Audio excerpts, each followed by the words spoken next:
Madam, Will You Talk by Mary Stewart, read by Nairi Dawn Porter. Chapter 1. Enter 4 or 5 players. The whole affair began so very quietly. When I wrote that summer and asked my friend Louise if she would come with me on a car trip to Provence, I had no idea that I might be issuing an invitation to danger. And when we arrived one afternoon after a hot but leisurely journey at the enchanting little walled city of Avignon, we felt in that mood of pleasant weariness mingled with anticipation which marks, I believe, the beginning of every normal holiday. No cloud in the sky, no sombre shadow on the maculated walls, no piercing glance from an enigmatic stranger as we drove in at the Porte de la République and up the sun-dappled Cours Jean Jaurès, and certainly no involuntary shiver of apprehension as we drew up at last in front of the Hotel Tistet-Védène, where we had booked rooms for the greater part of our stay. I even sang to myself as I put the car away, and when I found they had given me a room with a balcony overlooking the shaded courtyard, I was pleased. And when, later on, the cat jumped up onto my balcony, there was still nothing to indicate that this was the beginning of the whole strange, uneasy, tangled business. Or rather, not the beginning, but my own cue, the point where I came in. And though the part I was to play in the tragedy was to break and reform the pattern of my whole life, yet it was a very minor part, little more than a walk-on in the last act. For most of the play had been played already. There had been love and lust and revenge and fear and murder, all the blood tragedy bric-a-brac except the ghost. And now the killer, with blood enough on his hands, was waiting in the wings for the lights to go up again on the last kill that would bring the final curtain down. How was I to know that lovely, quiet afternoon that most of the actors in the tragedy were at that moment assembled in this neat, unpretentious little Provençal hotel? All but one, that is.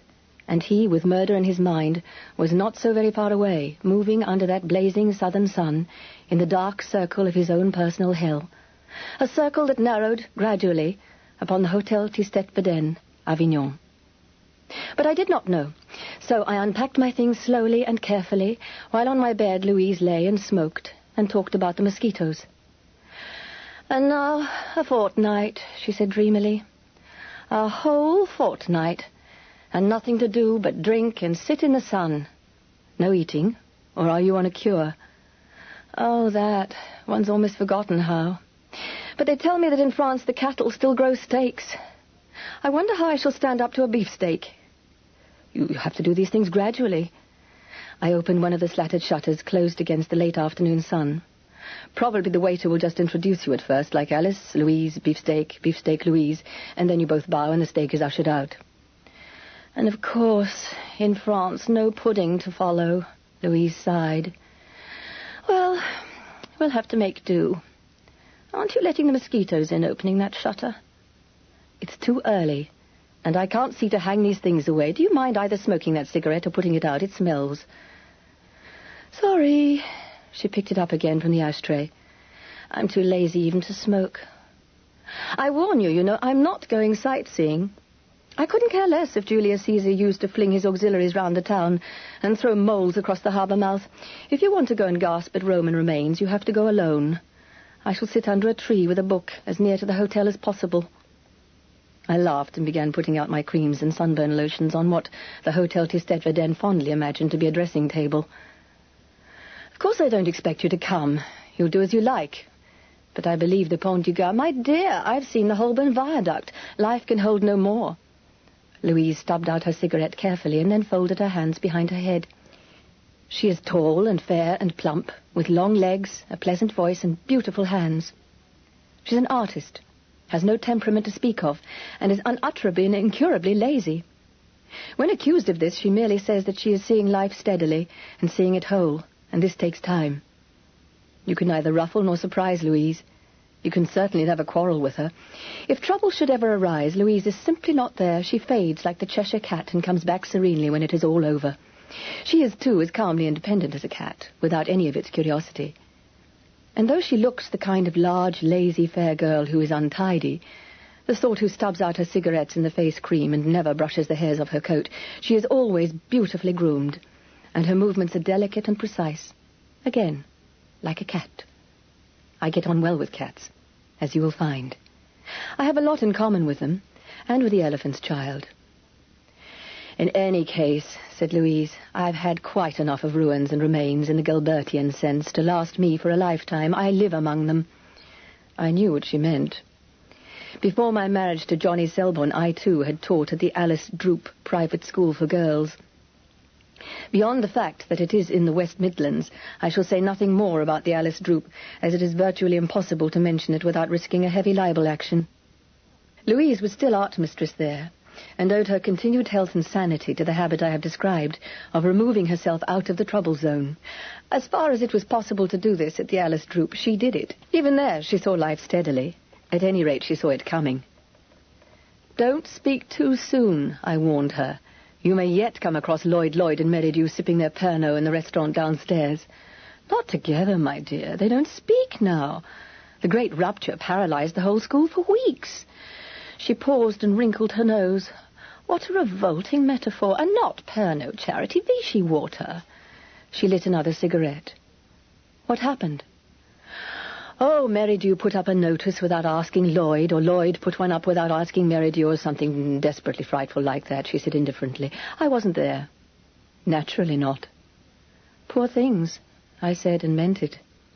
Louise flicked her ash neatly into the bowl and turned her gold head on the pillow. Yes, you can say that. You're out of it now for good, aren't you? You're lucky. I didn't answer. I laid Johnny's photograph gently back in the case where I had just come across it, and picked up a frock instead. I shook it out and laid it over a chair ready to put on. I don't think my expression changed at all, but Louise happens to know me rather well. She ground out her cigarette and her voice changed. Oh, God, Charity, I'm sorry. I forgot I am a fool. Forgive me. Forget it, I said lightly enough. I do. Do you? Of course, it's a long time now. I'd be silly and unnatural not to, and I am lucky, as you said. I grinned at her. After all, I'm a wealthy widow. Look at these. My dear girl, what gorgeous undies. And the conversation slipped comfortably back to the things that really matter. When Louise had gone to her own room, I washed, changed into a white frock with a wide blue belt, and did my face and hair very slowly. It was still hot, and the late sun's rays fell obliquely across the balcony, through the half-opened shutter in a shaft of copper gold. Motionless, the shadows of thin leaves traced a pattern across it as delicate and precise as a Chinese painting on silk. The image of the tree, brushed in like that by the sun, had a grace that the tree itself gave no hint of, for it was merely one of the nameless spindly affairs, parched and dust-laden, that struggled up towards the sky from their pots in the hotel court below. But its shadow might have been designed by Ma Yuan. The courtyard was empty. People were still resting or changing, or, if they were the mad English, walking about in the afternoon sun. A white-painted trellis wall separated the court on one side from the street, and beyond it people, mules, cars, occasionally even buses, moved about their business up and down the narrow thoroughfare. But inside the vine-covered trellis, it was very still and peaceful. The gravel between the gay little chairs was carefully raked and watered. Shade lay gently across the tables, some of which, laid for dinner, gleamed invitingly with glass and silver. The only living thing in the court was a thin ginger cat which was curled around the base of my spindly tree like, who was it? Nidhogg, at the root of Yggdrasil. I sat down by the half-shuttered window and began to think about where I should go tomorrow. Avignon Bridge, where one dances, of course, and after Avignon itself, the Pont du Gard. In spite of the fact that I, too, had seen the Holborn Viaduct, I picked up the Michelin Guide to Provence and looked at the sketch of the great aqueduct which is on the cover. Tomorrow, I said to myself, I would take things easy and wander round the ramparts and the Pope's palace. Then the day after, then fate, in the shape of Nidhogg, took a hand. My cue had come. I had to enter the stage. The first hint I had of it was the violent shaking of the shadows on the balcony. The Chinese design wavered, broke, and dissolved into the image of a ragged witch's besom, as the tree Yggdrasil vibrated and lurched sharply under a weight it was never meant to bear. Then the ginger cat shot onto my balcony, turned completely round on a space the size of a sixpence, sent down on her assailant the look to end all looks, and sat calmly down to wash. From below, a rush and a volley of barking explained everything. Then came a crash and the sound of running feet. The cat yawned, tidied a whisker into place, swarmed in a bored manner up an impossible drainpipe, and vanished onto the roof. I got up and looked over the balcony railing. The courtyard, formerly so empty and peaceful, seemed all of a sudden remarkably full of a boy and a large nondescript dog. The latter, with his earnest gaze still on the balcony, was leaping futilely up and down, pouring out rage, hatred, and excitement, while the boy tried with one hand to catch and quell him, and with the other to lift one of the tables which had been knocked onto its side. It was luckily not one of those which had been set for dinner. The table, which was of iron, was very heavy, and the boy seemed to be having some difficulty in raising it. Eventually he let go of the dog, and taking both hands to the job, succeeded in lifting the table almost halfway. Then the dog, who appeared to be a little slow on the uptake, but a stickler for all of that, realized that his prey was gone from the balcony and leaped madly in several directions at once. He crashed into the boy. The table thudded down again. "Oh, Rommel!" said the boy, surprisingly enough. Before I could decide what language this was, the boy looked up and saw me. He straightened, pushed his hair back from his forehead, and grinned. "J'espère," he said carefully, "que ce n'était pas votre chat, mademoiselle." This, of course, settled the question of his nationality immediately. But I am nothing if not tactful. I shook my head. "My French isn't terribly good," I said. "Do you speak English, monsieur?" He looked immensely pleased. "Well, as a matter of fact, I am English," he admitted. "Stop it, Rommel!" He grabbed the dog with decision. "He hadn't hurt the cat, had he? I just saw it jump for the balcony." It didn't look very worried. "Oh, that's all right then. I can't persuade him to behave decently as befits a foreigner. It seems funny to be foreigners, doesn't it?" I admitted that it did indeed. "Have you just arrived?" "At about 4 o'clock, yes." "Then you haven't seen much of Avignon yet. Isn't it a funny little town? Will you like it, do you think?" "I certainly like what I've seen so far. Do you like it here?" It was most trivial of small talk, of course, but his face changed oddly as he pondered the question. At that distance I could not read his expression, but it was certainly not what one might expect of a boy. I judged him to be about 13, who was lucky enough to be enjoying a holiday in the south of France. Indeed, there was not much about him at that moment, if you accept the outward signs of crumpled shirt, stained shorts, and mongrel dog, to suggest the average boy at all. His face, which had, even in the slight courtesies of small talk, betrayed humour and a quick intelligence at work, seemed suddenly to mask itself, to become older. Some impalpable burden almost visibly dropped onto his shoulders. One was conscious, in spite of the sensitive youth of his mouth and the childish thin wrists and hands, of something here that could meet and challenge a quite adult destiny on its own ground, strength for strength. The burden, whatever it was quite obviously recognized and accepted. There had been some hardening process at work, and recently. Not a pleasant process, I thought, looking at the withdrawn profile bent over the absurd dog, and feeling suddenly angry. But he came out of his sombre thoughts as quickly as he had gone in. So quickly, in fact, that I began to think I had been an over-imaginative fool. "Yes, of course I like it. Rommel doesn't. It's too hot. Do you like the heat?" We were back at the small talk. "They said 2 English ladies were coming today. That'd be you, Mrs. Selborne and Miss Crabbe?" "Cray. I'm Mrs. Selborne," I said. "Yes, that's it." His grin was suddenly pure small boy. "I'm bad at remembering names, and I have to do it by association. It sometimes goes awfully wrong, but I remembered yours because of Gilbert White." Now, most people could see the connection between Cray and Crabbe, but not many 13-year-olds, I thought, would be so carelessly familiar with Gilbert White's letters from his little Hampshire village, which go under the title of The Natural History of Selborne. I had been right about the intelligence. I only knew the book myself because one is apt to be familiar with most of the context in which one's name appears, and because Johnny— "My name's David," said the boy. "David Shelley." I laughed. "Well, that's easy enough to remember anyway. How do you do, David? I shall only have to think of the romantic poets if I forget. But don't hold it against me if I address you as David Byron or—" I stopped abruptly. The boy's face, smiling politely up at me, changed again. This time there could be no mistake about it. He went suddenly rigid, and a wave of scarlet poured over his face from neck to temples, and receded as quickly, leaving him white and sick-looking. He opened his mouth as if to speak, fumbling a little with the dog's collar. Then he seemed to make some kind of effort, sent me a courteous, meaningless little smile, and bent over the dog again, fumbling in his pocket for string to fasten him. I had made a mistake, it seemed. But I had not been mistaken when I had sensed that there was something very wrong somewhere.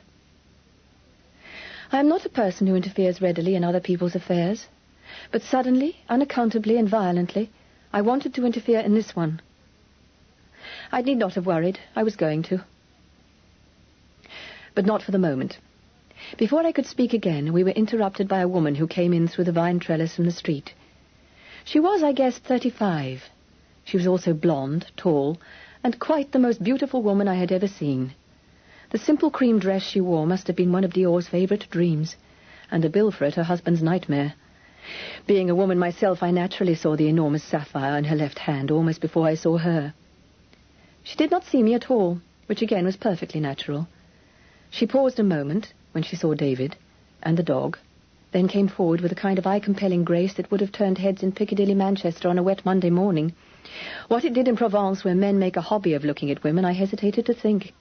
I believe I had visions of the cafes along the Rue de la République emptying as she passed, as the houses of Hamelin emptied a different cargo after the Pied Piper.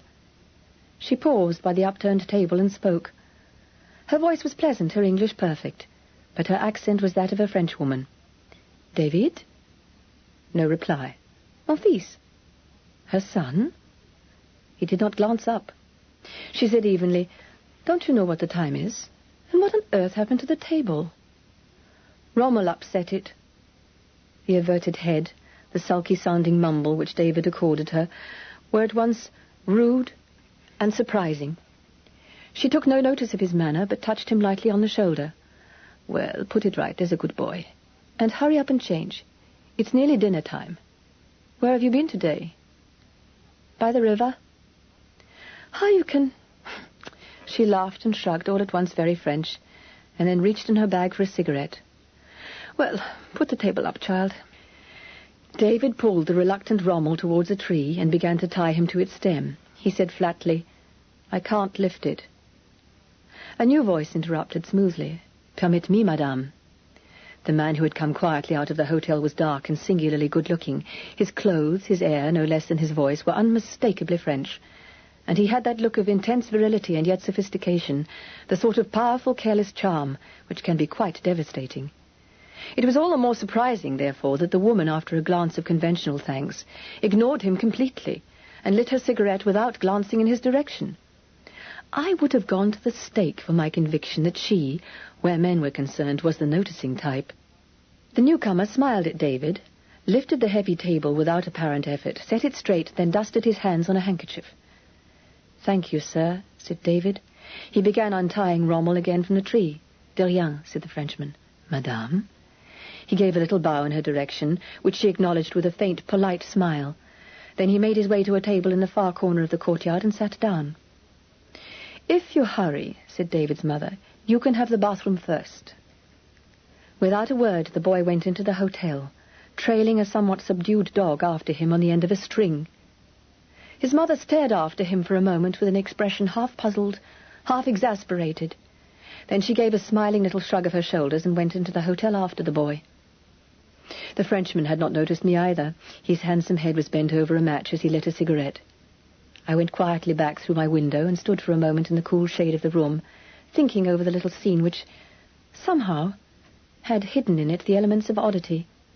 The exquisite film-starry creature and the dilapidated dog, Christian Dior and Gilbert White, and she was French, and the boy's accent was definitely Stratford at Bow. And he was rude to her, and charmingly polite to strangers. Well, it was no affair of mine. I picked up my bag and went downstairs for a drink.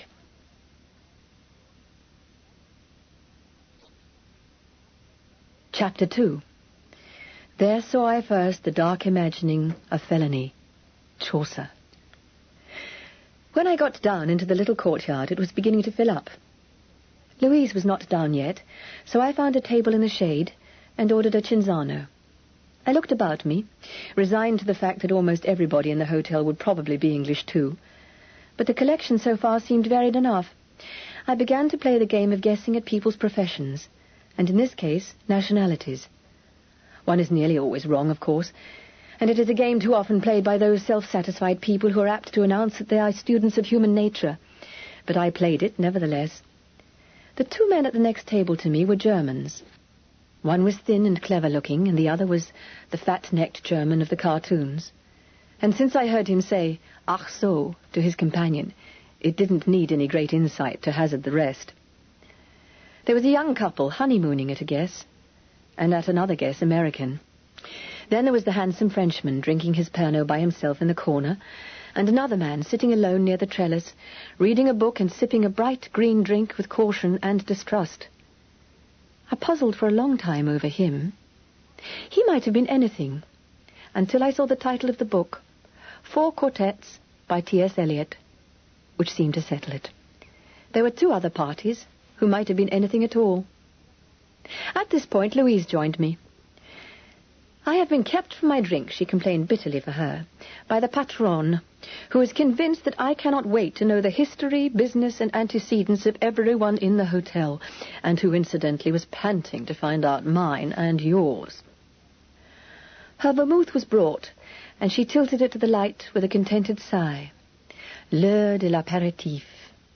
What a civilized institution. Ah, that must be Monsieur Paul Very. She was looking at the Frenchman in the corner. Madame said he was handsome enough to suicide oneself for. And that hardly applies to anyone else here. He's from Paris. Something to do with antiques. This is thrilling. The other lonely male is English and a schoolmaster. His name is John Marsden, and he is almost certainly a Boy Scout and a teetotaler as well. "Why on earth?" I asked, startled. "Because," said Louise dryly, "any lonely male I ever get within reach of these days seems to be both, and to eschew women into the bargain. Is that the right word, eschew?" "I believe so. At any rate, one would not suicide oneself for that one. I wonder why he looks so solemn. Do you suppose he's reading Whither England or something?"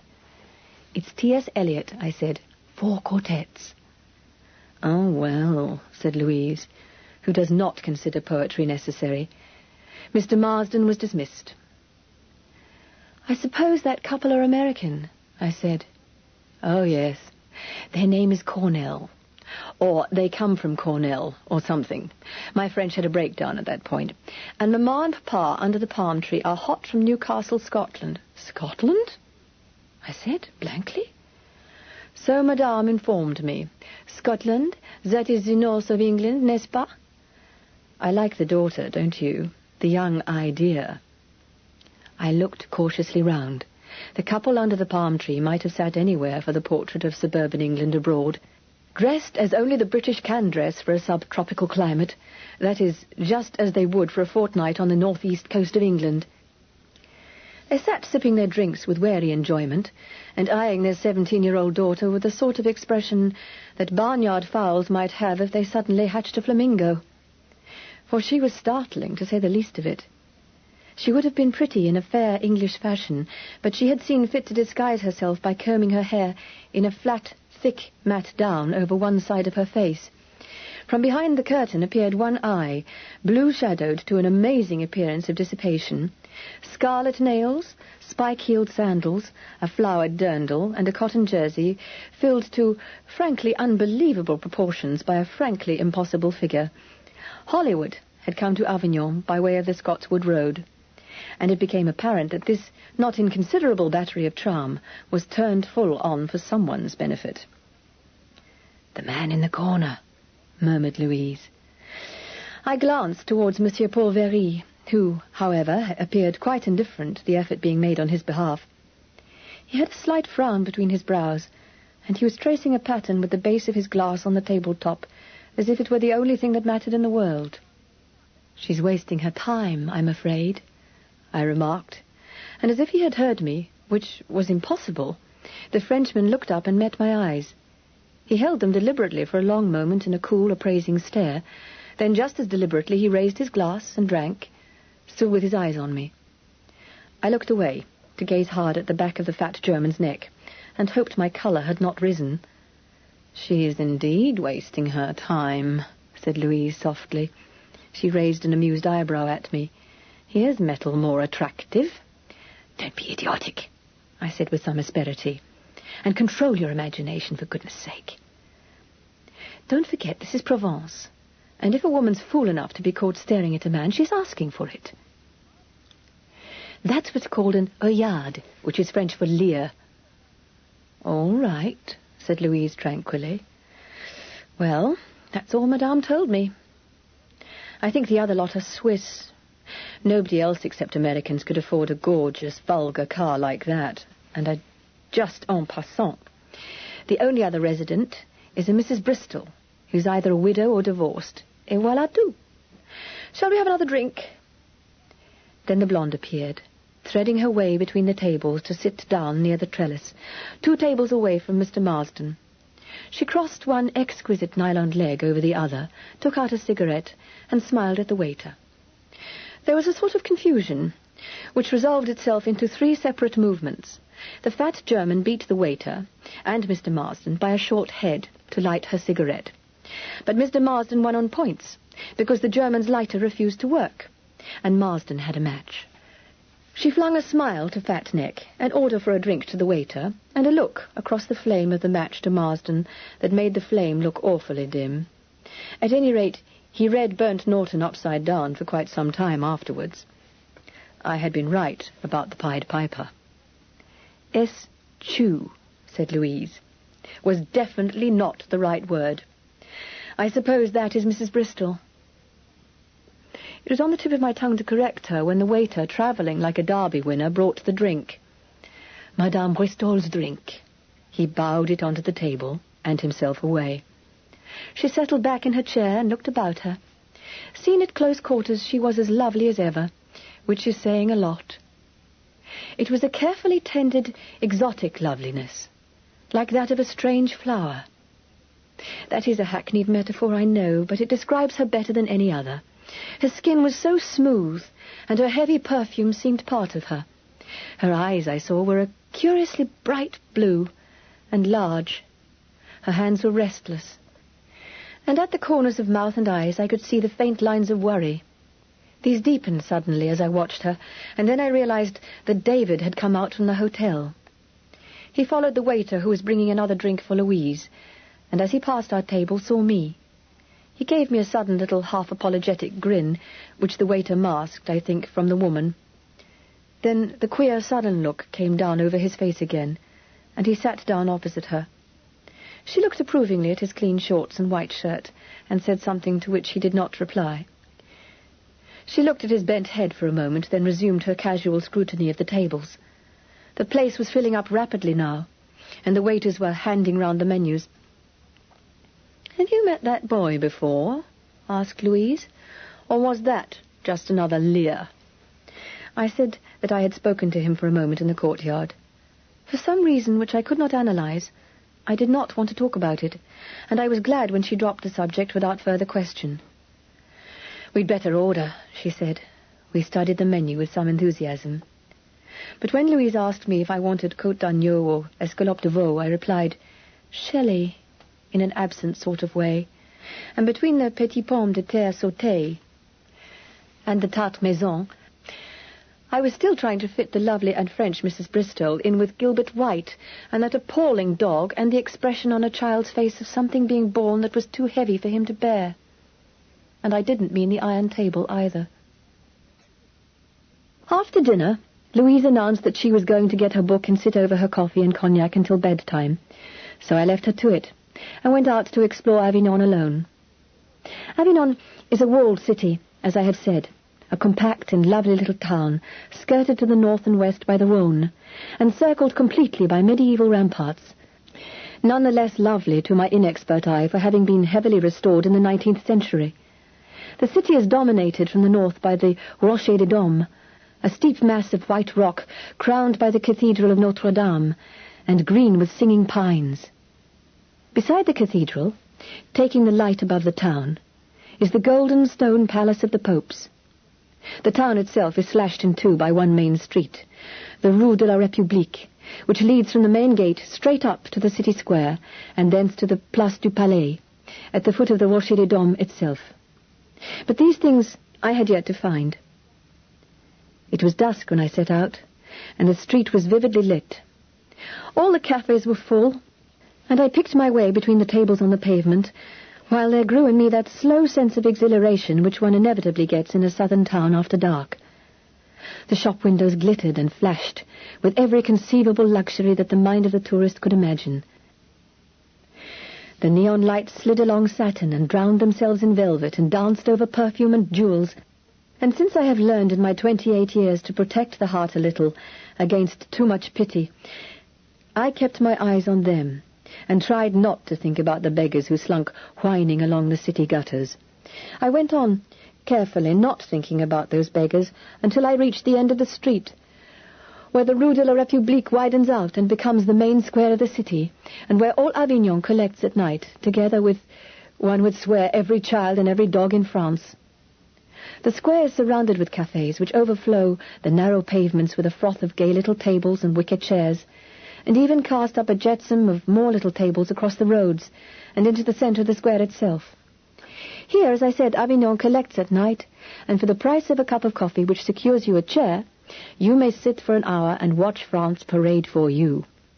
I paid for my coffee and sat in the milk-warm air, marvelling, as one has to in Provence, at the charming manners of the children, and the incredible variety of shapes possible among the dogs, at the beauty of the half-naked, coffee-brown young men in from the fields, and the modest grace of the young girls. One in particular, I noticed, an exquisite dark creature, who went slowly past with downcast eyes. Her dress was cut low over her breasts, and gathered tightly to a tiny waist, but her face might have been that of a nun. And she walked demurely between her parents, stout, respectable-looking folk, who made the girl as difficult of access, no doubt, as Dinah. And she was followed, I could see, by dark-eyed glances that said exactly what had been said to belle Yolande and fair Amelot 500 years before, when the troubadours sang in Provence. "Excuse me," said a woman's voice behind me, "but didn't I see you at the hotel?" I turned. It was Mamma from Newcastle, Scotland, and she was smiling at me rather hesitantly from a nearby table. "I'm Mrs. Palmer," she said. "I hope you don't mind me speaking, but I saw you at dinner, and—" "Oh, of course I don't. My name's Charity Selborne."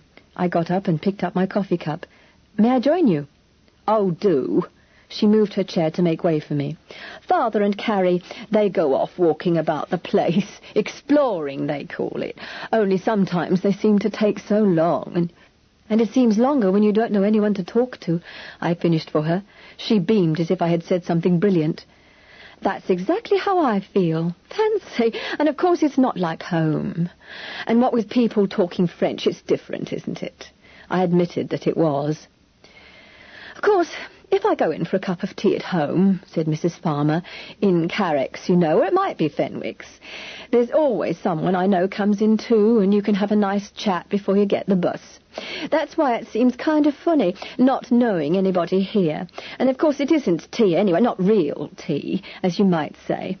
But I just can't seem to fancy this stuff they give you with lemon in it, can you?"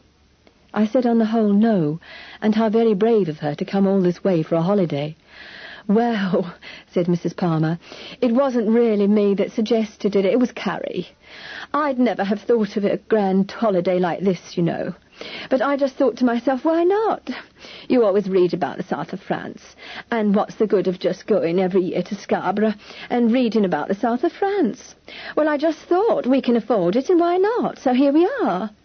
I smiled at her and said, why not indeed, and good for her, and what a splendid idea of Carrie's.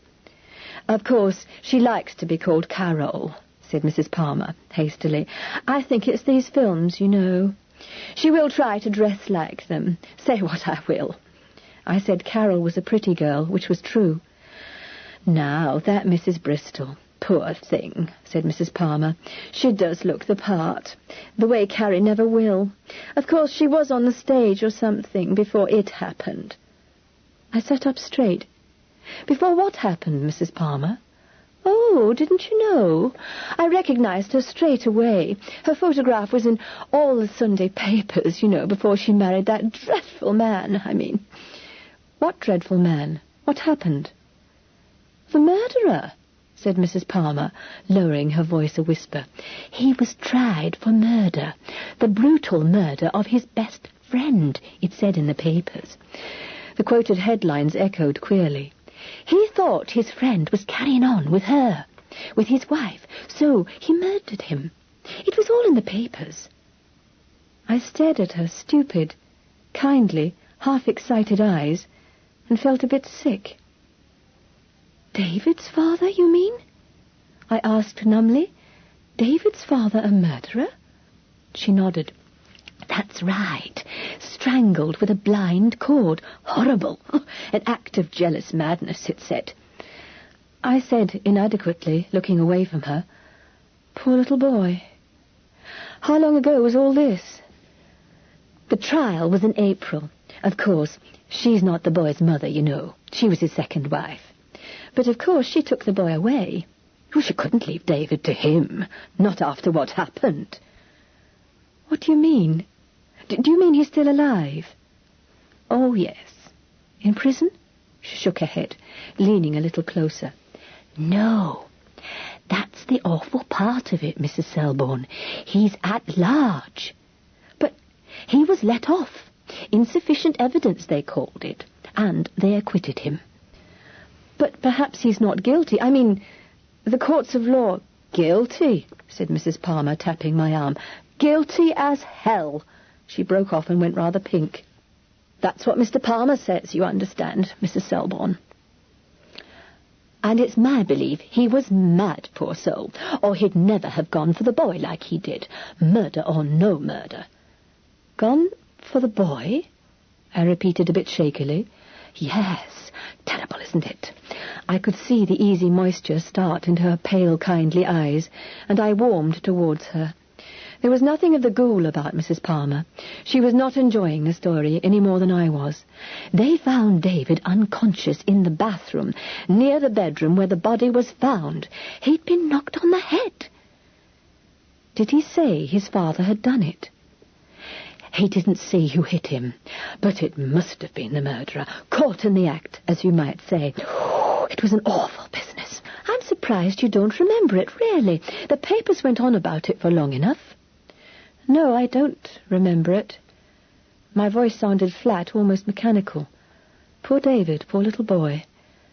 I don't remember hearing the name before at all. It's terrible." Mrs. Palmer gave an exclamation, grabbed her handbag and rose.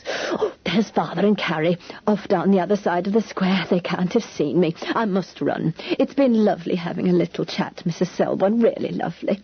She beamed at me. "And don't take on about poor Mrs. Bristol and the little boy. She's divorced from that man, you know. He can't do a thing, and children do get over things, they say." "Over some things, yes." "I'm glad you told me," I said. "I might have said something. I had no idea."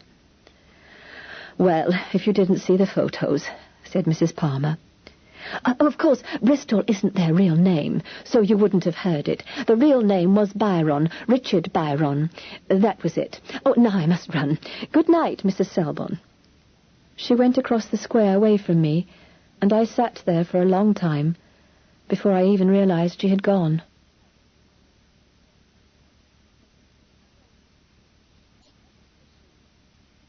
Chapter 3. Sur le pont d'Avignon, l'on y danse, sur le pont d'Avignon, l'on y danse, tout en rond.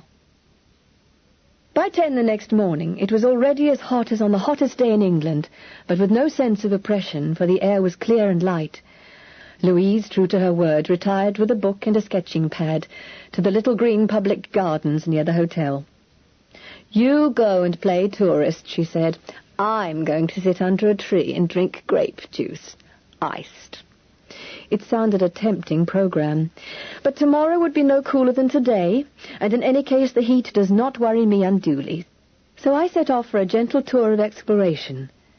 This time I went out of the city gate and turned along under the massive outer walls towards the quarter where the Rhône races under the Rocher des Dames, and then round the western fortifications of the city. It was a dusty walk, and not a very pleasant one after all, I discovered. The verges of the narrow road were deep in dust and grit, the only vegetation apart from the trees along the river being thistles as dry as crumbling paper. Even along the flat edge of the Rhone itself, under the trees, there was no grass, only beaten dirt and stones, where beggars slept at night on the bare ground. A pair of enormous birds dipped and circled above the river. But presently, round a curve in the city wall, the old bridge of the Somme came into view, its 4 remaining arches soaring out across the green water to break off, as it were, in mid-leap, suspended halfway across the Rhone. Down into the deep jade water glimmered the drowned gold reflection of the chapel of St. Nicholas, which guards the second arch. Here, held by a spit of land, the water is still rich with the glowing colours of stone and shadow and dipping boughs. But beyond the sandbank, the slender bridge thrusts out across a tearing torrent. Standing there, you remember suddenly that this is one of the great rivers of Europe. Without sound or foam, smooth and incredibly rapid, it sucks its enormous way south to the Mediterranean. Here green as the Serpentine, there eddying to aquamarine, but everywhere hard in colour as stone. And then I saw David, playing with Rommel beside the pool under the chapel. Both boy and dog were wet.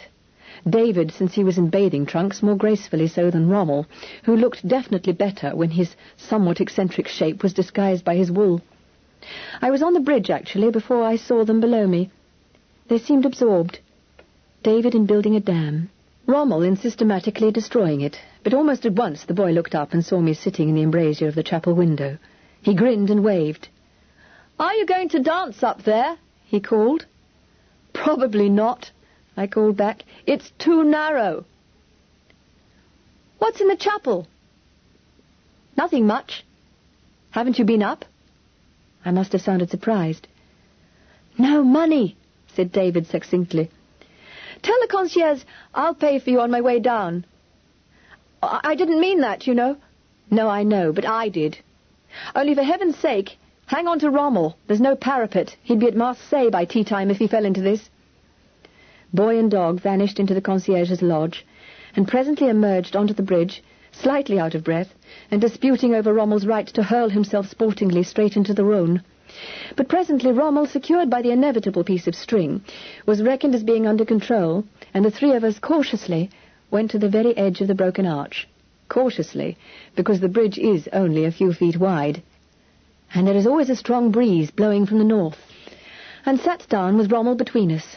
We sang Sur le Pont d'Avignon in the style of Jean Sablon, and David told me the story of Saint Benezet, who confounded the clerics of Avignon and built the bridge where the angel had told him, and we watched the 2 big birds, which were kites, David said, which soared and circled beautifully up in the high blue air. Then we went down to the road, and I paid the concierge, and David thanked me again, and we set off back to the hotel for lunch. It seemed impossible on this lovely gay morning that David's father might be a murderer, and that David himself had been struck down for no reason in the dark by a hand that must surely have belonged to a madman. "Where do you spend most of your days?" I asked. "Oh, by the river, mostly." "You can swim under the bridge at the edge, inside the sandbank, where there's no current." "You haven't seen, well, the countryside? The Pont du Gard, and the arena at Nîmes, and so on? Perhaps you don't bother with that sort of thing." "Oh, yes. I'd love to see the arena. Do you know, they have bullfights every Sunday, and one of the matadors is a woman?" "Well, I should hate to see a bullfight," I said decidedly. "But I intend to go and see the arena tomorrow anyway, and if you'd like to come, there's plenty of room in the car. Do you think your mother would let you?" "My stepmother," said David distinctly. He shot me a little sidelong look and flushed slightly. That's why we have different names, you see." "I see. Would she let you come? That is, if you'd like to come." He hesitated oddly for a moment, and once again I saw the mask fall across his face. And as before, for no reason that I could guess, it was as if he considered some grave objection, rejected it eventually, and finally shrugged it away. "I should like it very much, thank you," he said formally. "And I don't think my stepmother will object at all. It isn't her kind of thing, you know." Naively enough. "But she doesn't much mind what I do." When we reached the hotel, People were gathering for aperitifs in the cool courtyard. I came down from my room to find Mrs. Bristol already installed at a table beside an orange tree.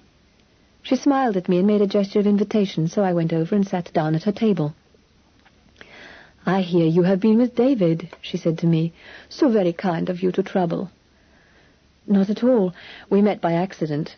I enjoyed the morning immensely." I murmured commonplaces, and she thanked me charmingly for what she called my kindness. She bought me a drink, and we talked nothings about the heat and the town and the shops for some time. She was very charming and talkative, but I noticed that the worried lines round her mouth seemed rather more pronounced today, and that whenever David's name cropped up in the conversation, there seemed to darken in her eyes the same shadow of wariness, was it, that had crossed David's face when I spoke of the trip to the arena at Nîmes.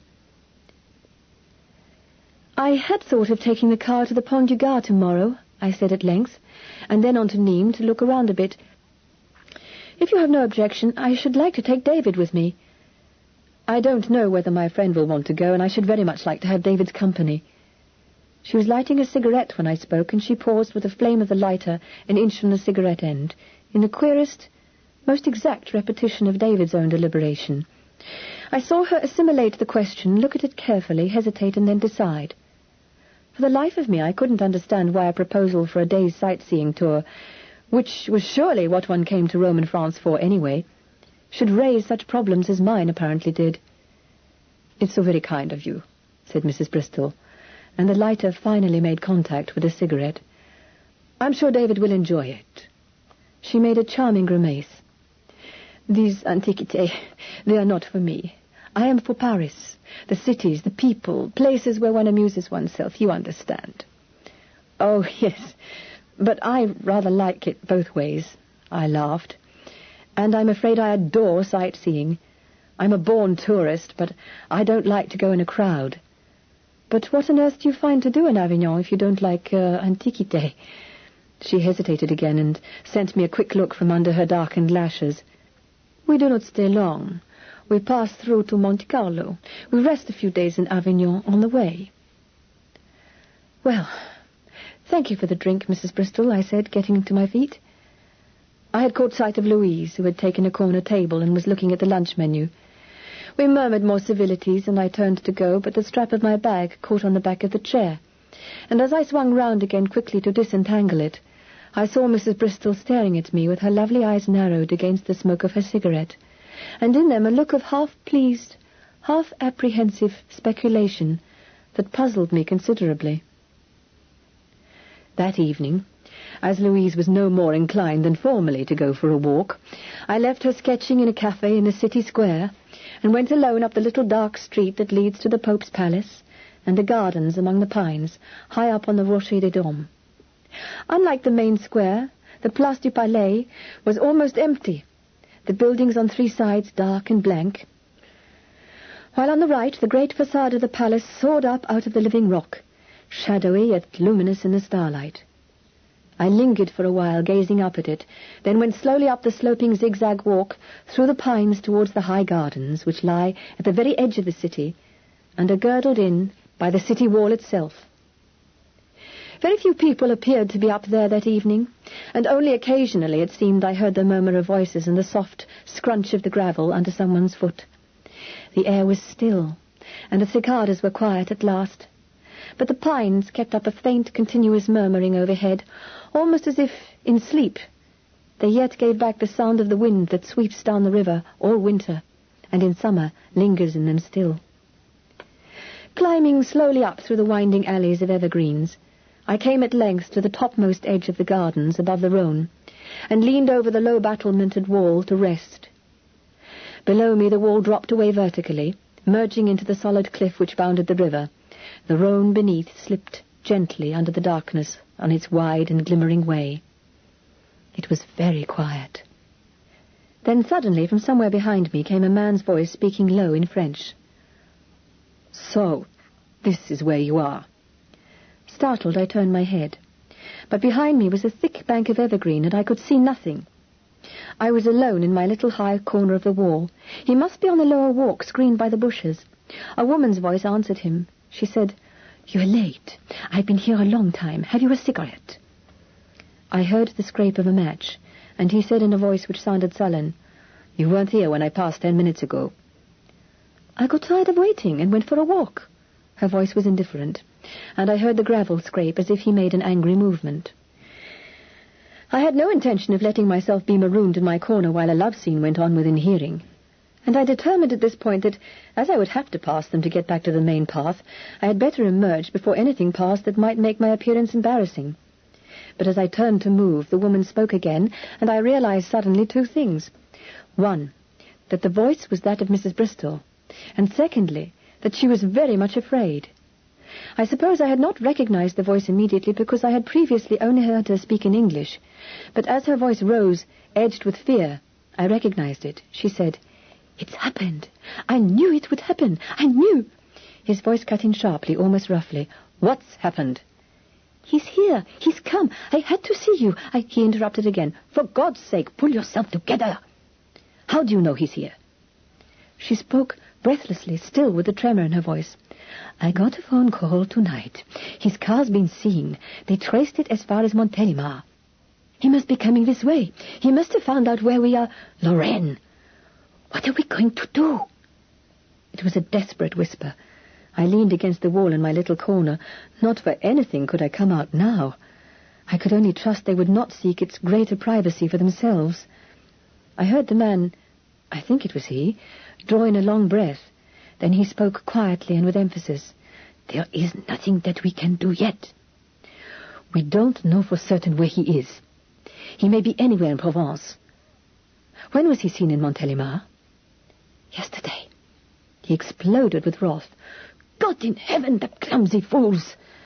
And they only telephoned tonight?" "They weren't sure. It was a big grey car with a GB plate, and they think it was his. It was the first glimpse they'd had since Chartres." "They should have been sure. What the hell are they paid for?" he said angrily. "Can't we find out where he is? I don't think I can stand much more of this suspense." "No, we must do nothing. We'll find out soon enough, I've no doubt." His voice was grim. "And for God's sake, Lorraine, take hold of yourself. You shouldn't have got me up here tonight. You don't know who's about, and this is such a tiny place. Anybody from the hotel." Her voice was sharp with new alarm. "You don't think he's got someone planted in the hotel? Do you mean—" "I don't mean anything," he returned shortly. "All that I'm saying, that we mustn't be seen together. You know that as well as I do. Anyone might see us. They might mention it to David, and he has little enough confidence in you anyway, as far as I can see. I do try, I really do." "I know you do," he said more gently, "and I know David's not easy. But it's not David I'm thinking about so much as him. If he ever got to know we were connected, I'd be a hell of a lot of use to you, wouldn't I? He'd find a way to get me out of the road first, and then—" "Don't, please!" His voice softened. "Look, my dear, stop worrying. It will be all right, I promise. I got you out of the mess before, didn't I? I got you away from England, didn't I? And the boy, too?" She murmured something I couldn't catch, and he went on, "And it'll be all right again, I swear it. I know it's hell just sitting around wondering what's going to happen, but I'm in charge, and you trust me, don't you? Don't you?" "Yes. Yes, of course." "Here, have another cigarette." I heard him light it for her, and there was a pause. "Those damned English police," she said bitterly. "If they'd known their job, this would never have had to happen. He ought to be dead and done with." The way she repeated it made me shiver. "Dead and done with," she said. "Well, he's not," said the man briskly, sounding as if he were dragging back the conversation, with an effort, onto a less dramatic and more practical level. "He's here in France, and there's nothing to be scared of. He can't do a thing to you, after all. All you've got to do is keep your nerve and hang on to David." "We ought to go back, I think." "You go first. Come down to the corner with me till we see if there's anyone about." He must have turned to go, for his voice grew suddenly fainter. She stopped him for a moment. Her tone was calmer, and the note of fear was gone, but I could hear the tautness of her nerves through it for all that. I meant to ask you. That girl, Selborne, I think her name is, she offered to take David out in her car tomorrow. I suppose it's all right? There was another pause. I think he took her arm because I heard them begin to move off together, but I heard his reply faintly before they went out of earshot. Quite all right, I imagine. In fact, it might be a good idea. The palms of my hands, I found, had been pressed so hard against the stone of the parapet that they were sore. I stood perfectly still for some time after they had gone, slowly rubbing my hands together and thinking. It was not a particularly pleasant thought that somewhere near at hand, possibly even in Avignon at this moment, was a man who was probably a murderer, a man vindictive enough, if I had understood aright what I had heard, to pursue the wife who had divorced him after the trial, and dangerous enough to frighten her as Lorraine Bristol was being frightened. She was not, I thought, a woman who would frighten easily. Why was he apparently following her? Did he want her back? Was he hoping for reconciliation? No, that wouldn't do. She wouldn't be so afraid if that were all. Then was he angry at her action in divorcing him at such a time? Was it revenge he was after? No, that was absurd. People just didn't behave that way after all, not rational people. That must be it, I thought, and went cold. He was not rational. Mrs. Palmer had said that he was mad, and no sane man surely would have struck down his own son. David. It wasn't Lorraine he was pursuing at all. It was David. I pressed my now tingling hands to my cheeks and thought of David and the dog Rommel building dams under the Pont Saint-Benizet. And as I thought, some of the loneliness of the child's situation dawned on me and made me feel chilled. I knew a lot about loneliness, and I knew that, come murderers, come hell, come high water, I should have to do something about it. I slowly descended the zigzag walk to the level of the Palace Square, on the alert in case I should run into Mrs. Bristol, who might be waiting about somewhere to give her companion a start. Her companion? I had not recognized the lowered voice, the rapid French, but that it was someone at the hotel I felt sure.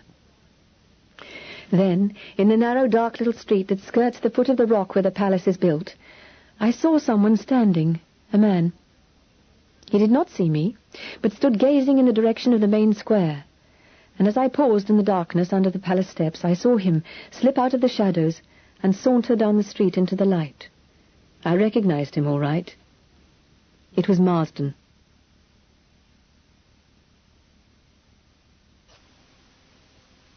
Chapter 4. Old Monuments. Spencer. Towards mid-morning the next day, I eased the Riley down the narrow main street of Avignon and out onto the perimeter road. Louise sat beside me, and in the back were David and Rommel, wrangling as usual over the necessity of chasing every cat we passed. We skirted Avignon, following my route of the previous day, but before we reached the old bridge of Saint-Benizet, I turned the car over the narrow suspension bridge which crosses the Rhône. We crept across its swaying, resounding metal surface, then swung through Villeneuve-les-Avignon and headed south for Nîmes, the heart of Roman France. And I thought of the legions tramping behind their eagles through the pitiless heat and dust across this barren and hostile country. The road was a white and powdery ribbon that twisted between slopes of rock and scrub. Quin, I recognized, and juniper. But most of the shrubs were unfamiliar. Dark green, harsh foliage that sucked a precarious life from the cracks among the screes and faces of white rock.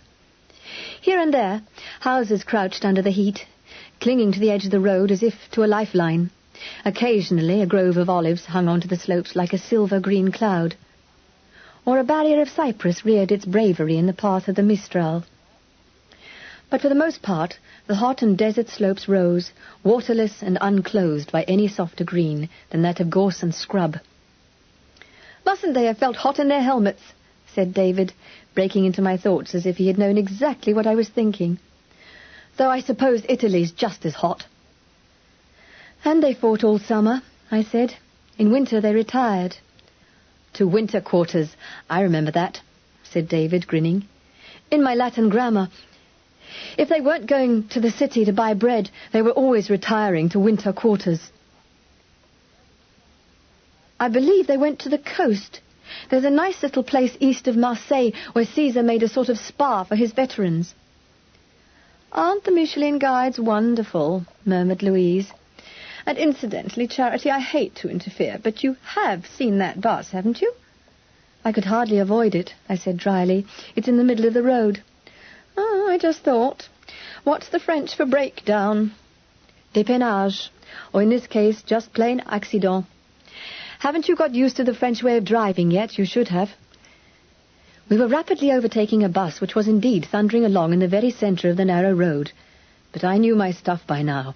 After the hundreds of heartbreaking miles before, I had discovered that the courtesy of the road means very different things in France and England.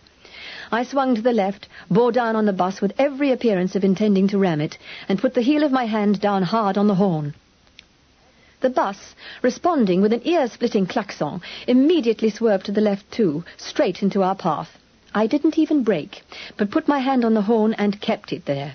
The bus, with an almost visible shrug, moved over about a foot to the right, and we tore by. Louise let out a long breath. I'll never get used to that. If he'd seen the GB plates, we'd never have done it. The British are despicably easy to bully on the roads. Did you see who was on the bus? Said David. No, I was busy. Who was it? That man from the hotel. I think his name's Marsden. He sits at the table by the big palm. Oh, yes, I've noticed him. I eased my foot off the accelerator and glanced at the bus in the driving mirror. It might conceivably turn off at Pont du Gard for Tarascon, but I had the idea that the Avignon-Tarascon buses went another way. In any case, this must be the bus for Nîmes, and Marsden was on it. And after what I'd heard last night up at the Rocher des Dames, I was not quite sure what I thought about the possibility of Marsden's following us to Nîmes. I slowed down a little more. With a triumphant screech of its klaxon, the bus overtook the Riley and demanded the road. I glanced in the mirror as it loomed up behind the car. Yes, unmistakable even in the mirror image. Nîmes. I put my foot down again and we drew away. I was trying to think, but I had little to go on. It was like groping for a window through curtains of spiders' webs, only to find that it was dark outside the window, and that when the webs were all torn down, the window would still be invisible. I thrust the problem aside and passed a small citron with concentrated care. At Pont du Gard, we drew in under the shade of trees opposite the hotel. Louise began to gather her things together. David, I said, will you do something for me? Of course, what? Ask up at the hotel what time the bus gets here, how long it stays, what time it gets to Nîmes. Will your French stand up to that, do you think? David gave me a look and scrambled out of the car with Rommel. Of course, he said again. Then with a sudden burst of honesty, it's not so much asking, because you can practice on the way up, but it's understanding what they tell you, especially when it's numbers, but I'll try. He gave me his swift, engaging grin and ran off through the gravel terrace of the hotel.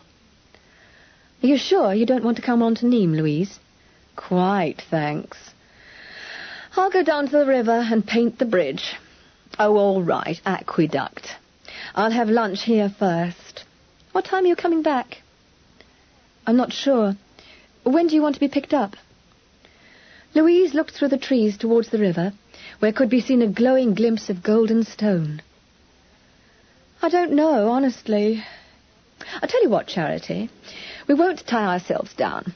You go on to Nîmes and look at your remains in your own time. If I'm sitting at one of those tables when you come back, pick me up. If not, I'll have gone back on the bus, so don't bother. You won't want to come back much before dinner time anyway, and I'll have finished painting long before that. David came panting across the road to the door of the car. Midi 20, he announced with triumph. The bus gets here midi 20. It waits half an hour, and it gets to Nîmes at 1:30. Is that what you wanted to know? That's fine, I said, glancing at my watch. It's barely 12 now, and the bus doesn't get here till 20 past. We'll have time to look at the bridge. Sorry, Louise, aqueduct, after all. I took the ignition key out and dropped it into my bag. What do you mean? Asked Louise. She was looking at me curiously. I thought that's one of the things you came for. What's the bus got to do with it? I felt the colour creep into my face. I had been thinking aloud without realising how queer it must have sounded. Nothing, I said, rather lamely. I was thinking about lunch. We'll have lunch in Nîmes, so we won't stay here too long. I need not have been afraid that Louise would pursue the subject. She was already rummaging for her pencils and hardly listened to my reply. But as I turned from the car, I saw David looking at me. A long, unreadable look. And again I sensed that all those impalpable defences were up. Then Rommel gave an impatient tug to his string, and we went down towards the bank of the river, under tall trees harsh with the shrilling of cicadas.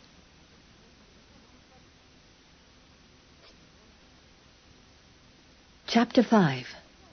Oh, Bloody Richard. Shakespeare. Whenever I look back now on the strange and terrifying events of that holiday in southern France, I am conscious of two things which seem to dominate the picture. One is the continuous dry, nerve-rasping noise of the cicadas, invisible in the parched trees, and the other is the Roman aqueduct over the Gardon, as I first saw it on that brilliant day. I suppose the 10 or 12 minutes that David and Rommel and I spent gazing at those golden arches spanning the deep green Gardon were like the last brief lull before the thunder. We stood near the edge of the narrow river on the water-smooth white rock and watched Louise settle herself in the shade of some willows, where the aqueduct soared above us, its steep angle cutting the sky. On the undersides of the arches moved the slow, water-illuminated shadows, till the sun-steeped stone glowed like living gold, except for the lazy sliding silver of reflected light under the striding spans. Nothing stirred. Not a leaf quivered. There was no cloud to betray the wind. You would have sworn that the gleaming river never moved. The sound of an engine on the road above recalled me abruptly. We said goodbye to Louise, who hardly heard us, and climbed the dusty track again to the car. Not until we had swung out onto the road to Nîmes did either of us speak. Then David gave a queer little sigh and said, "I'm glad I did come after all." Then he flung a quick glance at me and flushed. I didn't mean... It doesn't matter. I'm glad you're glad you came. He glanced at me again, and I could sense rather than see a long and curious scrutiny. "Mrs. Selborne?" "Yes." He hesitated. I could feel his body beside me tense as a runner's. I kept my eyes on the road and waited. Then he gave another odd, sharp little sigh, and bent his cheek to Rommel's shoulder. "Oh, nothing." "How far is it to Nîmes?" And for the rest of the way we talked about the Romans. I was not to be allowed to help, after all, and I knew better than to force confidence from a boy of his age, a boy, moreover, who had so much the air of knowing exactly what he was up against and what he was going to do about it. But stealing a look down at the childish curve of the thin cheek laid against the dog's fur, I wasn't so sure that he could deal with whatever queer situation he was in. And again, I knew that I wanted most desperately to help. It was irrational, and I can't explain it even today. It was just the way David made me feel. I told myself savagely that I was a fool. I said unpleasant things under my breath about a frustrated mother complex, and I kept my eyes on the road, my voice casual, and I talked about the Romans. And so we drove into Nîmes, parked the car off the square outside the church, and had lunch in a restaurant in a side street out of sight of the place where the buses stop. "The arena first," said David. "I want to see where they keep the bulls." "Bloodthirsty little beast, aren't you? But there's no bullfight today, you know. Sunday nights only. The better the day, the better the deed." "Look, there's a poster. A corrida, and this Sunday, too." He looked at me wistfully. I laughed. "No, David, I won't. And you wouldn't like it either, really. You're English. You'd be on the side of the bull. And think of the horses." "I suppose so." "Golly, look. Is that it?" We climbed the sloping street towards the enormous curve of the arena and made our way round half its circumference until we found the way in through its massive and terrible arches. I bought tickets, and we went into the barred shadows of the lower corridor. There were a few other tourists there, staring, chattering, fiddling with the cameras. We followed a little group of English people up the main steps and out into the sunlight of the arena until we emerged in what must have been the ringside seats, looking down into the great oval where the beasts and the Christians used to meet in blood and terror under the pitiless sun. I went forward to the edge and looked down at the sheer sides of the arena, just too high for a man to leap, even if he were in terror of his life. David came to my side. He, at any rate, was not haunted by the things that had been done here. His face was excited and a little flushed, and his eyes were shining.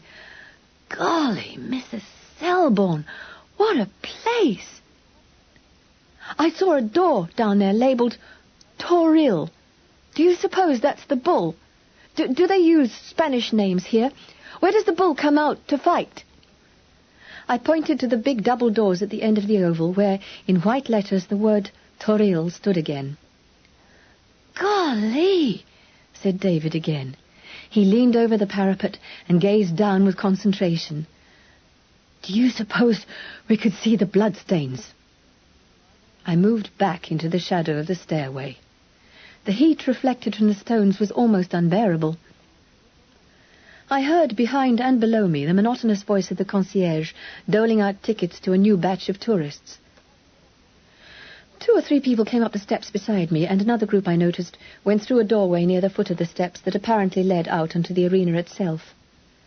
I leaned back against the cool stone in the shadows and watched David idly as he sauntered along the ringside tier, periodically stopping to lean over, looking for bloodstains, I supposed. Well, at least that disposed of an idea that the boy was an erotic. A healthy desire for bloodstains was, I knew, part of the normal boy's equipment. I closed my eyes. The concierge's voice rose and fell. There was a murmur of talk in French, in German, in American. Somewhere near me a camera clicked. Some more tourists came up the steps beside me, talking vigorously in German. For once we seemed to be the only English people there. But no sooner had the idle thought crossed my mind than I was proved wrong. For down below, on the arena floor itself, I heard some people talking in English. And suddenly, a man's voice, sharp, distinct, edged with bad temper.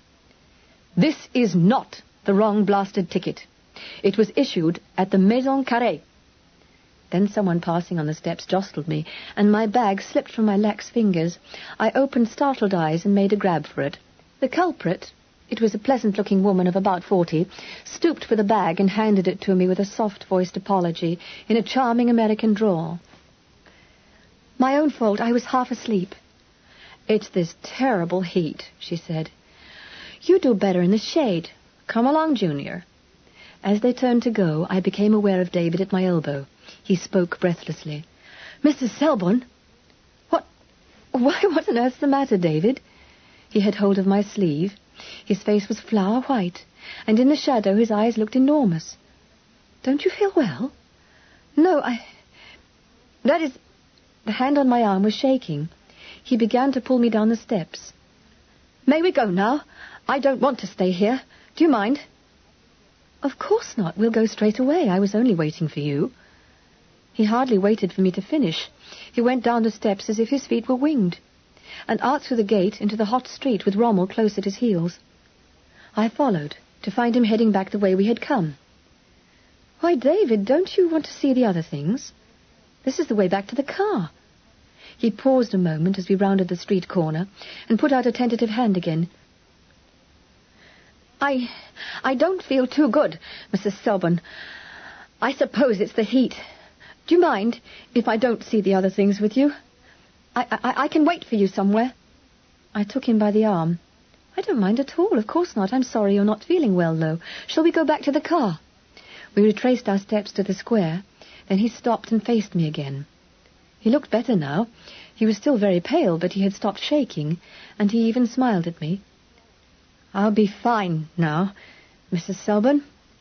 I'll sit in the church till you come back. It's lovely and cool there. Please don't worry about me." "What about a drink? An iced mint? Here's a cafe." But he shook his head. I'll just go and sit in the church. What about the dog? Oh. He glanced uncertainly at the church door. Oh, I expect it'll be all right. I'll sit near the back, and it's not the time for the service. He could stay in the porch anyway. In the end, he had his way. I watched him into the cool shadow of the west doorway. Then I turned away to look for the temple and the gardens. At least nobody appeared to have forbidden Rommel's entry, and the church was the best place David could choose in this heat. I realized that if he thought his indisposition had spoiled my day, he would be very embarrassed, so I decided to continue my sightseeing tour of Nîmes, but to complete it as quickly as I could. I saw the lovely pillared maison carrée. Then I made my way along the stinking street beside the canal to the beautiful formal gardens, which are the pride of Nîmes. The heat was terrific, and by the time I reached the gardens, so beautifully laid out around their stagnant and pestilential pools, even my enthusiasm for Roman remains had begun to waver. I stood for a moment gazing up at the ranks of pine trees on the steep slope which leads up to the Roman tower. It was very steep. The cicadas were fiddling in the branches like mad. The heat came out of the ground in waves. "No," I said firmly. I turned my back on the tower and made like a homing bee for the little ruined temple of Diana, which has a cafe just beside it, where one can drink long iced drinks under the lime trees. After 2 very long, very cold drinks, I felt considerably better.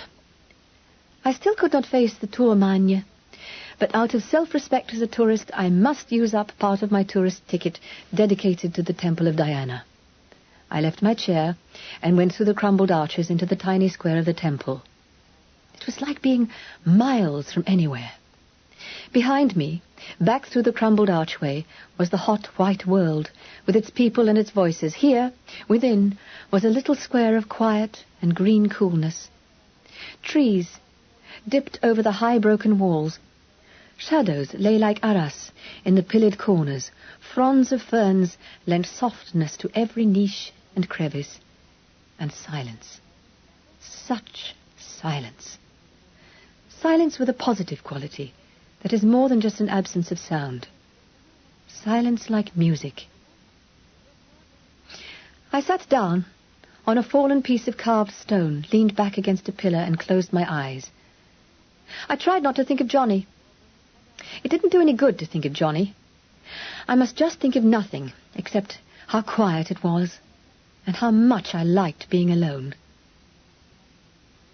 "Aren't you well?" I opened my eyes with a start. A man had come into the temple so quietly that I had not heard him approach. He was standing over me now, frowning at me. "What's the matter? The heat?" He spoke with a sort of reluctant consideration, as if he felt constrained to offer help, but hoped to God I wasn't going to need it. I knew there were tears on my eyelashes and felt a fool. "I'm all right, thanks," I said crisply. "I was only resting and enjoying being alone." He raised his eyebrows at that, and the corner of his mouth twitched sourly. "I'm sorry." I got up, feeling still more of a fool. I'm sorry, too. I didn't mean that. I didn't mean to be rude. It was actually the literal truth. I wouldn't have said it, but you caught me a little off balance." He did not answer, but stood looking at me. I felt myself flushing like a schoolgirl, and for some idiotic reason, the tears began to sting again behind my eyes. "I'm not usually rude to perfect strangers," I said, "especially when they have been kind enough to ask after my health. Please forgive me." He didn't smile, but said kindly enough, "It was my fault for catching you off balance. Hadn't you better have a cigarette to put you back on again before you go out?" He handed me his case and added as I hesitated, "If you don't accept cigarettes from perfect strangers either, we had better remedy that. My name's Coleridge, Richard Coleridge." I took a cigarette, and mine's Charity Selborne, though it ought to be Wordsworth, I feel. He lit a match for me, and his look over it was sardonic. "Don't tell me you feel a bond between us already." "No. Though, as a matter of fact, I did wonder for a moment if we'd met before. There's something familiar—" He interrupted, his voice rough again. "We haven't. I don't know any Selborne outside of Gilbert White."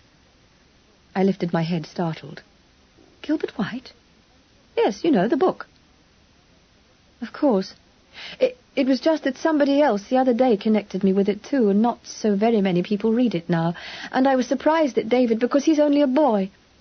I suppose I should have been more careful. I suppose I should have heard the way his voice altered then. But I was still embarrassed and wanting to get away, chattering aimlessly about nothing. He said very quietly, David? Yes, David Shelley. That's who I was thinking of when I said I should have been called Wordsworth. All the romantic poets seem to be in... Where did you meet this David Shelley? I heard it then. I stopped with my cigarette halfway to my lips and looked at him. His hand was quite steady as he flicked the ash from his cigarette, and his face showed no expression, but there was a look behind his eyes that made my heart jolt once, sickeningly.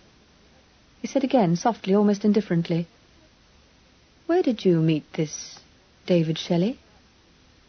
And looked at me with David's eyes. Shelley, Coleridge, Byron. I knew now. I was alone in that quiet little temple with Richard Byron, who had been acquitted of murder on the grounds of insufficient evidence, and who was looking at me now as if he would like to choke me.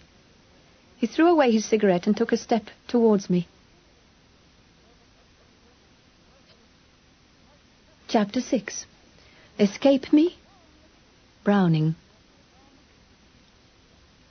Excuse me, monsieur. Richard Byron stopped and swung round. The concierge stood just inside the doorway of the temple looking at him with a sort of mournful reproach. Your ticket, monsieur. You never show it. His limp moustache drooped with rebuke. His eyes were pale, watery brown and slightly bloodshot. I thought I had never seen anybody I liked better. I ground out my cigarette with shaking fingers and started, oh, so casually, for the door. But the concierge must have thought that Richard Byron and I were together, for he stood his ground. As I fished hurriedly in my bag for my ticket, Byron handed over his paper slip with an abrupt gesture of impatience. The concierge took it, eyed it with the same spaniel-like reproach, and shook his head. It is torn, monsieur. It is defaced. It is perhaps not the right ticket. Richard Byron spoke harshly. I cannot help its being torn. It was torn when I got it. Where did monsieur get it? At the Maison Carrée. Something else jolted in my mind. The voice in the arena, protesting about the same ticket in almost the same words. And David, who had been leaning over the parapet, gazing into the arena, coming flying down the steps to me and dragging me away. David, white and shaking, going to hide in the church. David had seen his father all right, and was even now hiding in the church like a rabbit in its burrow. At the thought of David, I was suddenly not afraid of Richard Byron any more. I held out my ticket again to the concierge, who took it, looked mournfully at it, and clipped it. Then I was out in the sunlight again, walking past the cafe tables, back towards the canal. I was trying desperately to think of some way to get back to David and the car without Byron seeing me. But the lovely garden stretched ahead of me, open as a chessboard. And then there were the long, straight streets. I began to hurry. If only the concierge would keep him. But he must have squared the old man somehow, for I had hardly gone 50 yards towards the canal when I heard his step behind me, and he said, Just a minute, please. I turned to face him. Look, I said pleasantly, casually, it's been very pleasant meeting you, and thank you for the cigarette, but I must go now. Goodbye. I turned to go, but he was at my elbow again. I just wanted to ask you... I tried to freeze him, to act as if I thought this was just the usual pick-up, and to get away before he could ask any more questions. Please allow me to go, I said icily. I prefer to go alone, as I said to you before. I want to talk to you. I'm afraid you said you knew a boy called David Shelley. He was scowling down at me, and his voice had an edge that I by no means liked. Against this direct attack, I felt helpless, and in spite of myself, panic started to creep over me again. I wanted time to think what to do, what to say. Where did you see him? Why do you want to know? I must have sounded feeble, but I could only stall weakly for time. I know him, he said shortly. If he's hereabouts, I'd like to look him up. He's the son of an old friend. He'd want to see me. Like hell he would, I thought, hiding away like a panic-stricken rabbit in the church, poor little kid. I said, I'm sorry, I don't really know him. I could see people approaching up the long flight of steps from the gardens below, and I felt better. He could hardly detain me, make a scene, when there were people there. When they reached us, I would break away from him, move off with them, lose myself among the other tourists. I looked candidly into Richard Byron's angry grey eyes. I only met him casually on a sightseeing trip, the way I met you.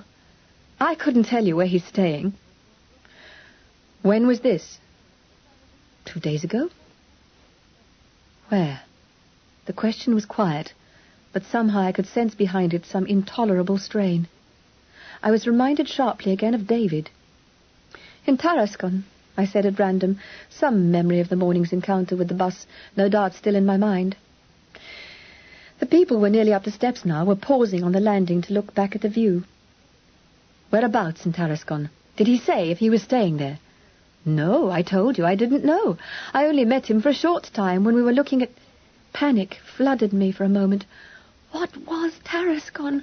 What did one look at in Tarascon? I plunged on a certainty. At the cathedral.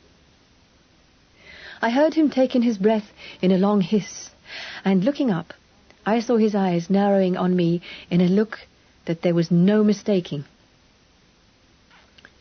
It was not imagination this time to see violent intentions there. If ever a man looked murder at anyone, Richard Byron looked it at me on that bright afternoon between the flaming beds of flowers in the gardens of Nîmes. Then the little group of tourists was round us, and I turned to go with them. Anywhere, so long as I was among people, safe in a crowd, safe from the danger of betraying David to this hard-eyed man who stood in the sunlight looking like murder. "Why, hello," said a soft American voice. "Didn't I see you before? Down at the Bull Ring? Kind of a quaint little place, isn't it? Where's your little boy?" It was the woman who had picked up my bag. She smiled charmingly at me, but my mouth felt stiff. I just looked at her. "Mom," came a plaintive voice. "Hi, Mom. Can you fix this film for me?" She smiled at me again and hurried towards Junior, who was wrestling with his Kodak at a cafe table. I started to follow, but a hand closed round my wrist and gripped it hard. "Just a minute," said Richard Byron again. He pulled me round to face him. I turned as if I were a wax doll. I had no more resistance. His grip was hurting my wrist, and he pulled me close to him. The group of tourists, self-absorbed and chattering, moved by, paying no attention. He drew me behind a group of statuary. "Let me go." "So, you were in the arena today with a boy." "Let go my wrist or I'll call the police." He laughed, an ugly little laugh. "Call away." I bit my lip and stood dumb. The police, the questions, my papers, my car, and I still had to get quietly out of Nîmes with David. Richard Byron laughed again as he looked down at me. "Yes, you'd be likely to call the police, wouldn't you?" His grip tightened, and I must have made a sound because his mouth twisted with satisfaction before he slackened his hold. "Now, where's this boy you were with?" I couldn't think. I said stupidly, "She's mistaken. He wasn't with me. I was just talking to him. It wasn't David." He sneered at me. "Still lying. So you were just talking to him, were you? The way you talked to David Shelley in the cathedral at Tarascon?" I nodded. "Would it surprise you to be told," said David's father, "that Tarascon is a small and dirty village whose main claim to fame is a castle on the Rhone, and that, though I suppose there must be one, I have never even seen a church there?" I said nothing. I might have known. Johnny always said I was a rotten liar. "And now, damn you," said Richard Byron, "take me to David." And he pulled my arm through his own and led me towards the steps. He did not speak as we went down the long, shallow flight of stone steps to the lower gardens, and I was grateful for the chance to think. Why was he acting like this? I could not imagine, and I did not intend to waste time thinking about it yet. I must think of nothing but how to shake him off, and get out of Nîmes and back to Avignon without his following me or seeing David. One thing was certain, I thought, remembering the boy's panic-stricken flight from the arena on hearing his father's voice. David was mortally afraid of meeting his father. So all that mattered for the moment was that David should get away. If only he'd told me then, we could have left Nîmes straight away. And after meeting Richard Byron, I knew that sooner than let him get his hands on David, I'd murder him myself. I stole a glance at his profile, with its expression of brooding bitterness and the unpleasant sets to the mouth. Then I remembered, with a queer, cold little twist of the stomach, what Mrs. Palmer had said. He must have been mad. They ought to have locked him up. He must be mad. Panic swept over me again, and at the same time a queer sense of unreality that I believe does come to people when they are in fantastic or terrifying situations. This could not be happening to me, Charity Selborne. I was not walking along the canal side in Nîmes, Provence, with my arm gripped in that of a man who might be a murderer, a man who had hurt me and cursed me and looked as if he would like to kill me. These things didn't happen. My mind spiraled stupidly.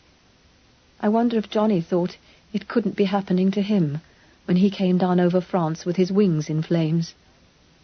"Well," said Richard Byron. He had paused at the corner leading to the arena and looked down at me. I said nothing, and his brows came down sharply into a scowl. "Well," he repeated, with a sneer in his voice. "You beautiful little bitch, what about it?" Then suddenly, gloriously, I was angry. Someone once described it as a chemically useful reaction. I believe it is. At any rate, my mind cleared at that moment, and I forgot to be afraid of him, madman or no, and I knew what to do. I looked up the street that leads to the arena and saw, parked at the extreme end of it, a big grey car. And I remembered Lorraine's panicky whisper, "A big grey car with a GB plate." And I looked the other way towards the square. There was a bus standing there, and I could see its destination, Montpellier. Then I put a hand to my eyes, and my lip quivered. "All right," I said. "I was lying to you, but you frightened me, and I wanted to get away. I was with David Shelley in the arena." His arm moved sharply under mine. "That's better. Where is he now?" "I don't know." "Now look here, my girl." I shook my head impatiently. "Can't you see that I'm telling you the truth now? He didn't want to go up the Tour Margne with me. He went off on his own." "Where are you meeting him again?" I hesitated, and I could feel him tensing. "In the square," I said reluctantly. "Oh, David," I prayed, "if it doesn't work, forgive me." "When?" "In time for the bus. You're making me late." He whirled round, his eyes on the square. There was no sign of David. "The Montpellier bus," I said sulkily. His eyes showed his satisfaction. "That's the Montpellier bus standing there now," he said. "When does it go?" I peered towards it, screwing up my eyes. "Is it? Yes, it is." I saw the drivers standing about in the sun as if they had all the time in the world, and once again I took a chance. "It goes in about 10 minutes. Then I looked up at him, and my eyes really did swim with tears. "And now, please may I go? I'm sorry if I annoyed you, but you scared me so." He hesitated, and I tried not to hold my breath. Then he dropped my arm abruptly and said, "Very well. I'm sorry I scared you. But I thought, well, you shouldn't have told me those lies. I'm a little anxious about David, you see, and I thought you were stalling me off. I'll see him at the bus." He started quickly up the street towards the parked car. I walked as casually as I could to the corner. Then, once out of sight, I broke and ran for the church as if hounds were out, and I was the hare. Luckily, there was no one about in the porch to see me tear into the building as if I were bent on sacrilege. If David weren't there, I couldn't think beyond that possibility. But he was, curled up in a big pew in a side aisle with Rommel asleep at his feet. He straightened up with a jerk when he saw me. "David," I said breathlessly, "don't ask questions. He's looking for you. Come to the car. Quick!" He threw me one scared and wondering look and came. As we reached the porch, I hesitated for a moment and scanned the square, but could not see the big grey car. We turned right and tore across the open space, and as we ran, I saw out of the tail of my eye the bus for Montpellier slide out of the rank and turn onto the Montpellier road. Then we had found our side street and the car, and were threading a maze of narrow streets away from the square. "Our luck's in," I breathed. "The Montpellier bus, it left early. He'll follow it until he finds out, and by that time..." 2 minutes later, the Riley slipped out of Nîmes and took the Avignon road.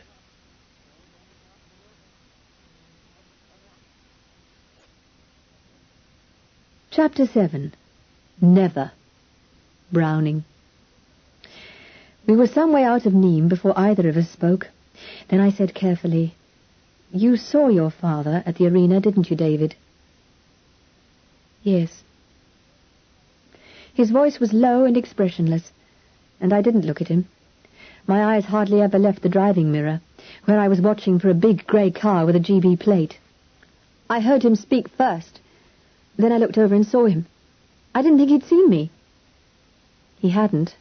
I gave you away by mistake. I met him up at the Temple of Diana, up in the gardens. What happened? Oh, he tried to make me tell him where you were. I told a few lies and got caught out in them. I never did have much luck that way. Then I managed to make him think we were getting the Montpellier bus. I suppose he'll follow it. Yes, I'm hoping so, I said cheerfully. And it's in quite the opposite direction from Avignon. Yes, I know. Something in his tone made me glance quickly at him. He was sitting, hugging Rommel between his knees and staring in front of him with an expression I found it hard to read. He was still very white, and there was a look of strain over his cheekbones, as if the skin was stretched too tight. His eyes looked enormous, and as he turned to answer my look, I could see in them misery and a kind of exultation. Through the tears that were slipping soundlessly down his cheeks, my heart twisted uncomfortably, and I forgot to be casual any more. I put out my left hand and touched him on the knee. "Never mind, David. Is it very bad?" He did not answer for a bit, and when he did, his voice was coming under control again. "How did you find out about my father?" "I'm afraid there was some gossip at the hotel.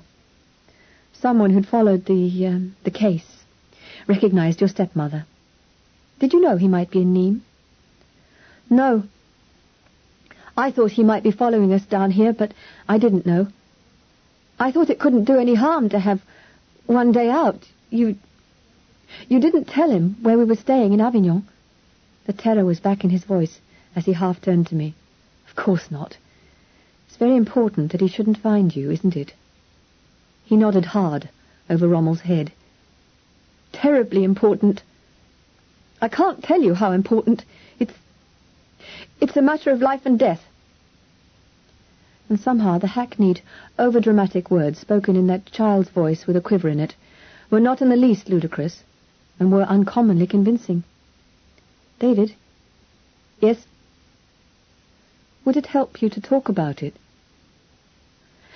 "I don't know." "What did they tell you at the hotel?" "Not very much. Just what was in the papers at the time. You see, if you'd told me about your father when you saw him first in Nîmes, this needn't have happened. From what I had heard at the hotel, I gathered that it might be undesirable for your father to find you again. And then when I met him in Nîmes and realized that it was his voice that had frightened you in the arena, I knew that whatever happened, you didn't want him to catch you, that's all." The driving mirror was still blank of anything but a narrow white road snaking away from the wheels. "That's all there is," said David at length. "Except for one thing. Mrs. Selwyn, there's one thing that's terribly important, too." "What's that, David?" He spoke with a rush. "Don't tell anyone, what's happened today." "But, David, how can I help it? Your stepmother ought surely..." I saw his hands move convulsively in the dog's fur, and Rommel whined a protest. "No. Oh, please, Mrs. Selwyn, Please do as I say. It would only worry her terribly, and it wouldn't do any good. It won't happen again because I won't go out, and anyway, we leave in a few days for the coast, so please keep it a secret. I wouldn't ask if it didn't matter." I was silent for a moment, and the Riley sang up a steep rise in the road. A little way ahead, I could see the deep trees and the golden arches of Pont du Gard. "All right," I said. "I don't know why, but I'll do as you say. Though I still think I ought to tell your stepmother, but I won't. Cross your heart." I don't suppose the childish oath had ever been administered with such an agony of urgency. I smiled at David. Cross my heart. There was a little sigh beside me. "You're awfully nice, aren't you?" said David naively. "Thank you. How did he look?" I slowed down and pulled in behind a big brake van with a Vaucluse plate. Still nothing in the mirror, but in front of my eyes rose Richard Byron's face, dark and angry, with scowling brows and a hard mouth, and I could feel the bruises on my wrist where he had hurt me. "He looked well enough," I said carefully. "But of course he was pretty angry, and so he wasn't too pleasant. I don't blame you for being scared, you know. I was scared silly. I wondered—" I broke off abruptly. "You wondered if he was mad," said the small voice beside me. "Well, I think he is. I think he must be. Quite mad." And we drove into the Pont du Gard and drew up in front of the hotel. A hasty look through the tables on the terrace satisfied us that Louise must have already gone home, so we set off once more for Avignon. On the second half of the journey we hardly spoke.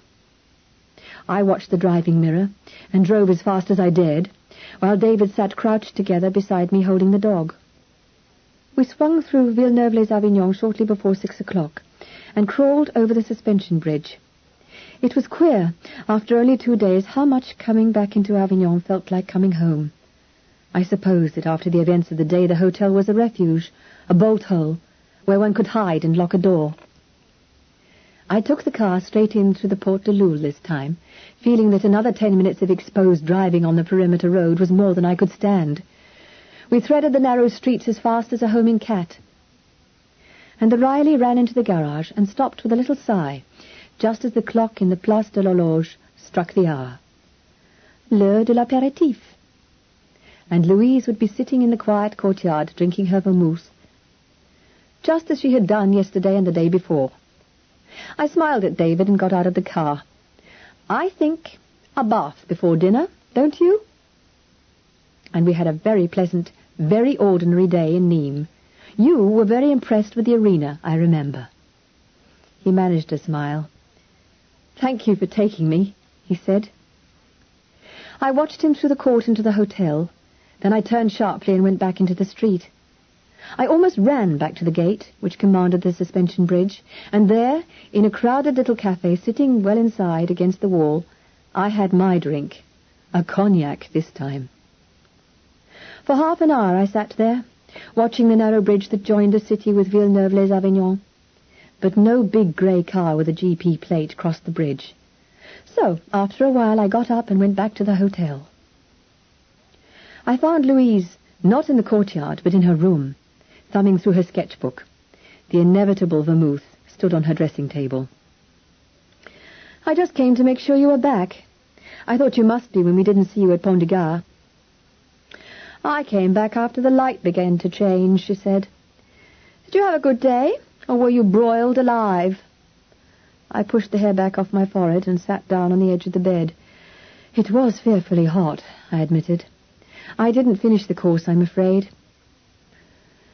I just could not climb the last long mile to the Roman Tower. But the other things were well worth a visit. How did the sketches go?" Louise knitted her smooth brow at her sketchbook. "Oh, so-so. The shapes are wonderful. But, oh, Lord, the light, it can't be got. If you leave out the reflections, the arches look like American cheese. And if you put them in, they look like fat legs in fishnet nylons. The colours just aren't there in the box. She sipped her drink, and her eyes considered me. "Are you sure you haven't overdone it a bit, Charity? You look done up. Don't forget you're not quite as tough as you think you are." "I'm all right." "Well, be careful, that's all. This isn't the climate to take risks with." "I'm all right," I said again. "Or at least I shall be when I've had that dinner that I'm beginning to dream up." I went to my room to change. I hadn't time for a bath, but I took a quick, cool sponge down and put on my pale green dress. I looked in the mirror as I brushed my hair and saw with faint surprise that under their faint tan my cheeks were quite without colour. I leaned closer to the mirror. Something about the eyes and the corners of the mouth reminded me vividly of David's face as he had turned to me in the car. Some trace seemed to be there of strain and fear.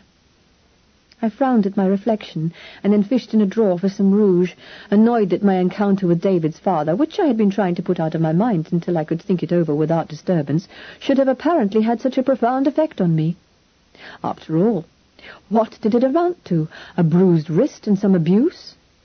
The natural fear of a sane person confronted with the unreasonable?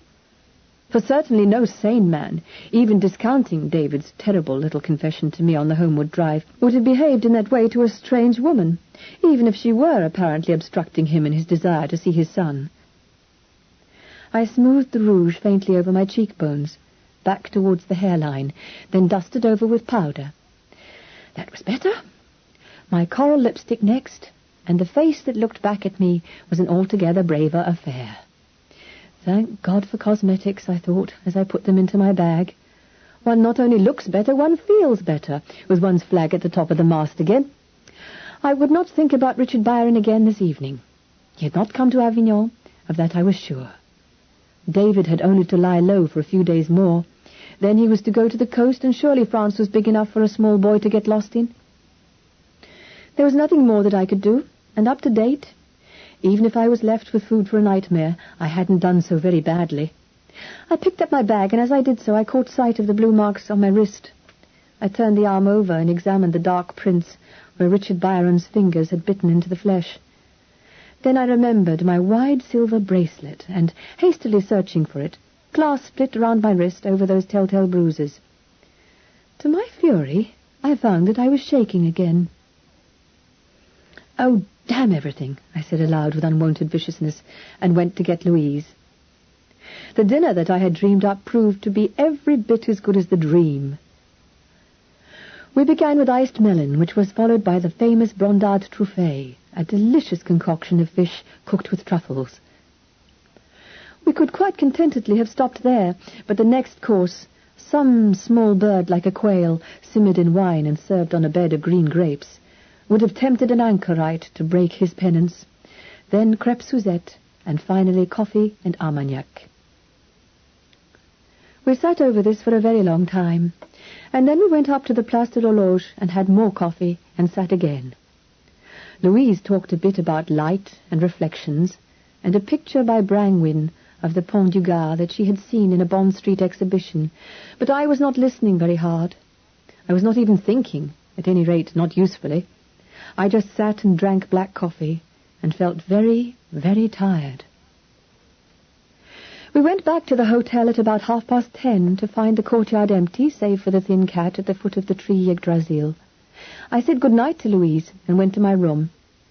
The tired feeling still persisted, and it was with slow, mechanical movements that I took off the green frock, creamed my face, brushed my hair, and went through all the motions of getting ready for bed. I was even too tired to think, and with the edge of my mind, I remember feeling glad about this. Finally, I wrapped my housecoat round me and went along the corridor to the bathroom, which was at the far end from my room. I was in the bathroom and was in the act of closing the door softly behind me when I heard a quick tread in the corridor, a man's tread. A door opened, and I heard an urgent whisper, "Lorraine!" I froze. It was the voice of the man I'd overheard with Lorraine Bristol on the Rocher des Dames. "Lorraine!" "You? What is it? What has happened?" "Lorraine, he's here. I saw him today in Nîmes." There was a sound like a deep-drawn breath of terror. Then the door shut behind him, and I heard the click of a lock. I shut the bathroom door and leaned against it for a moment, my brain revving up like a tired engine. Marsden. On the bus to Nîmes. I had forgotten all about Marsden. I must ask David where Marsden came into the picture. I crept out of the bathroom without a sound and paused outside Lorraine Bristol's door. There was the barest murmur inside of voices. I tiptoed on round the angle of the corridor to David's door and lifted my hand to scratch at the panel, wondering as I did so if Rommel slept in the room with him and if he would bark. Then I stopped with my hand halfway to the panel and froze again. From inside the room came the sound of a child's desolate sobbing. I stood there for a long moment. Then my hand dropped to my side, and I went back to my own room. Chapter 8. While I am I and you are you, so long as the world contains us both, while the one eludes, must the other pursue. Browning. All things considered, I did not sleep too badly. I was wakened at about 9 o'clock the next morning by Louise, who stopped to knock on my door on her way down to breakfast. I got up slowly and dressed. The shadows under my eyes were still there, and so were the marks on my wrist. But I put on my coffee cream linen dress and my silver bracelet, and felt pretty well able to face what might come. I went down to the courtyard for breakfast. David was there, looking as if he had not slept too well, but he gave me a gay little smile of greeting, and Rommel under the table wagged his silly tail. Lorraine Bristol looked up from lighting one cigarette from the half-smoked butt of another. She, too, looked as if she had not slept, and the lines from nostril to mouth were sharply etched on her lovely face, giving her suddenly an older, harder look. I felt sorry for her. She said, "Good morning, Mrs. Selborne. It was so good of you to take David yesterday. He has been telling me how much he enjoyed the day." I said lightly, "That's all right. It was a pleasure. Nîmes is a lovely place, except for the smells. I hope David will be able to come with me for another trip some day." I saw David's swift upward glance. Then Mrs. Bristol said, "It's so nice of you. Perhaps. But we plan to leave Avignon soon, and we will go then to Nice." "I hope you enjoy it," I said, and we smiled at one another like two mechanical dolls, and then I went to our own table and sat down. Over the coffee and croissants, I looked round me. Mamma and Papa from Newcastle were there, and Mamma waved cheerfully when she caught my eye. Carol, apparently, was not up yet, or perhaps it took her a long time to complete her fearsome toilet. The young American couple, each in other absorbed, sat with heads close together in their corner. The Frenchman, Paul Very, was nowhere to be seen, but Marsden sat at his table beside the vine-coloured trellis, imperturbably eating his croissants and reading Little Gidding. "At breakfast?" said Louise in an awed voice. "A man who can read poetry at breakfast would be capable of anything." "You're probably right at that," I thought, remembering the decisive voice in the dark. "I got you out of the mess before, didn't I? I'm in charge, and you trust me, don't you?" "More sightseeing today," came Louise's voice. I shook myself free from my thoughts and poured another cup of coffee. "I'll do what you do," I said. "Sit in the shade and drink iced grape juice?" "Just that." "Tired?" "A bit, you were right. The heat did take it out of me yesterday. I'll stay at home today and think up something good for tomorrow." Presently people began to move, the tourists discussing the day's program. The Germans went off arguing over a guidebook. And soon afterwards the American couple strolled out into the Rue de la République arm in arm. David got up then and went into the hotel with Rommel, and in a few moments Marsden went in too. Lorraine Bristol lit another cigarette and stared in front of her. I made some excuse and got out of my chair. Perhaps now I could get to David's room and ask him about Marsden. Why Lorraine Bristol, if she did know Marsden, and if he had helped her and David in the first place, had not told David of the connection. Perhaps David would feel safer if he knew that there was a man on guard between him and Richard Byron. It was possible, of course, I thought as I climbed the stairs, that David did know, but he had betrayed no such knowledge yesterday when we had seen Marsden on the bus. nor had any sign of recognition passed between Marsden and himself, beyond the casual recognition of fellow guests in a hotel. Marsden was in the upper corridor, so, without going near David's door, I went into my own room and collected the things I should want for the morning, my sunglasses, a book, my Michelin guide. Then, after a few minutes, I went out again into the corridor, only to find that my plan of having a private word with David would have to wait, for he and Rommel and Marsden were together making for the stairs. "So, I thought I'd go up there this morning," David was saying, "instead of to the river." "I'm walking up that way myself," said Marsden. "Mind if I come with you?" "Not at all, sir." The voices faded. I went back into my room, thinking that it certainly did not sound as though David knew of any intimate connection between Marsden and his own affairs. Then I heard them come out into the courtyard, below the balcony, and I moved towards the window. "The tower at the north corner," said Marsden. "Though how he ever got a mule up it, I don't know. Have you ever been in?" "No," said David. I saw him stop beside his stepmother's table. "I'm going up to the Rocher des Dames," he told her. "Mr. Marsden's coming too. You'll get a marvellous view of the ferry boat from there. It has to cross with a rope in case it gets swept away." Yes, I thought, watching them go together up the Rue de la République, and you also get a marvellous view of the suspension bridge that leads in from Nîmes and Montpellier. And I wondered just how much of his day David would spend up on the battlements, watching for a big grey car with a GB plate. The day dragged by. Louise and I spent the morning in the gardens, according to plan, drinking iced grape juice, and idly watching the circular sprays watering the vivid lawn.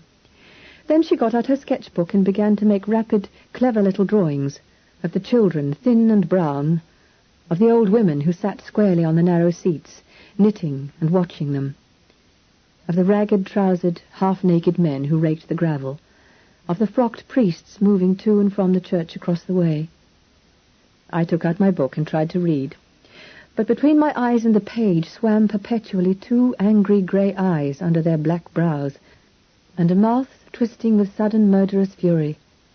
I blinked it away and began to read with steady concentration, only to find after several minutes that I had read the same page over and over again, and had not taken in a single word of it, and that my brain was mechanically repeating like a damaged record, "You little bitch, you little bitch, you little bitch." I pushed back my hair as if by the action I could brush my mind clean of memories, but I gave up the attempt to read after a while and sat fidgeting with my sunglasses, and wishing I could draw or do anything to take my mind off the wheel that it was treading over and over again. "Louise?" "Let's go and have lunch." "Already?" "It's time. We may as well go back to the hotel, don't you think?"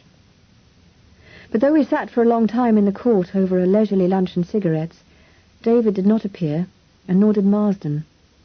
Paul Very was in his corner and smiled at me over his aperitif, but apart from him and ourselves, all the other residents, including Lorraine Bristol, seemed to be lunching elsewhere. At length I got up. "I think I'll go and rest," I said, and went up to my room.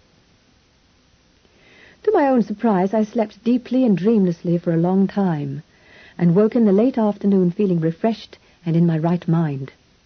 As I washed and slipped into the pale green dress, I felt singularly light-hearted, as if some heavy cloud had lifted off the landscape and had left nothing but a shining prospect of sun upon the wet spring grass.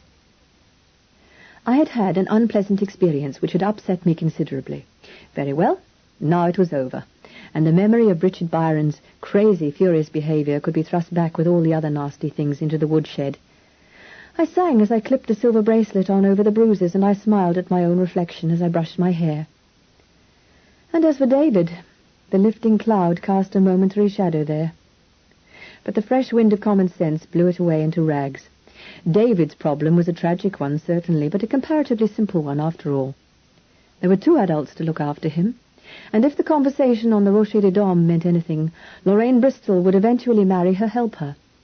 The only problem was to keep David out of his father's way, and surely that wouldn't be very difficult to manage. And whatever I felt about it, I could do nothing for David. It was Mrs. Bristol's problem, and I was a stranger. And I would see the last of them in a few days' time anyway. There was only one sane thing to do, and that was to forget the whole business. I went lightly along to Louise's room and found her doing her hair. "Louise, I've had an idea. I'm feeling as restless as a gypsy, and I'm sick of doing nothing. I'm going to take the car and drive up to Les Baux for a night, or even a couple of nights. Do you want to come?" Les Baux? Where's that, and what is it? It's a ruined village, a hill village south of Avignon. I believe it's a queer, wild sort of place, just ruins and a deserted village and an inn and a wonderful, eerie view. It's just what I feel like, anyway, miles from anywhere. Louise put away her brush and comb and began to do her face. "Do you want me to come? I mean, do you not want to go alone?" "I don't mind whether I go alone or not. That's not why I was asking. If you'd like the drive, come by all means. If not, I'll be perfectly happy." She looked at me in the mirror. "Sure." "Perfectly. I take it you don't want to come." "Not particularly. I'd rather laze about here and draw." "But if you—" "Then forget it. It was a sudden idea, and it suits the way I'm feeling, but you needn't let it affect you. I'll go and ring up and see if they've a room at the inn, and I'll drive up there for dinner." Louise sat down to put on her sandals. "You know," she said with an upward look at me, "I was wondering last night—" "Well, is anything up?" "Not a thing," I lied cheerfully. "I was tired, but after that sleep this afternoon I feel wonderful. But I feel a bit stifled in Avignon, and I want to be off and up to Les Baux tonight. You sure you don't want to come?" Louise shook her head. "No, you go off and commune with nature and the ghosts in the ruined houses. It sounds terrible. I'll see you when I see you, I suppose." So I went downstairs and telephoned the inn at Les Baux, where I was lucky in being able to secure a room for one night at least, with the probability of the next, if I should wish it. Feeling something like a released prisoner, I hurried back to my room, pushed a nightdress and a few toilet necessities into my big handbag, went down again and saw Madame, then said goodbye to Louise, and went out to get the car. It was all done so quickly, and I was out of Avignon and heading for Orgon before I really had time to think what I was doing. But when I did think about it, pushing the car along at a comfortable speed in the evening light, it still seemed a good thing to do.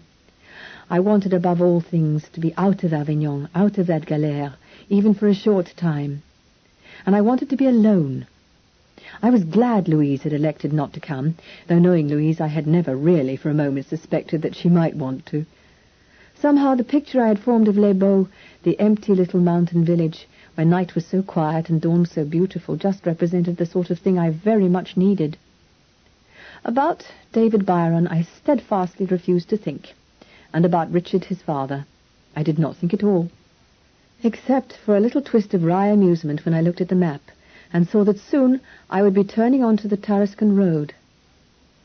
The evening was drawing down, and the light deepened. Away behind me I caught a last glimpse of the towers of Avignon like torches above the trees.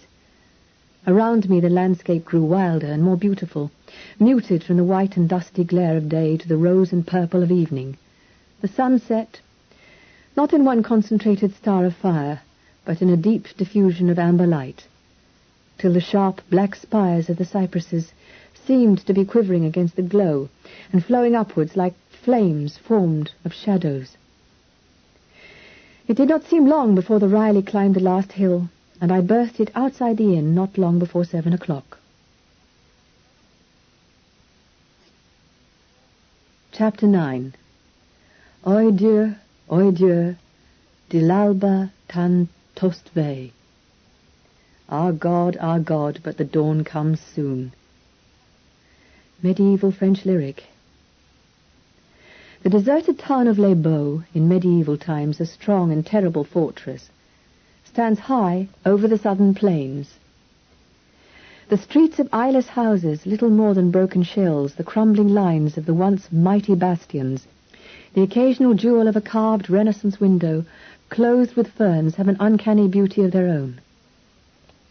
While something of the fierce and terrible history of the wolves of Les Baux, the lords of Orange, and the kings of Arles still seems to inhere in these broken fortifications, the prospect is wild enough and strange enough to satisfy anyone who, like myself that evening, felt so pressingly the need for quiet and my own company. With faint amusement I perceived slowly creeping over me the mood of melancholy in which the not-quite-romantics of the 18th century in England found such gentle pleasure. I sat near the window of the little inn's dining-room, watching the evening light on the distant slopes, and enjoying my lonely dinner. I ate slowly, and the light was dying from the land when at length I took my coffee and chartreuse outside onto the little terrace, and prepared to let the past have its way with me. I got out my book and read the Chanson d'Étoile again, the songs of lovely Isabel, the Orlande the Beautiful, Eglantine the Fair, who had sat at their embroidery singing so very long ago in this same land. Then I shut the book and sat dreaming, with my eyes on the broken lines and ghost-filled terraces of the town, trying to pave the streets and cut back the vegetation and fill the empty ways with horses and men and the glint of armour and the scarlet of banners. I sat there till darkness had drawn over the scene. And then I went down to the car and drove it away from the inn door, round the open sweep to face the road again. I left it parked there, 2 wheels on the verge. Then I went up to my room. Where was it that I had read that to watch the dawn over the ruined town was one of the sights of the world?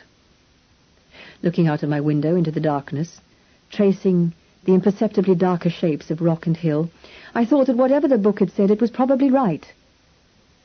I would go out early and wait for the sun to rise and see if the ghosts of the kings of Arles really did ride at cock-crow. So I did not undress, but merely took off frock and shoes and lay down on one of the beds. I was asleep almost at once. I must have slept for 3 or 4 hours, because when I woke and turned my head to look at the window, I could see not light, but a faint lifting of the darkness. I put a light on and looked at my watch, only to find that I had forgotten to wind it the night before. I put the light off again, got up, and went to the window to lean out. My room faced southeast, and away to my left I could see what looked like the beginnings of a rift in the night, a soft penciling of light on the underside of a cloud. The air was chill and clear and silent. I closed the shutters, put on the light again, and got into my frock and shoes. I rinsed my face and hands in cold water to wake myself up properly, then put on my coat and went quietly out of my room and down the stairs. I must have made some slight noise, but nobody seemed to hear, or at any rate to bother about it. I suppose the people at the hotel were used to dawn watchers in Les Baux.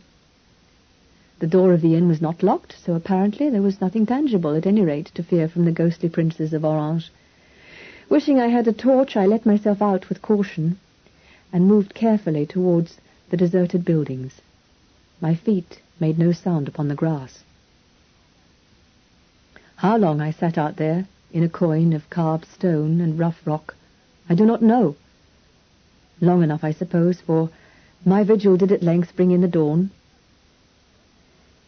I saw the first light, forerunning the sun, gather in a cup of the eastern cloud, gather and grow and brim, till at last it spilled like milk over the golden lip, to smear the dark face of heaven from end to end. From east to north and back to south again the clouds slackened. The stars, trembling on the verge of extinction, guttered in the dawn wind, and the gates of day were ready to open at the trumpet. Oi Dieu, de l'alba tan tost vei. Suddenly I was cold. The pleasant melancholy had faded, and in its place began to grow unbidden the little germ of loneliness which could, I knew, mature in these dark and wild surroundings all too soon into the flower of desolation. I began to wish violently for a cigarette. I got up, stretched, stood for a moment looking at the growing light, waiting, perhaps unconsciously, for the trumpet to blow its shrill aubade across the stars. Something moved behind me, moved and spoke. As I whirled, my heart stampeding, my hands to my throat, "So, I've found you again," said Richard Byron. He was standing barely 3 yards away from me. In the darkness I could see him only as a looming shape on the slope above me, but I would have known that voice anywhere, hard, incisive, with an edge to it, and an unpleasant undertone of mockery. He stood where he was, above me in the dark, and I knew that I was as securely trapped in my corner of rock as if I had been in a locked room. To the left of me and at my back, the rock wall and the remains of a towering buttress. To my right, the sheer drop of the southern plain, and before me, Richard Byron. I stood still and waited. He lit a cigarette, and in the hissing flare of the match, I saw again the face of my nightmare, the dark hair falling over the frowning brow, the hard eyes narrowed against the flame. The match lit a brief arc over the cliff. The cigarette glowed red as he drew on it. "How did you get here?" I asked, and was annoyed because my voice was not my own at all. He said, "You stopped for petrol at Saint-Remy. You went across the road and had a drink in a boulevard café, while they put oil in and cleaned up for you." "Yes, I did. Were you in Saint-Remy?" "I was. I was like you, having a drink, while they did something to my car. I went to your garage and waited for you.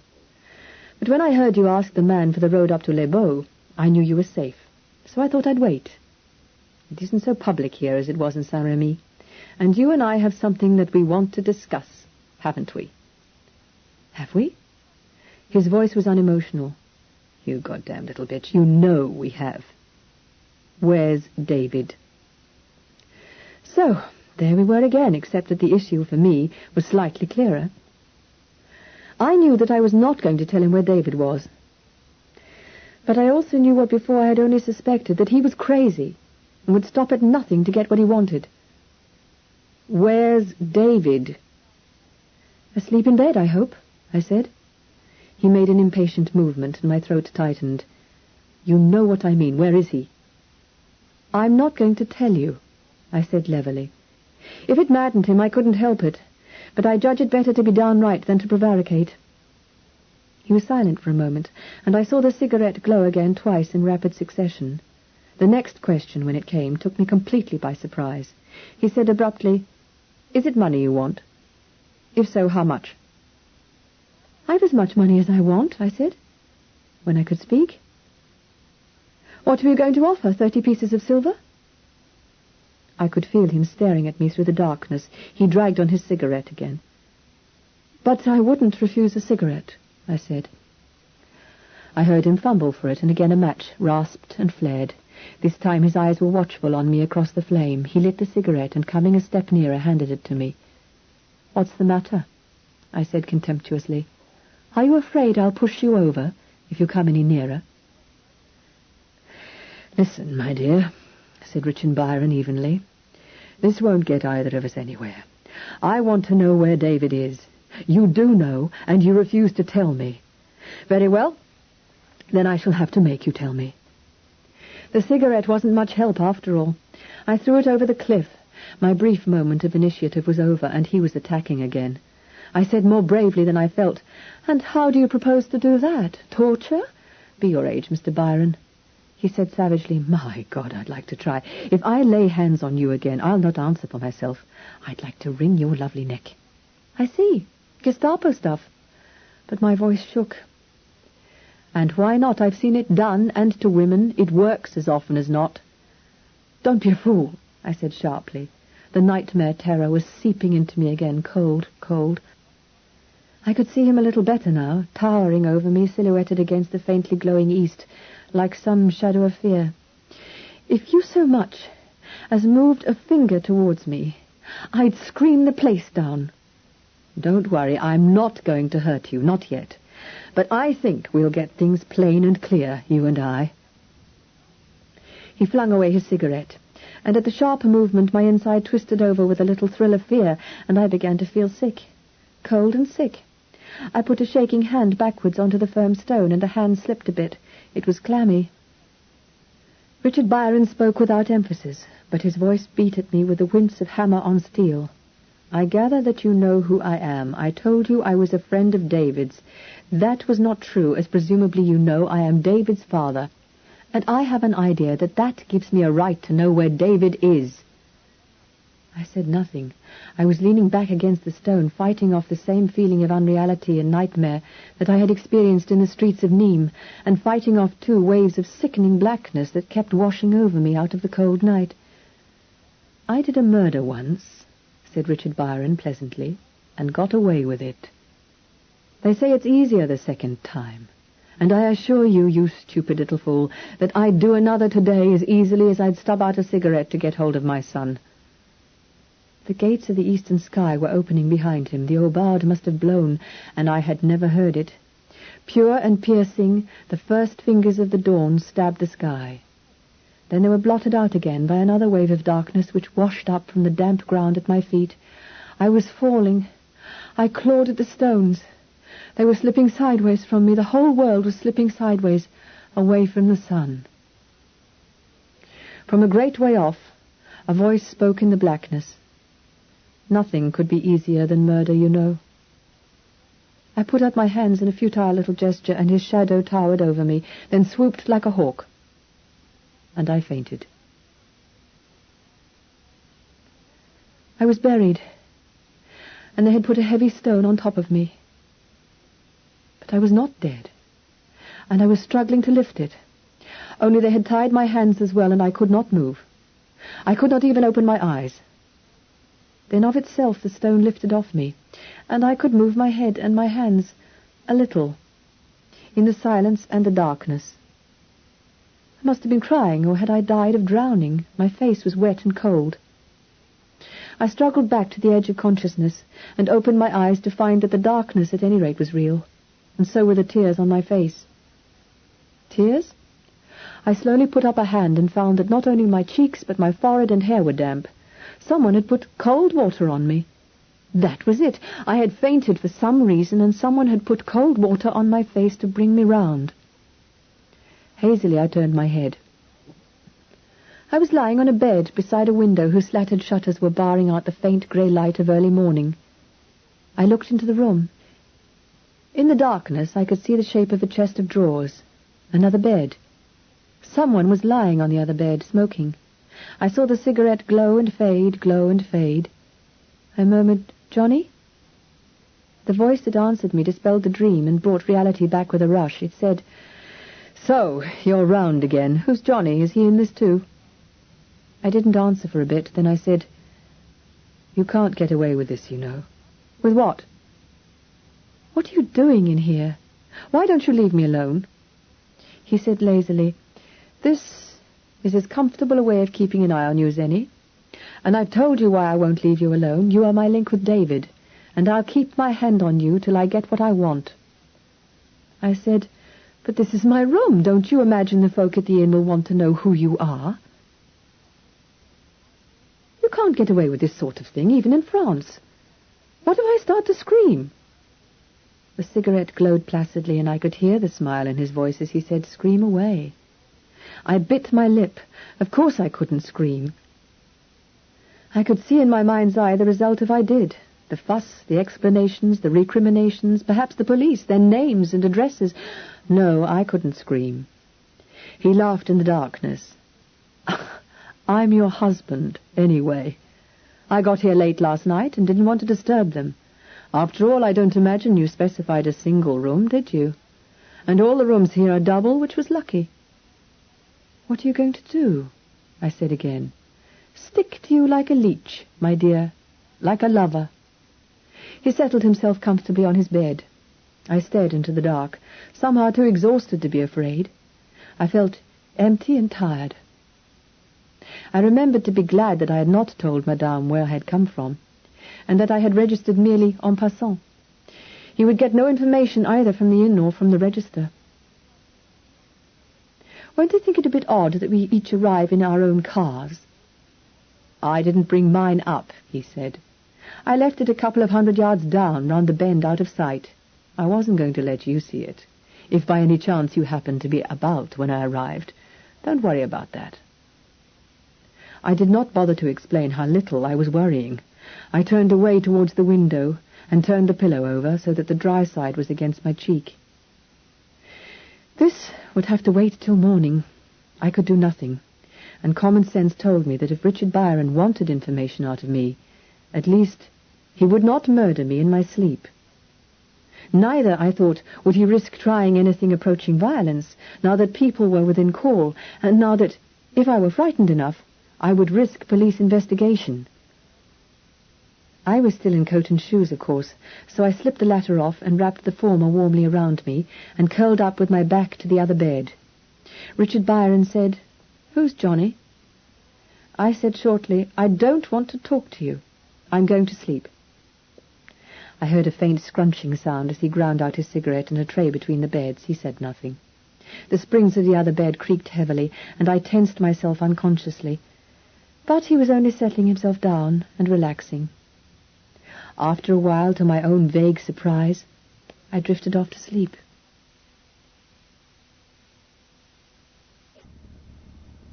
Chapter 10. And Charity chased hence by rancor's hand. Shakespeare. I awoke to an empty room, dredged with sunlight through the shutters, and the comforting sounds of breakfast on the terrace below the windows.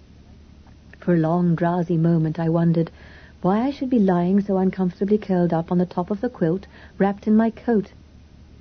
Then I remembered, and sleep fled incontinently as I turned over to look at the other bed. It had not been a nightmare. That strange interview among the dark ruins, my fainting, the implacability of the man who was going to stick to me like a lover. I could see the impression where he had lain on the other bed, the dent left by his head on the pillow, and a little pile of cigarette butts in the ashtray between the beds. I sat up and swung my legs over the side of the bed. I felt a little stiff from sleeping curled up, and as if I had not slept long enough, but otherwise the night's adventures did not seem to have affected me physically to any great extent. But mentally, I was in a turmoil. Where was Richard Byron now? What did he propose to do today, and how was I going to get away from him? I crossed the door, locked it, then took off my coat and frock and washed, afterwards patting cold water into my cheeks till the skin tingled, and I felt fresh and invigorated. I brushed my hair hard, then shook out the green dress, thanking heaven and the research chemists for uncrushable materials, and put it on again. The familiar routine of doing my face and hair did a good deal to restore my confidence. Somehow, I would get away from him, get back to Avignon, make some excuse to Louise, and we would drive off somewhere else for our holiday, at any rate until the rain and the boy had left for the coast. Or at worst, if I could not shake my enemy off, I could lead him astray away from Avignon. Though I felt a little cold quiver of the familiar fear to think what he might do if I thwarted him again. At any rate, I would get ready for whatever opportunity might come. I put my book, my dark glasses, my toothbrush, all the small things I had brought for the night, into my bulky handbag. Glanced round the room to see that nothing was forgotten, then put my coat round my shoulders and unlocked the door and went out into the corridor. Richard Byron was waiting for me at the foot of the inn's single flight of stairs. He was leaning against the newel post, smoking the inevitable cigarette. And as I came hesitantly down the stairs, he looked up and gave me a sardonic good morning. "I hope you slept well," he said, straightening up. "If we are husband and wife," I said, "you ought to know. And I should like a cigarette, please." He gave me one, and we went out onto the terrace. One or two people were still breakfasting, but I had slept late, and most of the guests had already gone into the ruined town, or had left in their cars. He followed me to a table near the edge of the terrace and held a chair for me. I sat down in the shade, without looking at him or speaking, and watched the smoke from my cigarette curling up in delicate blue fronds towards the hanging vines that clothed the terrace wall. We sat for some minutes in silence, but it was not the comforting silence of companionship. I could feel his eyes on my face, and was intensely conscious of his presence on the other side of the little table. Between us the air positively sizzled with unasked questions and ungiven answers. So I watched the tip of my cigarette, and then the waiter came with the coffee and croissants. The coffee was smoking, hot and delicious, and smelt wonderful in that sunny, still air. I put one of the flat oblongs of sugar into my cup and stirred it slowly, enjoying the smell and the swirl of the creamy brown liquid in the wide-mouthed yellow cup. "Have a roll," suggested Richard Byron, and handed me the flat basket where the new hot croissants reposed on their snow-white paper napkin. There was something in the ordinary, familiar little gesture over the breakfast table that made me suddenly still more sharply conscious of the queer and uncomfortable situation that I was in now, deeply in. I took a roll, still without looking at him, but memory stirred queerly.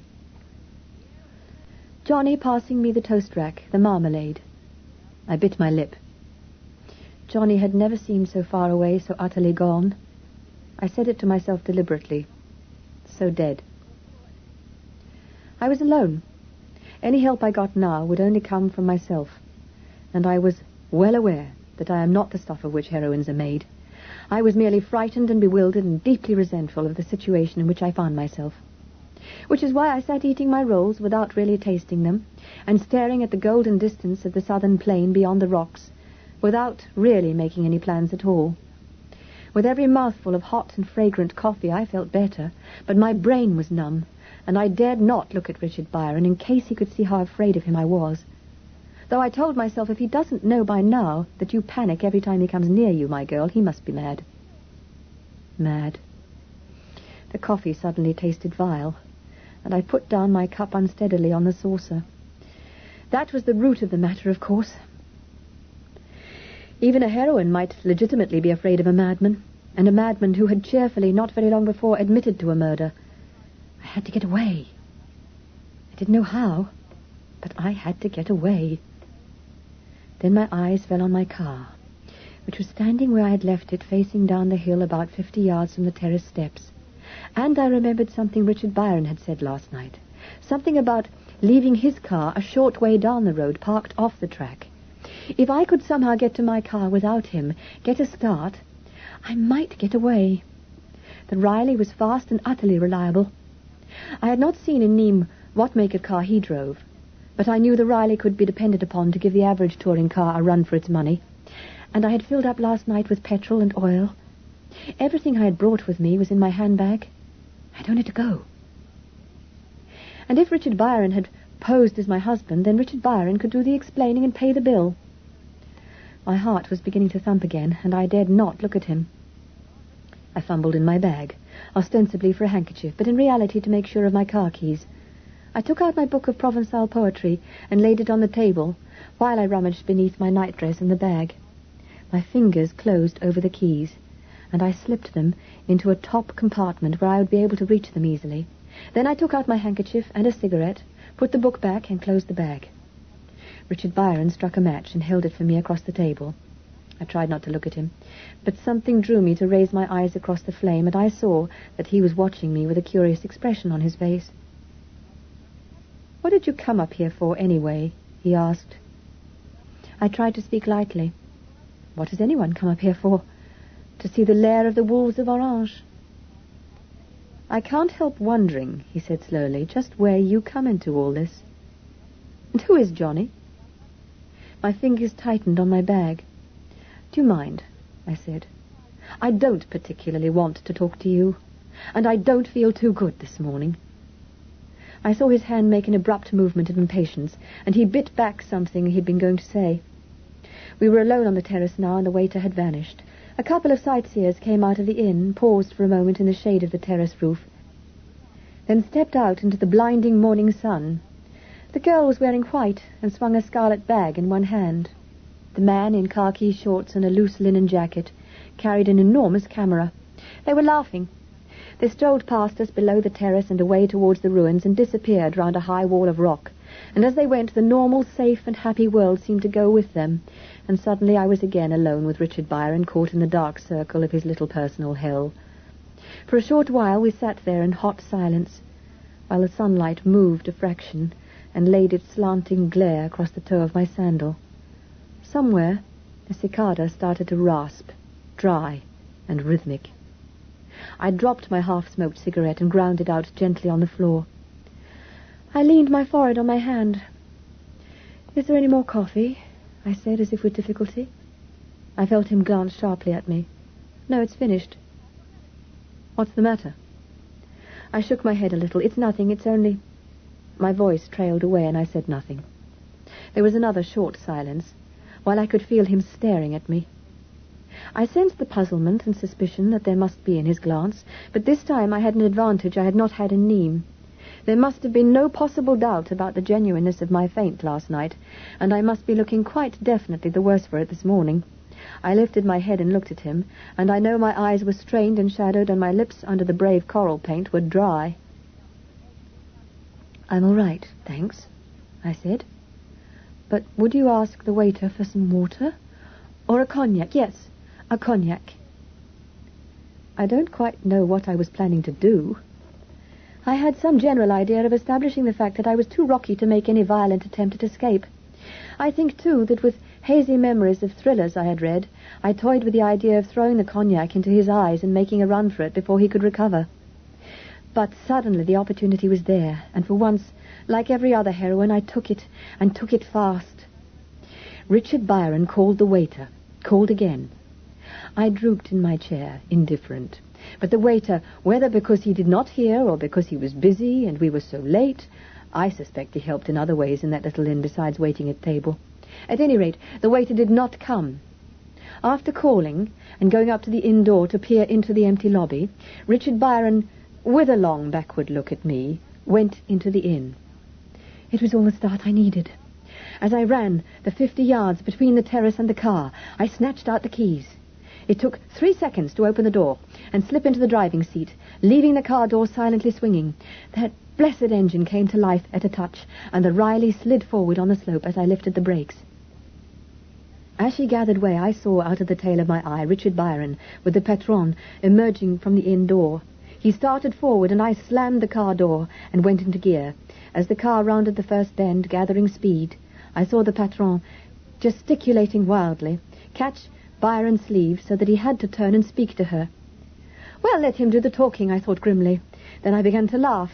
Let him explain why his wife bolts without a word. Let him get out of the silly mess of his own making, and pay the hotel bill into the bargain. The Riley sighed down the curling hill, round another sweeping bend, and there, by the verge, parked in a bay of rock, stood a big grey car. A Bentley. A Bentley, I thought, savagely breaking heart. It would be. Something that could give me a fairly alarming chase unless I did something drastic to it first. I slipped out of the car, with thoughts of tire slashing, taking sparking plugs, and other acts of thuggery storming through my mind. But there was a garage at the hotel, and who knew what spares might be available. As I stumbled across the stones to the grey car, I thought wildly. Not the rotor arm, for the same reason, and I had nothing to slash the tires with anyway. The bonnet was unlocked, and I lifted it with half an eye on the road behind me. It came automatically after all. It was the way Johnny had taught me to immobilize the car during the war, when we had to leave it parked for hours at the RAF station dances. And when the young officers, after about 1 a.m, thought nothing of winning someone else's car for a joyride with a girl in the blackout. Not a usual method at all, but one very difficult to detect, which could give an awful lot of trouble, and so simple. I whipped off the distributor cap, gave one of the screws a turn and a half with the end of my nail file to break the electric contact, put back the cap, closed the bonnet, and raced back to the Riley, all in less time than it takes to tell. My hands were shaking and slippery on the wheel, but when the car leaped forward again down the slope, I began to feel steadier. Down a bank with a rush like a lift, along an uneven stretch of flat, round another high-walled bend, and we were out of sight and well away. And it might take him some time to find out why the Bentley spluttered and would not start, with everything apparently intact. Presently we dropped gently round the last bend, and swung onto the good surface of the Tarascon road. I turned to the right in Saint-Remy, twisted through back streets till I thought I might have confused my trail a little, then, still keeping generally eastward, hummed along the narrow country roads with elation in my heart. Chapter 11. Exit pursued by a bear. Shakespeare. Anywhere but Avignon. I might have given him the slip altogether. I hoped at any rate that I had delayed him considerably. But I could not risk leading him straight back to Avignon and to David, or for that matter back onto my own trail, which from Avignon, wherever I went, would be an open book. I sent the car at what speed I dared over the rough, narrow roads, between their blinding high hedges of thorn and cypress, while I thought of where to go and what to do. I would get clear away if I could. Then I would telephone Louise, tell her as much as I knew, and ask her to pack up and come and meet me. She could hire a car. I would pay for it, and it would save her having to wrestle on the crowded trains with 2 people's luggage. But where would she meet me? I puzzled over it as the Riley crept cautiously over a narrow and manifestly unsafe river bridge. Then I made up my mind taking the simplest solution as being also the best, Marseille. I had always heard, and indeed it was reasonable enough, that a big city was the easiest place to hide in. And here was I within fairly easy reach of one of the biggest cities in France. Another thing, Louise and I had originally intended to visit Marseille for a day or so the obvious thing to do was to ask her to leave Avignon and meet me in Marseille. Even as I made the decision, the Riley ran into a small country town, a large village by English standards, and a glance at a road sign showed me that it was Cavaillon. I turned off the road into a straight little alleyway and berthed the car. Then after I had lowered the hood and made it fast, I got back into my seat and took out the map. For Marseille, I saw, I should not have crossed the river, but have turned sharp south at Orgon, onto the main Marseille road. That much of my way, at any rate, I must retrace. I sat biting my lip, gazing down the narrow alley which gave at the far end onto the main street of the town, and wondering what to do next. If I went back the way I had come, by the side roads, and Richard Byron had picked up the trail, I would run straight into his jaws. If, on the other hand, he had not followed my actual tracks, he would be on the main road, and if I took that way, I should deliver myself neatly into his hands. He had only the two alternatives I knew, and now so had I. I sat gripping the wheel in an agony of indecision. 2 alternatives, and I was wasting time. I looked at the map again, desperately tracing out with my finger the possible routes to Marseille. There were 3 things that appeared, after all, that were possible. I could take a chance and go back by one of the 2 ways across the river Durance, onto the main road for Marseille, or I could go east through Apt, on Route 100, by an involved and roundabout way, or I could go back to Avignon. The last did not count, so I dismissed it straight away. And I was through with taking chances. I was through with trusting my luck. I was not going back across the Durance to meet Richard Byron. I would go east and take the long road to the coast. With a heavy heart, I folded the map and started up the Riley. We crept along the alley, which was barely car width. It was roughly cobbled and gleamed with stinking puddles where thin cats prowled and rummaged in the gutters. The plaster on the houses was peeling, and the shutters hung crookedly on rusty hinges. We crawled along towards the main road, then stopped dead as I jammed on all the brakes and sat shaking. In the slash of vivid sunlight, which was the main road at the alley's end, a big grey car flashed past, heading east for Route 100. It was the Bentley. My first thought was, absurdly enough, a sort of admiration for the speed he had made, even with my spanners in the works. My second was a sharp elation for myself. At any rate, the road to Orgon was now clear, and I could double on my tracks. I pushed the Riley forward to the brink of the alley, then braked again, and getting out of the car, ran forward to peer up the main street of Cavaillon. The sun was blinding. The street was narrow and crowded with the usual French country market crowd. There were women with baskets and string bags clustering round the street stalls piled high with melons and beans and oranges and sleek purple aubergines. There were mule carts and lorries and big gleaming cars. There were dogs and children and half-naked brown men in berets and faded blue trousers. But the Bentley had disappeared. I fancied I could see its dust still hanging in the hot, quivering air at the east end of the street. I ran back to the Riley, and in a flash we were out of the alley and scudding west for the river bridge and Orgon, where one turns southeast for Marseille. Now that the Riley had her hood down, I was grateful for the breeze which, with our speed, fanned my cheeks and lifted my hair. But for the wind of our movement, the day was utterly still. Under the pitiless sun of late morning, the leaves of the planes that lined the road hung heavy in thick, lifeless clusters of yellow-green. The lovely stems of the trees, with their dapple work of silver and russet-peeled bark, shone in their long colonnades like cunningly worked pillars. The blinding road was barred by their shadows. Regular as the pulse of a racing metronome, the shadow bars flicked along the bonnet and back over my shoulder. We sailed out of Cavaillon, on the verge of the speed limit, tore through a dusty section of untidy ribbon building, then suddenly the road writhed out from the plane trees, and there, in the full glare of the sun, was the Durance and the long river bridge, and a queue of vehicles waiting to be allowed to pass over it. With a sinking heart, I took my place in the queue. The bridge, it appeared, was only a temporary one, 300 yards of wooden boarding, narrow and unsteady, between the newly erected iron spans. At each end was a sentry box, from which a man in uniform controlled the passage of traffic. At the moment, the stream from the opposite end of the bridge was being given the way, and cars, lorries, and carts crawled slowly and painfully across the narrow boards, while the white baton of the agent de police stretched implacably in front of us. The heat poured down. I could feel it striking up in waves from the upholstery of the car and gently prickling out in sweat on my body. I could not relax. I sat rigid, with my eyes switching like a doll's eyes from that forbidding white baton to my driving mirror and back again.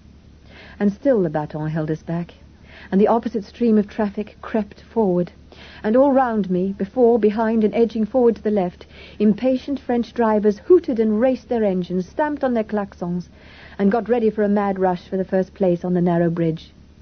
Behind me, in the tiny mirror, a gigantic lorry quivered and roared, almost on my rear bumper. Behind him again I could see a mule cart with a round canvas top. To my left, a yellow Cadillac had edged up and was ready to slip in ahead, between the Riley and the brake van in front of me. My nerves began to stretch. The roaring exhausts, the heat, the klaxons, the undisciplined traffic of the French highways. Would the white baton never drop? The impatient racing of motors round us suddenly became feverish, and again the imperceptible movement forward began. I saw that the other end of the bridge was now barred, and only 3 or 4 vehicles were still coming across. Presumably, as soon as the way was empty, we would be allowed to go. I gripped the wheel tighter, with an eye on the white baton, and another on the yellow Cadillac. The last lorry lumbered off the reverberating boards. The white baton dropped, and a hand waved us on. The brake van leaped at the gap, and the yellow Cadillac, with a triumphant blare, cut across the Riley's bows and roared in behind it.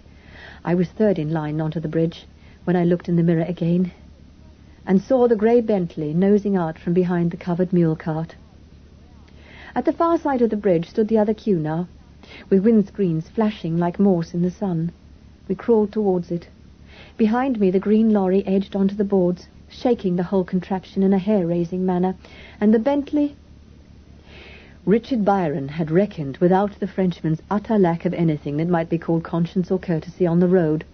For as the Bentley drew out to pass the mule cart, the driver glanced round and saw him, and immediately, with what looked like an imprecation, lashed at his mule and hauled at its head, so that the cart swung drunkenly across the Bentley's bonnet.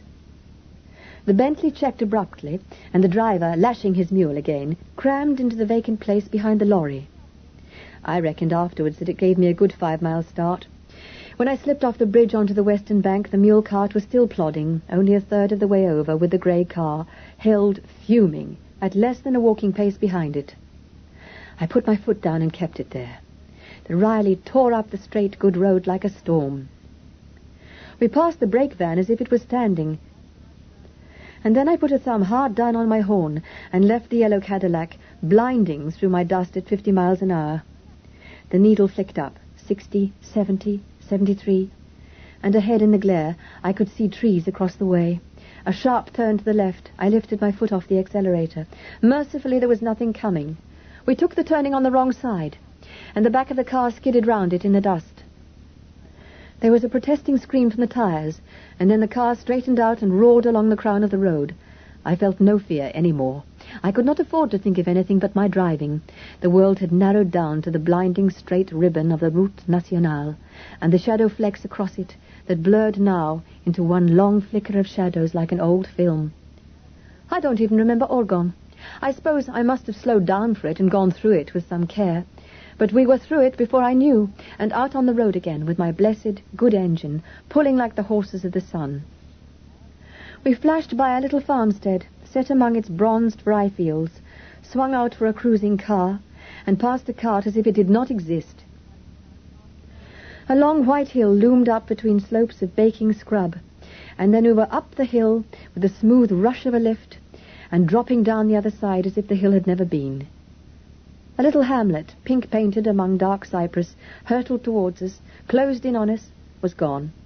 2 oncoming cars went by, with a smack like the rattle of a drum, and the long road writhed and turned and rose and fell beneath the roaring tires to whip back and away in the driving mirror like a flying snake. And in all the world there was nothing but the racing engine and the rushing air and the road that streamed and streamed towards us. Chapter 12. And southward aye we fled. Coleridge. Then, suddenly, we were not alone any more. Out of the tail of my eye to the right I saw the plume of white smoke that meant a railway engine. The line was running parallel to the road, about 50 paces away. And an express came steaming out of a wooded defile, placidly heading south like a pompous and attendant sprite. My mind leaped ahead. I tried vainly to envisage the map. Would there be a railway bridge? Or would it be one of those level crossings so common in southern France? So common and so slow, dear God, I thought to myself, so slow. I had waited before now, a full 20 minutes for the bar of a crossing gate to lift on an apparently quite empty line. And I might have grabbed a good start, but I had had some taste of the speed Richard Byron could make. I couldn't lose him on this road, and my only chance was to get into Marseille with sufficient start to lose him there. 5 minutes would do in those swarming streets, I thought grimly, and with a hunted glance at the train I put my foot down again. To this day, I do not know whether the driver of that train really did try and race my car or not. It seems impossible that he should have done so, and yet it really seemed to me, pelting along beside the rattle of the express, that the train gave a lurch and a sharp wail, and thereafter really entered into the spirit of the thing. The engine and I had it neck and neck for perhaps 400 yards, while the driver and his mate leaned out of the cab and waved, and I sat over the wheel and looked neither to right nor left. Then we began to gain. The engine, panting, fell behind, and its pursuing rattle was deadened and then lost round a wooded bluff.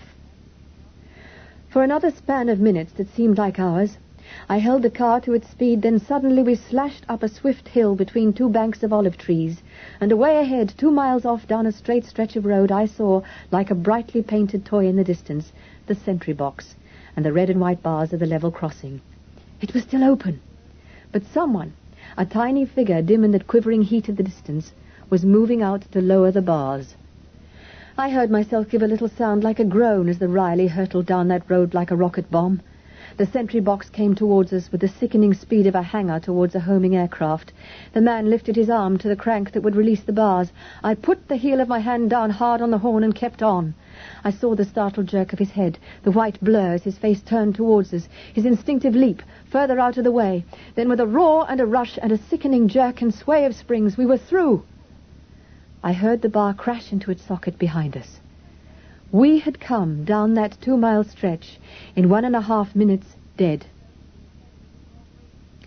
We ran into Ceylon at a decorous pace and threaded the main street with innocent care.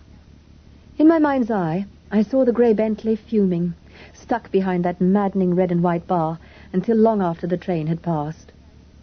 I warned myself through my relief that I couldn't count on it. Richard Byron was quite capable of bribing the official to lift the bar as soon as the express was through, and the official, no doubt, was quite capable of obliging him. So I did not pause in Ceylon, but held straight on. But I had begun to feel tired. So far, I thought, as I held the car at a comfortable 50 between the flickering avenues of plane trees, so far the breaks had been about even, and the last good break had been mine. I began, I think, for the first time seriously to believe that I might be able to get clean away, lose myself where Richard Byron could not catch up with me, go right away with Louise until the storm centre moved, and resume our disrupted holiday elsewhere. Later on, perhaps when I had time to think about it, I should begin to be angry at the way my time, my liberty, yes, and my person, I smiled wryly at the outdated phrase, had been tampered with. I had got embroiled in the affair through no fault of my own, but through an impulse I still could not fully understand, the impulse that had led me in the first place to seek David's company, and in the second to attempt to protect him. But I had certainly not deserved the kind of thing that had recoiled upon me. I ought to be angry. But just at present I was too preoccupied with my immediate problem to indulge in righteous indignation. The fact that Richard Byron was a murderer, and possibly of unsound mind, rendered null and void any prospect of talking reasonably with him. I had to escape, and then perhaps I could think. The road was climbing steadily towards the band of hills that lies between the Étang de Berre and Marseille. It was unbearably hot, and I was hungry, but I put the thought aside and pressed on through the deserted landscape, in a slow, steady climb towards the crest of the rocky hills. Towards the top the air grew fresher, and clumps of pines, looking cool and northern and beautiful, grew here and there beside the road. Then, some way ahead of me, I saw a little bistro, just a small yellow-washed house with 3 continental pines to the back of it, a red petrol pump, and some small tables outside under a striped awning. Suddenly I felt unbearably thirsty. I tried to persuade myself that my lead from Richard Byron was such that I could afford 10 minutes, no, 5, with a long cold drink under that gay awning, that I had at any rate time to stop and buy some rolls and a bottle of red wine. But it was no use. I was definitely through with taking chances. It was Marseille first stop. So I went relentlessly up the last 100 yards of that hill without looking at the bistro any more. Then the decision was taken rudely out of my hands, because I was barely 20 yards short of it when I felt the Riley swerve across the road. I told myself that I must be more tired than I knew, and straightened her up and crept on towards the crest of the long rise. Then I felt her pull and veer again, and once again I got her into line. It was only as I actually topped the rise that the dismal truth filtered through into my preoccupied and tired mind. The brakes were even again, and this one was against me. I had picked up a puncture. But not so badly against me after all. The Riley, true as ever, had chosen to have her puncture within 100 yards of an outpost of civilization. So, grateful for this unlooked-for fortune, I backed her slowly in onto the little flat stretch of gravel in front of the bistro. A big, stoutish man in shirt-sleeves and a white apron was rubbing glasses behind the bar in the shady interior. I leaned over the door of the car. "Monsieur?" He put down the glass he was polishing and came out into the sun with a grin. "Please, monsieur, I have a puncture, as you see. Is there by any chance a garage? I see you sell petrol. Is there anyone here who could change my wheel while I have something to eat?" He looked a little doubtful. But he was French, and I gambled on that. I laid a hand on his arm, looked desperately up at him, and said, with a quiver in my voice that was not entirely assumed, "Monsieur, it is very urgent. I'm running away from someone, and he isn't far behind me. I daren't let him see me, and if I'm stuck here with a puncture, The most complete comprehension flashed across his face. "Your husband?" "Yes, my husband. He's following me, and oh, monsieur, do help me." He was wonderful. In 2 minutes we had the Riley parked round at the back of the house. In 2 more, he had routed out a lanky and capable youth from, I think, his afternoon siesta, and started him jacking up the car. Within 7 at most, I was inside the house in a cool little room at the back, and he was asking me what I would have to eat. "And Madame need have no fear," he said largely, with gestures, "for tonight she will sleep with her lover in safety." I didn't argue, but I asked for an iced mint drink, a long, long one, and whatever food he could manage in the time it would take to change the tire. "An omelette? A herb omelette? It will only take 5 minutes." "We will find something for Madame. Madame is tired. She should have something reviving with her omelette, yes?" In a very little more than 5 minutes it was there, a fluffy, fragrant omelette, flanked with fresh rolls, butter, honey, and coffee. I swallowed down my cold drink and started on it. I don't think I have ever tasted anything so wonderful as that perfect little meal that I ate hastily in the little back room of that bistro, while Jean-Jacques, outside the window, was yanking off my wheel. I was actually getting up to go, gulping the last of my coffee, when I heard the whine of another car coming up the hill outside, and the check and deepened note as she changed gear. Then the swish of gravel under her tires as she turned off the road and stopped in front of the bistro. I stood frozen, with the cup halfway to my mouth. His voice came quite clearly through the nearly shut door, after the conventional greetings. "No, nothing to drink, thank you," he said, but I heard the rustle of notes. "I haven't time. I stopped to ask you if you had seen an English car pass here within the last half hour. A dark green car with the hood down. Did you happen to notice?" There was another rustle. "A dark green car," repeated the patron slowly. I heard the clink of a glass and could imagine him picking it up and deliberately starting to polish it again while he considered. A dark green car, English. He paused, and I don't know which must have waited in the most tension, I or Richard Byron, one on either side of the door. "With the young demoiselle driving?" asked the patron. Yes. I could almost see the flicker in Richard Byron's eyes as he leaned forward. The patron said indifferently, "A young woman driving a dark green open car went by here some time ago. She was going fast. Would that be the one monsieur means?"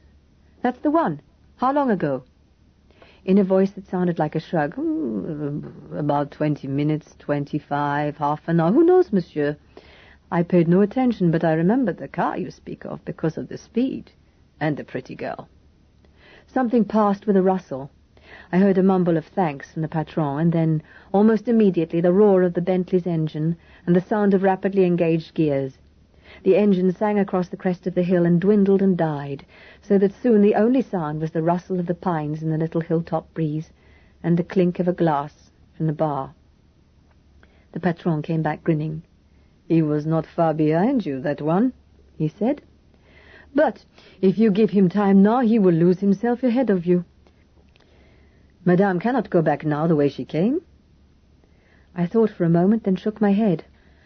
I would not lead the chase back into the Avignon area, come what might. I would wait here, smoke a couple of cigarettes, then drive into Marseille by the side road, and go to ground and call Louise. And I would tell Louise everything when I saw her again. I was tired of playing this alone. I didn't feel that David would hold me to my promise of not speaking after what had happened. I said, "Is there another way into Marseille besides the main road?" "Yes, there are many. After one has passed Les Assassins." "Les Assassins?" I asked, startled. "It is a place at the top of these hills where one begins to go down into Marseille. The road goes between walls of rock, a little gorge." "But why is it called Les Assassins?" "Because much rock has fallen there, and the old road used to wind in among the cliffs and boulders, and it was the place where brigands waited in ambush for the coaches and the carts of merchants." "And after that?" "Then there is the long run down into Marseille, and before one reaches the suburbs there are roads which branch, and which, if one has a map, will take one into the city by a different way. There is no need to go down the main road into the town." He smiled suddenly. "He is to meet you there, eh?" "He... who?" "Oh, yes, of course," I said. I had momentarily forgotten that I had a date with a lover in Marseille that night. "You have been more than kind," I told the patron, and he shrugged expansively. "It is nothing, nothing at all. If one cannot help a belle demoiselle in distress, what would you? One might as well be dead." He went out, beaming goodwill, and I sat for a while quietly smoking while time passed, softly. I felt gradually a sense of peace descending on me, a feeling that this was a safe little harbourage, that I should be sorry to leave. I sat relaxed, and I believe I even dozed a little, for over an hour longer. And then, when I saw by my watch that it was nearly 3:00, I rose reluctantly and prepared to go. I found the patron and paid for what I had, renewing my thanks, and including 1,000-franc note, over and above what I owed him, and a substantial tip for Jean-Jacques. I found that the latter had occupied his time not only in changing my wheel, but when told there was no need to hurry, in finding and mending the puncture in the discarded wheel. This, mended now and serviceable, was strapped in place as a spare. I thanked him gratefully, and pursued by good wishes and frank promises of joy to come from the patron, I drove the Riley back round the house and out again onto the road. Soon the little bistro was lost to sight behind us, round a bend in the track, and we were off on our travels again, with the sun for company and the tall pines whispering above the humming engine. I did not hurry. For one thing, there was now no need, and I would not unnecessarily abuse the car on the rather stony road and risk picking up another puncture, which I would have to deal with myself. For another, the strain of the previous night and of the hectic and nerve-racked morning were beginning most definitely to tell on me. My head was aching a little, and a sort of lassitude and almost don't-carishness bred of fatigue and lack of sleep was making itself felt. I knew that, even if the occasion should arise, I would be quite unequal now to the sort of demands that had been made on me that morning. If suddenly called upon for headlong speed, I would probably drive the car off the road at anything over 50 miles an hour. So I nursed the engine up the long inclines and took the car gently over the rough surface, with half of my mind on my driving and the other half trying to recall the street plan of Marseille and the way I had planned to take. The white rocks gave way as we climbed higher to red. The country, deserted before, was here desolate, stripped even of its olives and its vines. The red rocks, slashed with hard cobalt shadows, rose sheer from the road on either hand, and the only green was the dark cresting of the pines, swaying richly against the dazzling blue. As we approached what appeared to be the summit of the hill, I could see how the cliffs had split and crumbled, till on either side of the road were bare boulders and pylons of rock. Among the strewn red fragments to the left, I saw where the old track had wound tortuously across the hill crest, behind the pines and fallen rocks, but the new road went through the sheer red cliff like a white slash. Les Assassins. And in the blue distance the Mediterranean. As the Riley gained the summit, I changed up, and she slipped into the long descent with a sigh. Before me the road sank in an interminable and gentle hill towards the enormously untidy sprawl of Marseille, set on the edge of the loveliest shore in the world. We started slowly down the last stretch. To the left of the road, several yards ahead, I saw where the old track emerged again onto the road behind a knot of pines. We slid past it and down. I suppose I should have seen it coming, but I confess I had not. There was no reason I could see why Richard Byron should not believe the patron of the bistro, and race on towards Marseille in the hope of catching me. But of course he had not believed him.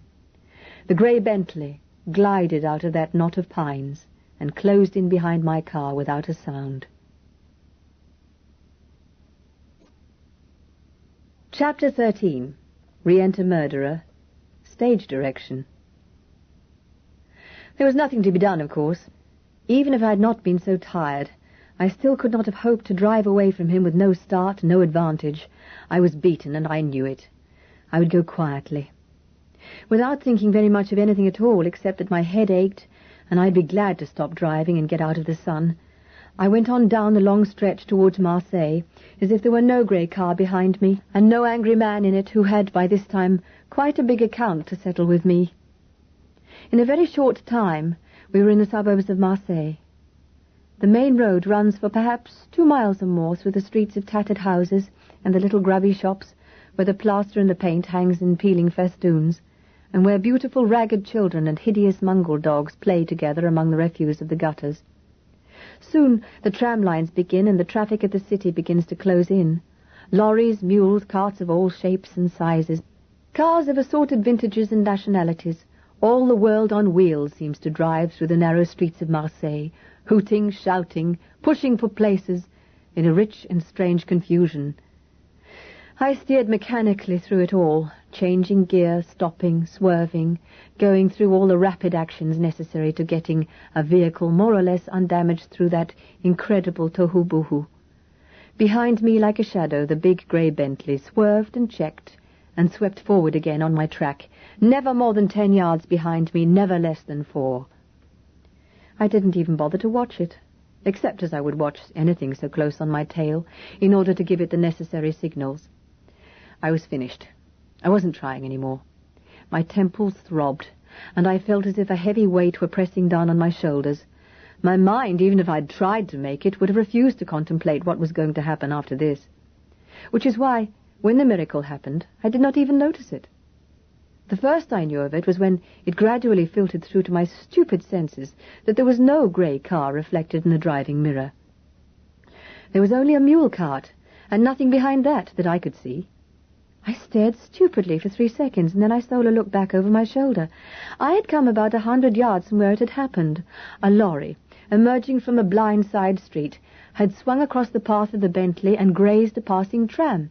The Bentley, caught between the two, had had to stop, but whether it was touched or not I could not, of course, tell. But it was stuck fast enough. That much was apparent. Already the beginnings of a crowd had gathered, and excitement was mounting, and there were the police. It might take him minutes or even hours to get himself out of that. Like a fainting man who makes a last desperate conscious effort before he goes under, I turned the Riley down a side street and trod on the accelerator.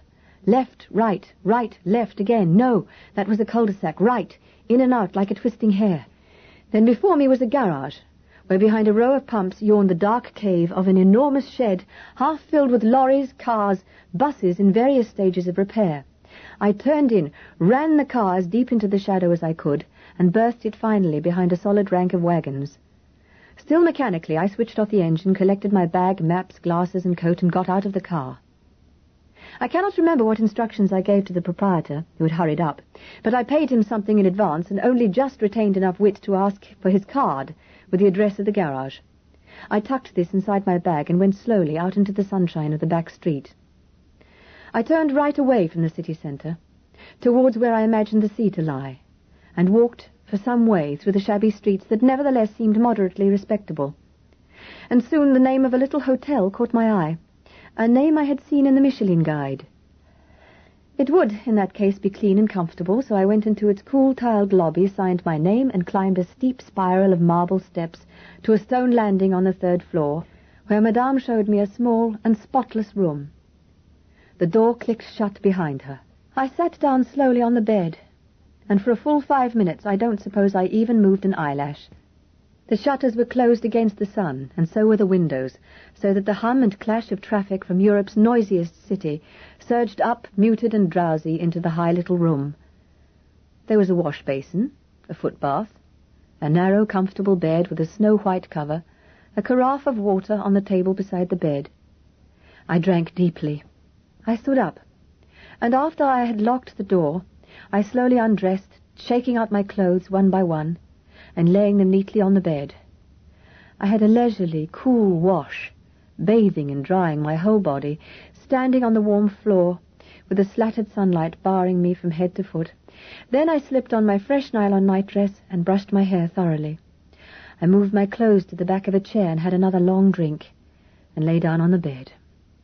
The day began to recede, grow confused, grow dim, as the sound of the traffic blurred with the distance. Richard Byron might be miles away. He might be in jail. He might be just outside the door. It didn't matter at all. I slept. It was just before 6 when I awoke, and at first, swimming up from the warm depths of sleep, I could not tell where I was, lying on a strange bed with the deepening rays of the sun slanting through the shutters. The light had mellowed from gold to amber, and the sound of the traffic below, too, seemed to have mellowed its note to a subdued rushing like the rushing of an underground sea. I lay still for a while, enjoying the relaxed warmth of my body and the softness of the bed. Then I got up and began leisurely to dress again in the green frock. It looked fresh enough, considering the wear and tear of the last night and day, I thought, as I buckled the wide belt round it and slipped into my shoes. I was hungry, and the first problem I intended to face was that of finding a meal. I toyed with the idea of buying food and wine and locking myself safely in my room to eat, but decided I might as well eat at a café if I was going out to buy food. And Marseille was a big and crowded city, not like Nîmes or Avignon. I would go out, avoiding the main streets, and dine in some small restaurant where I was not likely to be seen. Then I would come back to the hotel and ring up Louise.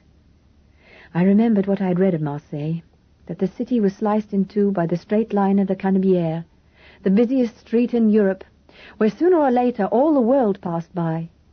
It was said that if you sat at the Canebière long enough, you would see passing by you every soul that you knew.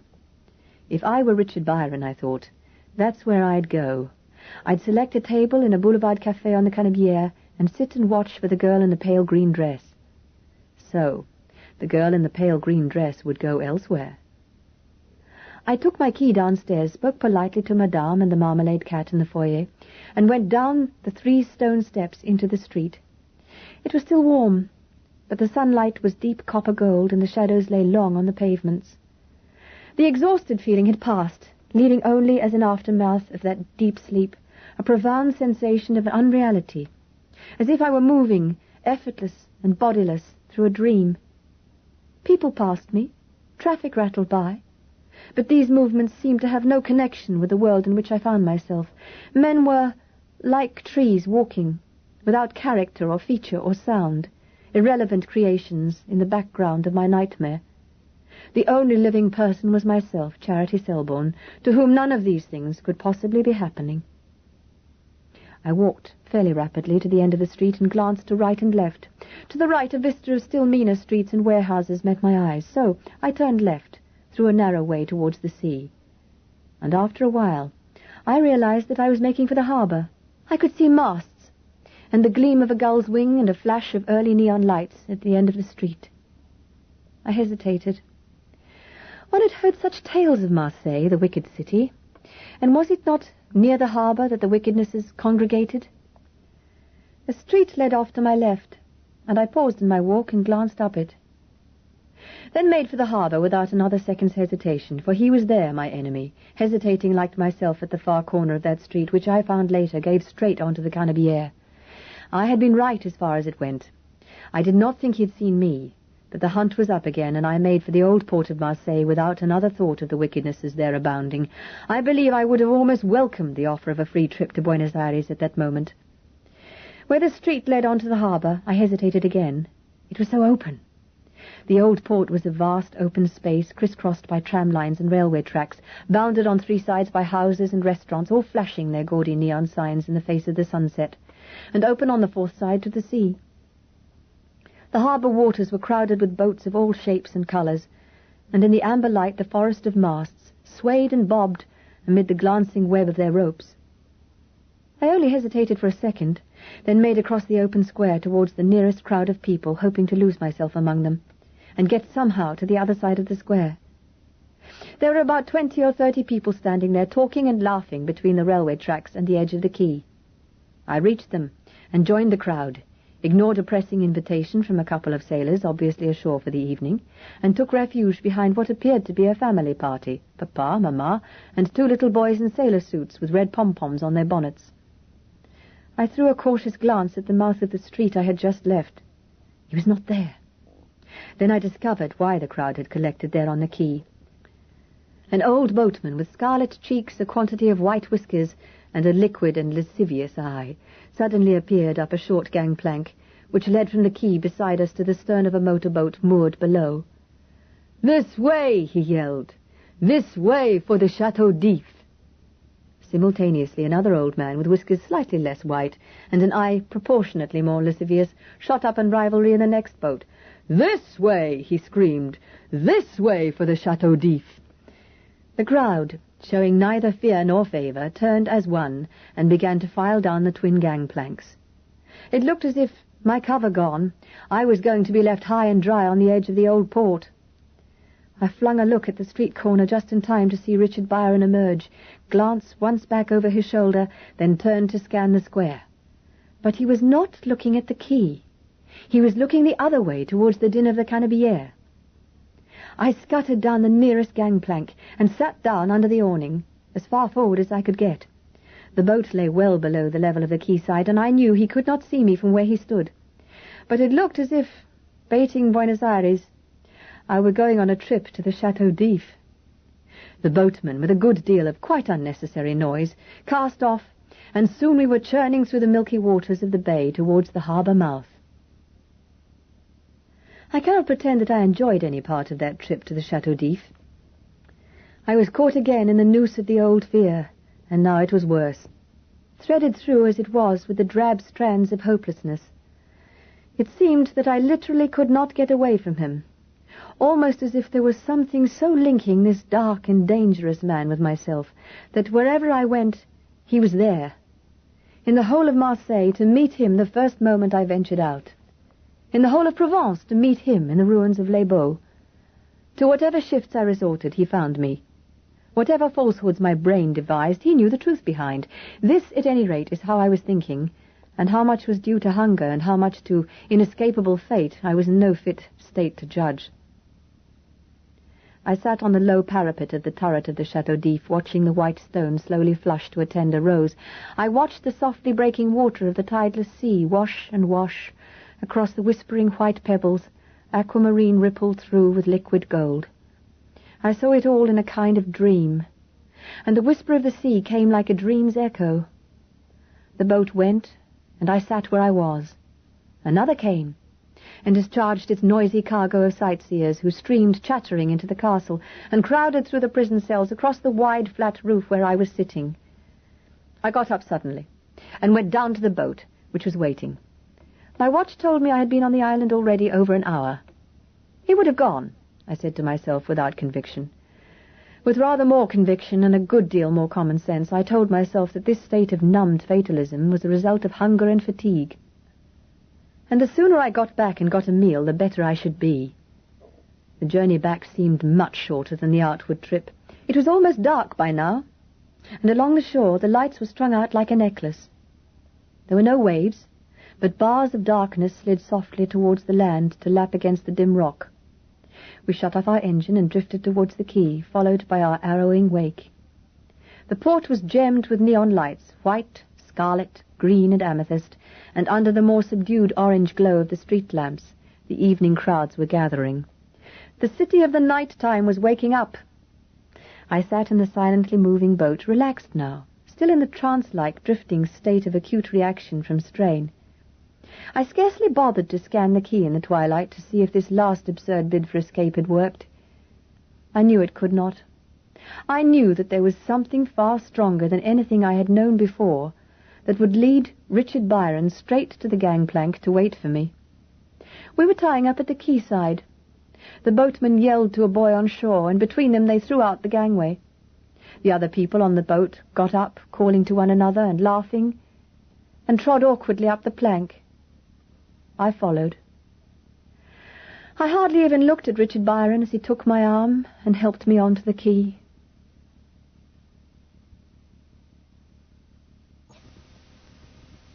Chapter 14.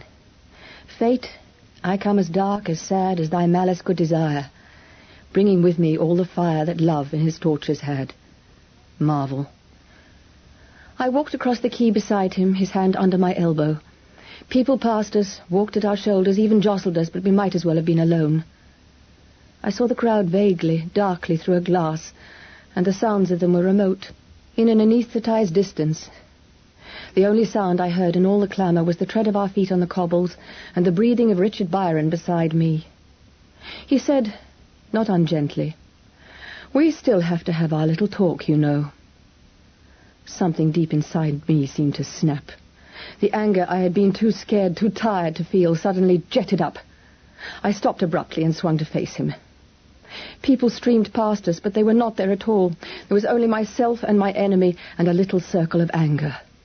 I looked him straight in the eyes. I said furiously, "We can have as many little talks as you want, since you seem prepared to make such a damned nuisance of yourself to get them. But I can tell you one thing now, and it's the most important thing of all, and it's this. I am not going to tell you anything about David. I know perfectly well where he is, and you can bully me and threaten me as much as you like, but you'll find out nothing. Nothing." But I swept on as if he hadn't spoken. "You told me outright that you were a murderer. Do you think I'm going to be a party to handing a child over to you, a child who, for all I know to the contrary, you did bash over the head in the dark the night you murdered your friend? Think again, Mr. Richard Byron. David is a darling, even if he is your son, and I'd murder you myself if you laid a finger on him." The hot tears were welling up in my eyes, tears of anger, anxiety, and strain. I felt them spill over and begin to run down my cheeks. I could not see his face through them, and he did not speak for a long moment. "My God," said Richard Byron at length in a curious voice, but I hardly heard him. "Apart from which," I finished, you've ruined my holiday, and I've been looking forward to it for ages." After which remarkably silly speech I suddenly broke. I began to cry helplessly with my hands to my face and the tears dripping out between my fingers. I turned blindly away from Richard Byron, stumbled over a rail track and would have fallen, but his hand caught me again by the elbow and steadied me.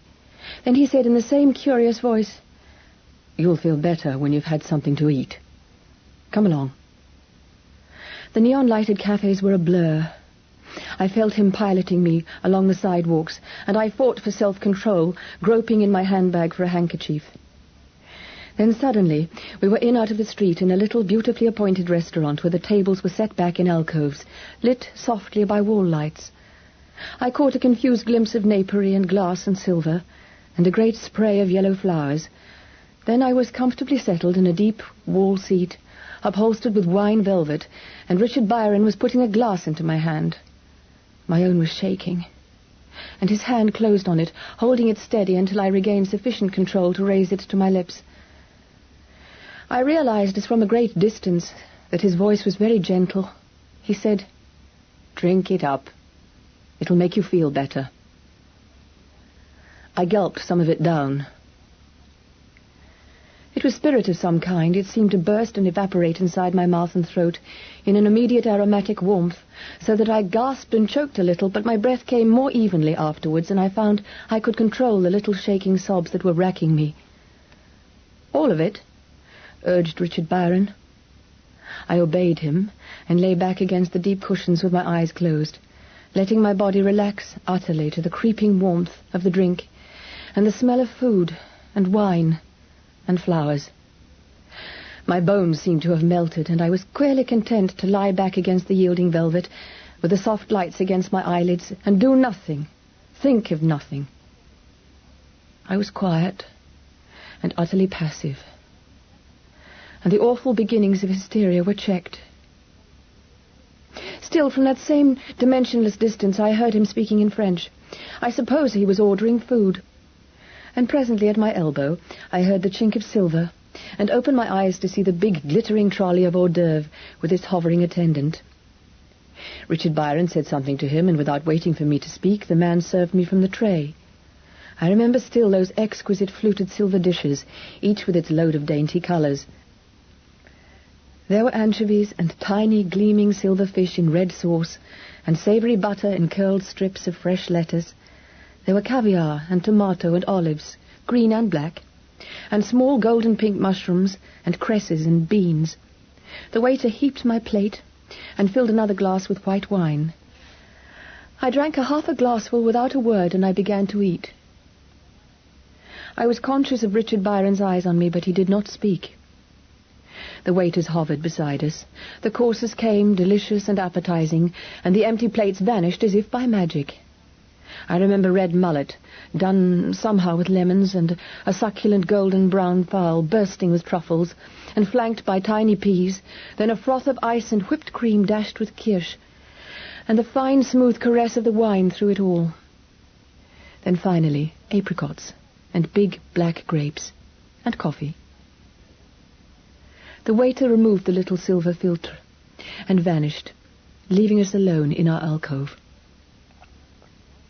The liqueur brandy was swimming in its own fragrance in the enormous iridescent glasses, and for a moment I watched it idly, enjoying its rich, smooth gleam.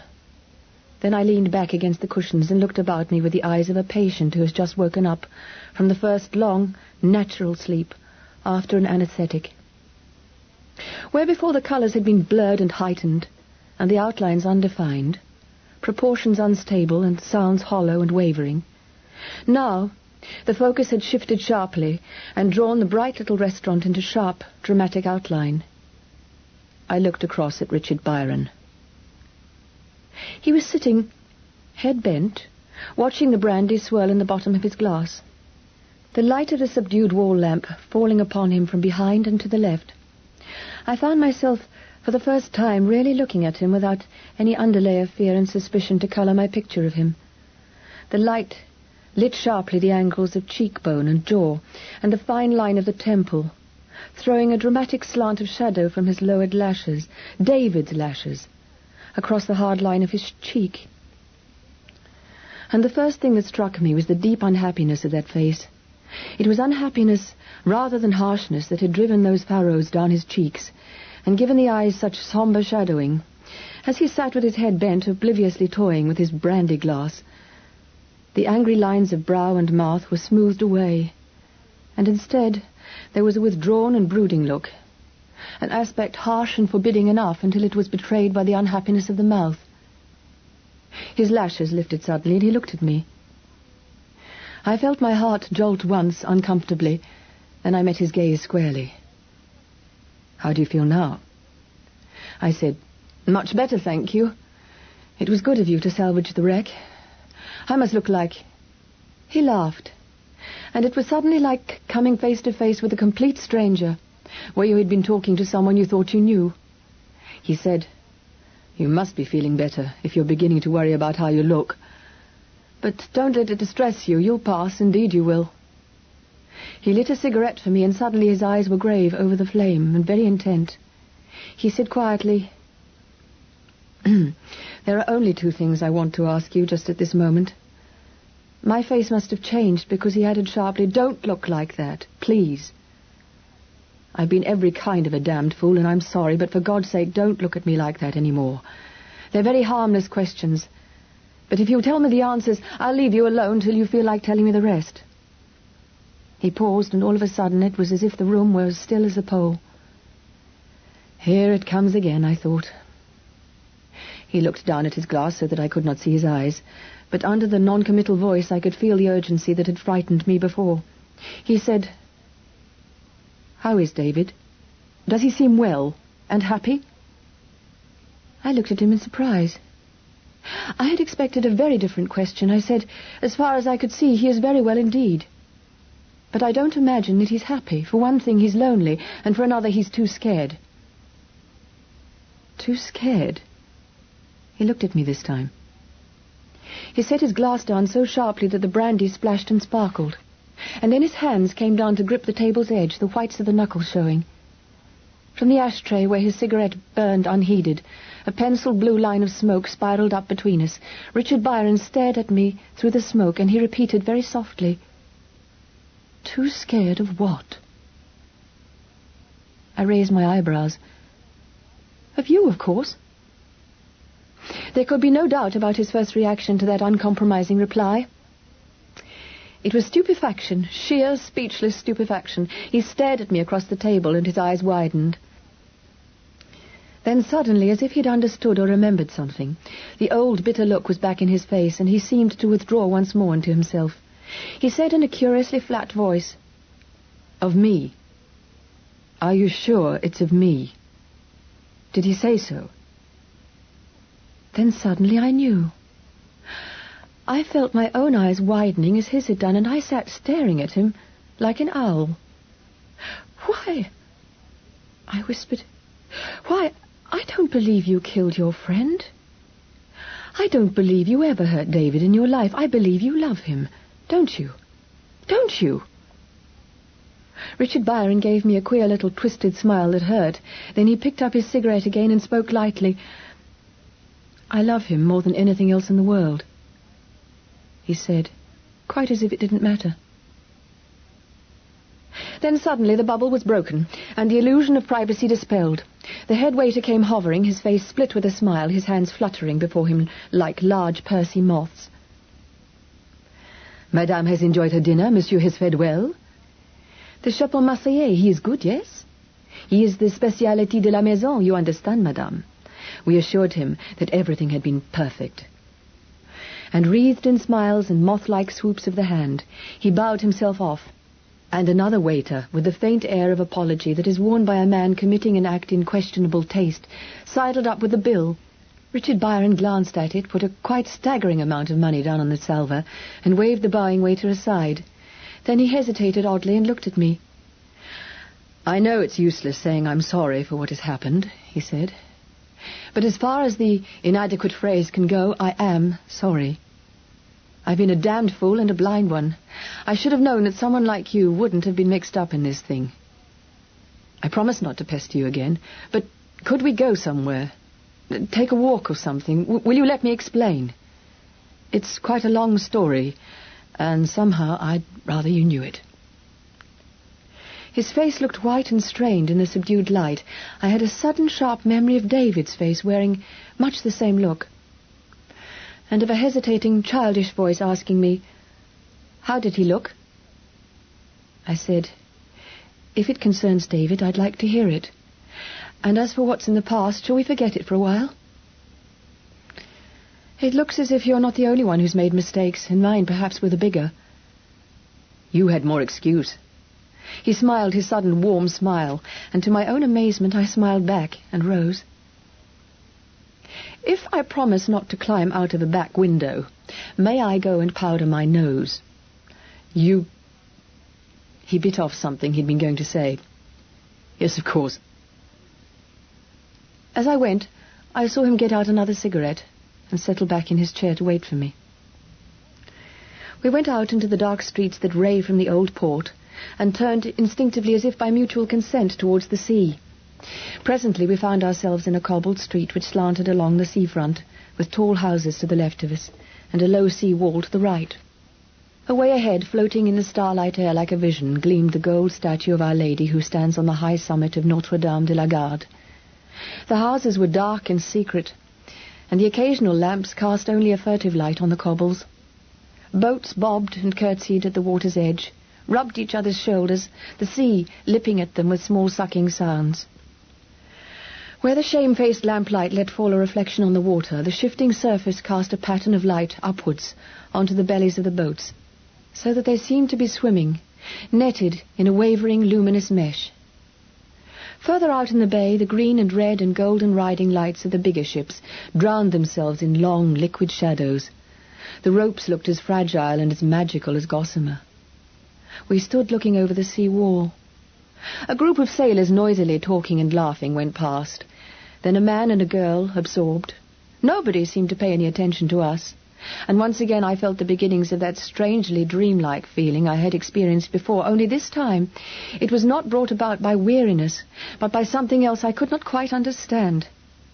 It was as if Richard Byron and I were alone in a bubble of glass, enclosed in its silence, into which nothing could break, and out of which we might not go. People, like the dim denizens of some undersea world in which our bubble was suspended, came and went, floating, soundless, amorphous, outside the glass, peering in perhaps, but having no power to intrude upon the silence that enmeshed us. To this day I still remember Marseille, the noisiest city in the world, as a noiseless background to that meeting with Richard Byron, a silent film flickering on a screen, in front of which we two moved and stood and talked, the only living people there. I turned to face him. You said there were 2 questions you were going to ask me, and you've only asked one. What was the other? He looked at me without speaking, and in that dim light his expression was unreadable, but I got the impression that he was oddly at a loss. I said, I think I know. In fact, I can hardly help knowing, can I? It should have come first, shouldn't it? It's the more important. I saw the corner of his mouth lift in a smile. Possibly. I said deliberately, David is at the Hotel Tistet-Védène, Avignon. For a long moment he was motionless, then suddenly his body swung round to face me, and his hands shot out to grip my wrists. Again, as in Nîmes, his grip hurt me, but this time I made no attempt to get away. I could feel his heart beating in his hands. Charity, he said roughly, why did you tell me that? Why suddenly? I haven't told you the story yet. Haven't explained. I haven't even told you I was lying when I said I'd murdered Tony. You've no reason on earth to think you can trust me. I bullied you and hurt you and abused you and all but made you ill. Why the hell should you suddenly make me a present of this before I'd even started to say my piece? It was as if his heart was an engine, and its pounding was driving mine as well. It started to race. I don't know, I said lamely, and tried to pull my hands away. He shifted his grip, and his eyes fell on my bruised wrist. For a second or two he stood with his head bent, staring at the ugly dark mark. Then his mouth suddenly twisted, and he pulled me into his arms and kissed me. After a long while he let me go, and I leaned back against the low parapet while he turned abruptly and gazed out to sea. I suppose that was why, I said shakily. The hell of it is, he said, that I've wanted that ever since I walked into the Temple of Diana and saw you sitting there with tears on your eyelashes. And all the time I thought you were a crooked little bitch. He grinned a little. Quite, he said. Yes, all that time when I thought you were in with them, a cheap little crook mixed up in a particularly filthy game of murder, the sort of game that plays with a child's life and sanity as if it were a plastic counter you could lose and never miss it. He looked away from me suddenly. You're refusing to tell me where to find David. Was it because David wanted you to? Yes, I said gently. And I thought you were helping them to keep him away from me. You looked so guilty and scared, and of course I'd no idea that David himself... He broke off sharply. I'm sorry, but that's how it was. He wanted to avoid you, so I helped. I thought I was doing the right thing. He gave me a little smile. Yes, I see that now. But you must see how all the evidence went against you, even while every instinct I've ever had rose up and screamed that the evidence was wrong. It was just one more thing, after all those that had happened, one more thing which could shake one's values to smithereens and make yet another safe road as shifty as sand, another thing that couldn't be but was. I know, I said. How does it go? Sith there is yet a credence in my heart, an espérance so obstinately strong that does invert the attest of eyes and ears, as if those organs had deceptious functions created only to calumniate. Isn't that what you mean?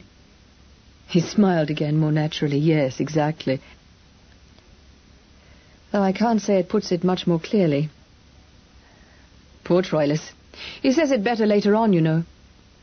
If beauty have a soul, and this is not she, if there be rule in unity itself, this is not she. But I was luckier than Troilus, wasn't I? For me the rules did hold good, that no one who looks and moves and speaks as you do could be the bitch you seem to be. But it was hell while it lasted, reason and instinct at war, and both violated. He turned his head. You do understand, don't you? Of course, didn't it happen to me too? I thought you were a beast and a murderer, and I was scared of you, and yet... This happened, he repeated, and reason goes out of court. For both of us? Yes. He said slowly, looking down at the dark, opaque shifting of the water. But you got the question wrong, Charity. You didn't really think I was going to throw that one at you again, did you? Before I'd explained why I still had the right to an answer. I got it wrong? You weren't going to ask where David was? No. What were you going to ask then? He stood watching the water, leaning on his elbows on the low wall. He said heavily for the fourth time, Who's Johnny?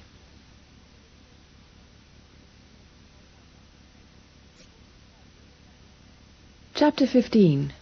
Madam, will you walk? Old song. The dark water heaved below the wall, oily-looking, webbed with a flotsam of straws and pieces of cork. It was strangely fascinating, as well as soothing, to watch the lift and fall and sway of the drifting fragments in the shallow gleam of the street lamp. I said, Johnny was my husband. Was? Yes, I said. Oh, I see, I'm sorry. I turned like him to face the sea, leaned my elbows on the wall and concentrated on the moving water. He and I were married in the war. He was in the RAF. We had 2 years, so I suppose we were lucky. Then he was killed over by the Calais. Bomber? No, fighter escort. Away out over the sea, the milky haze had begun to withdraw from the moon. The horizon swam up out of darkness to meet her faint light. Someday, I said, I'll tell you about Johnny, but not now. He glanced at me quickly. Because of this? Because of what's happened? Because you kissed me, do you mean? Because I love you, Charity. No, I said. Not because of that. What happens to me now doesn't alter what happened to me before. What was between me and Johnny was a real thing that we built very carefully for ourselves. And when we built it, it was perfect and satisfying. But because it was blasted to bits by a German shell, that doesn't mean that I'm never to try and build anything else among the ruins. Johnny isn't a ghost, you know, tagging along at my elbow, reminding me to mourn. When I first saw you, he said softly, you were crying. I know, I said. And it's true I was thinking about Johnny. But the memory of my life with him isn't likely to get up and forbid me to live any more, or any differently. One ought to build even better the second time. And I can still build. And Johnny, I said, turning to Richard Byron, why, Johnny would have egged me on. He straightened up and his arms went round me, this time very gently. He was smiling and his eyes had a little steady flame deep in the grey. He held me a little away from him and looked at me, his lips curving. I love you, Charity, he said again. You're so sweet and you're so sane. My God, I think you could almost make the world seem a sweet, sane place again, the way it used to be. Am I to take it that you're telling me to go ahead and kiss you again? Why, no, because I'm planning to, said Richard Byron, and did. It seemed hours later, and the moon had laid her trail of silver out to sea, when we stood again, side by side, elbows on the wall again, and began to talk. Enough of this sidetracking, said Richard. I've got to think. And you've got to help me, so you've got a right to know the story. It's a pretty filthy one to drag you into. It seems to me, I said mildly, that I'm in fairly deep as it is, and entirely through my own efforts. He mused a little, and I could see the lines etch themselves again deeply round his mouth, those bitter little lines that made his face suddenly harsh and frightening. He began to talk. It was certainly not a pretty story. And as I listened, I could feel some of the anger that burned even now in Richard's voice, licking along my own veins. Briefly, it was this. Richard Byron, who was reasonably well-to-do, lived at Deepings in Surrey, and had acquired some reputation among those who knew as a dealer in various kinds of antiques. It started in a strictly amateurish sort of way, he said. I bought things I liked and occasionally sold them again to people who saw them and wanted them. Then bit by bit I came into it as a business, because I got interested. I didn't have to make a living that way, but gradually I learned more about it and began to travel after stuff, and in time became really keen on certain aspects of the business, old silver and jewellery particularly. I'm supposed to know quite a lot about it now. The war had put a stop to it, of course, and he had joined the Air Force, flying a ruddy great lank over the Ruhr, said Richard. That was where I got to know Tony, of course. Tony? Tony Baxter, the lad I'm supposed to have murdered.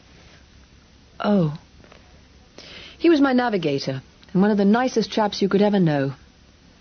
The idea that he could ever have fallen full of rain. You did yourself, I reminded him. After all, you married her. He shot me a look from under his brows. Yes, I married her. David was 12, and Mary had been dead 7 years, and I thought...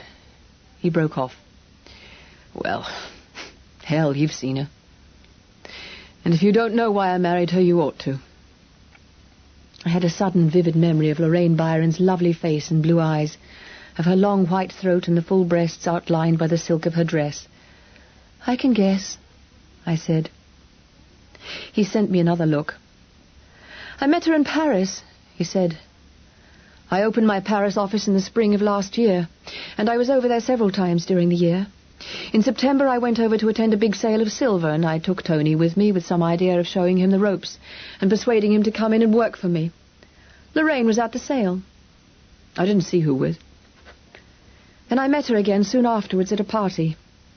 She was there with a man I knew, Louis Meyer, the London representative of a big Paris dealer. He introduced me to Lorraine. We met again, several times. I was at a horribly loose end just then, and He paused. Anyway, I married her about a month later and took her back to Deepings at the end of October. His mouth twisted, and his voice took on the hard, unpleasant undertone I had first heard in it. It didn't work, he said shortly. Naturally. As soon as we were married, I knew I'd been a fool. In the first place, she hadn't wanted to go to England at all. She wanted me to settle in France, in the south. But there was Deepings and David, and I insisted. Then, of course, there was trouble. And, again, of course, it just didn't work with David. She couldn't be bothered with him, and he had no time for her. He's a courteous little devil, and he said nothing to me, but I could see he was unhappy about it. We had a highly unpleasant few weeks, and then Tony came to stay for Christmas. His voice went flat and dead. He might have been reading out the police report. He was found dead in his bed at 3 o'clock on the morning of January 19th. He had been strangled. There was a thin cord knotted tightly round his neck. It was the cord from my window blind, and my fingerprints were on the little acorn gadget that you pull the blind down with. Of course they were, I said. I expect you'd pulled the blind down at some time or other, hadn't you? Yes. That's the sort of thing that saved my neck in the end. They could think what they liked, but there was an innocent reason as well as a guilty for most of the things they found. Then, 10 minutes after, Lorraine discovered the body. Lorraine found him, I exclaimed. Yes, he said, with the edge back on his voice. She went to his room at 3 o'clock in the morning.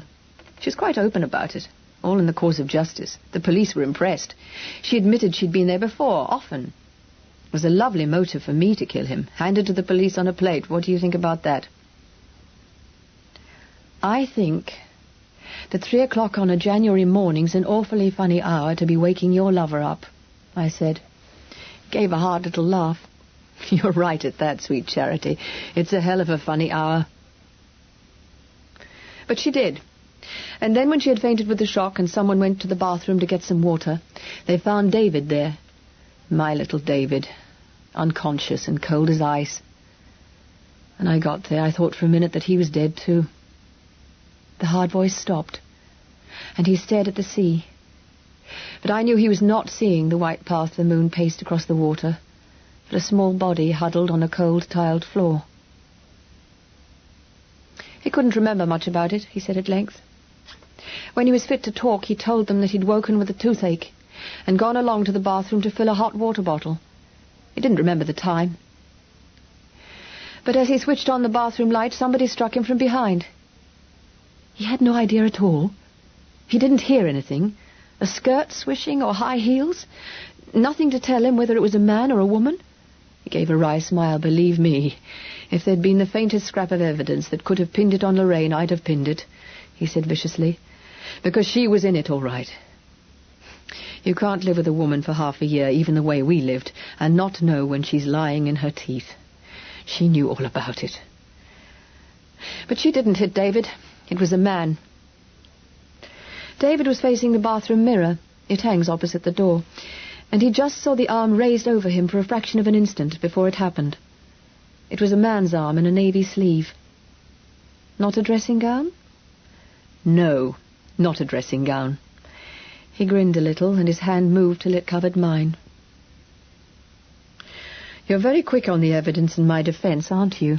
Yes, that was one small thing. I'd been wearing a grey suit that day as well, and I don't possess a navy one. Well, why? They didn't attach much importance to David's testimony, you see. He's only a child. He'd had a bad shock. The glimpse he'd had was too slight and might have been imagined. Besides, he might be expected to be a pretty partial witness, of course. He insisted from the very beginning that it couldn't possibly have been me. Not for any reason, except that it just couldn't. And so you were arrested. After a bit, yes. Oh, the police were very thorough and really very decent over the whole thing. It was all done by kindness. But one thing and another mounted up, and everything pointed the same way, so I was arrested. He regarded the water somberly. I'll spare you the next part.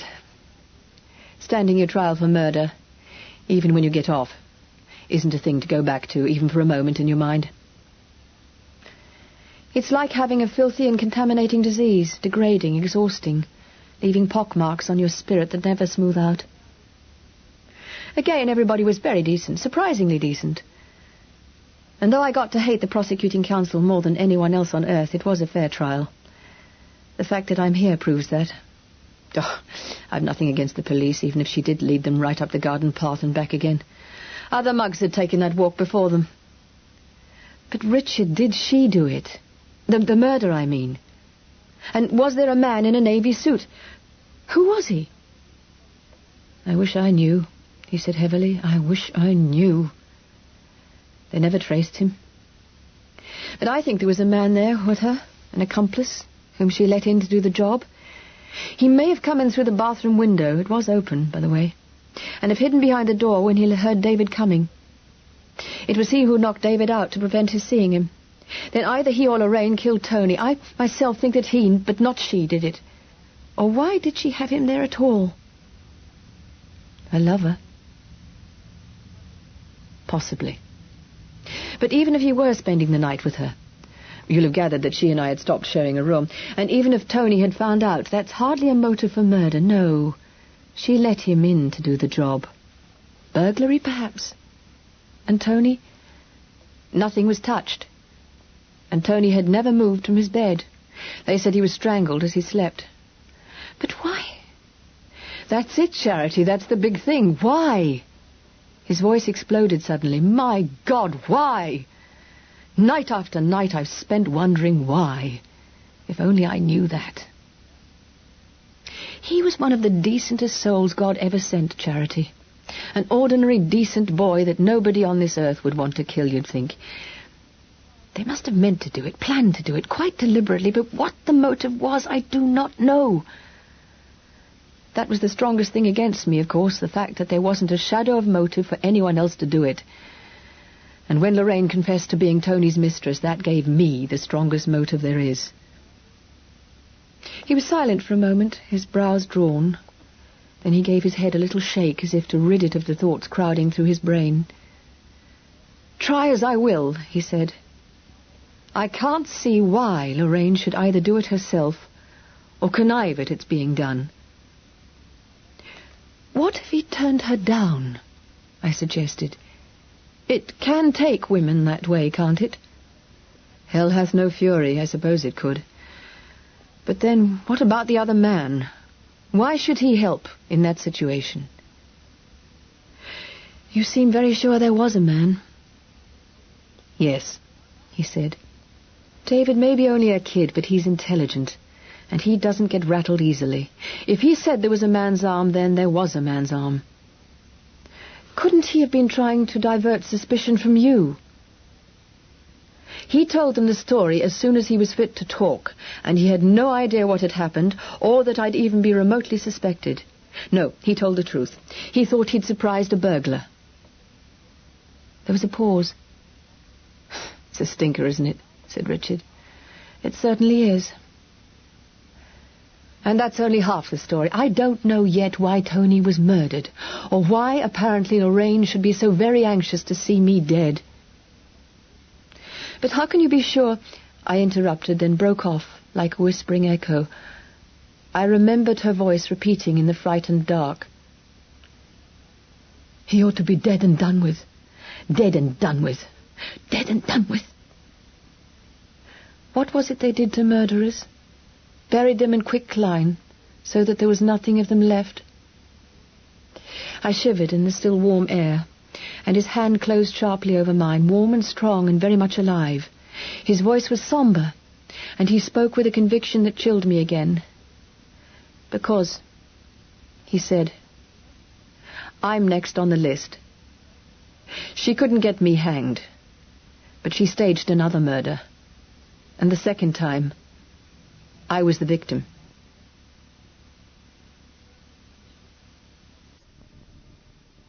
Chapter 16. Madam, will you talk? Old song.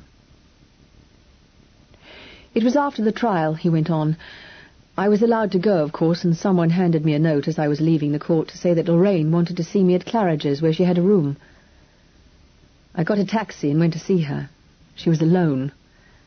She had some news for me, good news, she told me, quite plainly, that she was going back to France, and that there was no need for me to institute divorce proceedings. No need? What did she mean? She had just discovered, she said, that her previous husband, who had been missing and presumed dead since 1943, was still alive. Our marriage, therefore, was never valid. But was this true? She showed me her marriage certificate. Naturally, I knew she had been married before. And then a letter from a Paris lawyer. The certificate, of course, was genuine. About the letter, I don't know yet. What was his name? The husband's, I mean. Jean something or other, I think. He reached for a cigarette. To tell you the truth, I hardly bothered. I'd come straight from the dock. I hadn't even had a chance to wash the prison smell off my hands. I felt as if I never wanted to see her or speak to her again. And I wanted most damnably to get home and see David. He was still at Deeping's, of course, and I imagined he must be half out of his mind. I must have made some inarticulate sound. He said, "Yes, I know." Well, I slammed the papers down and snarled that I hoped to God it was true and that I didn't care what she did as long as she kept out of my way. And she could leave it to the lawyers because I didn't particularly want to stay and talk to her. And a few other things. It wasn't pretty, I can tell you. I don't blame you. I'd have wrung her neck. She wasn't frightened. She knew I wasn't the neck-wringing sort. I said dryly, "You don't give a bad imitation of it at times."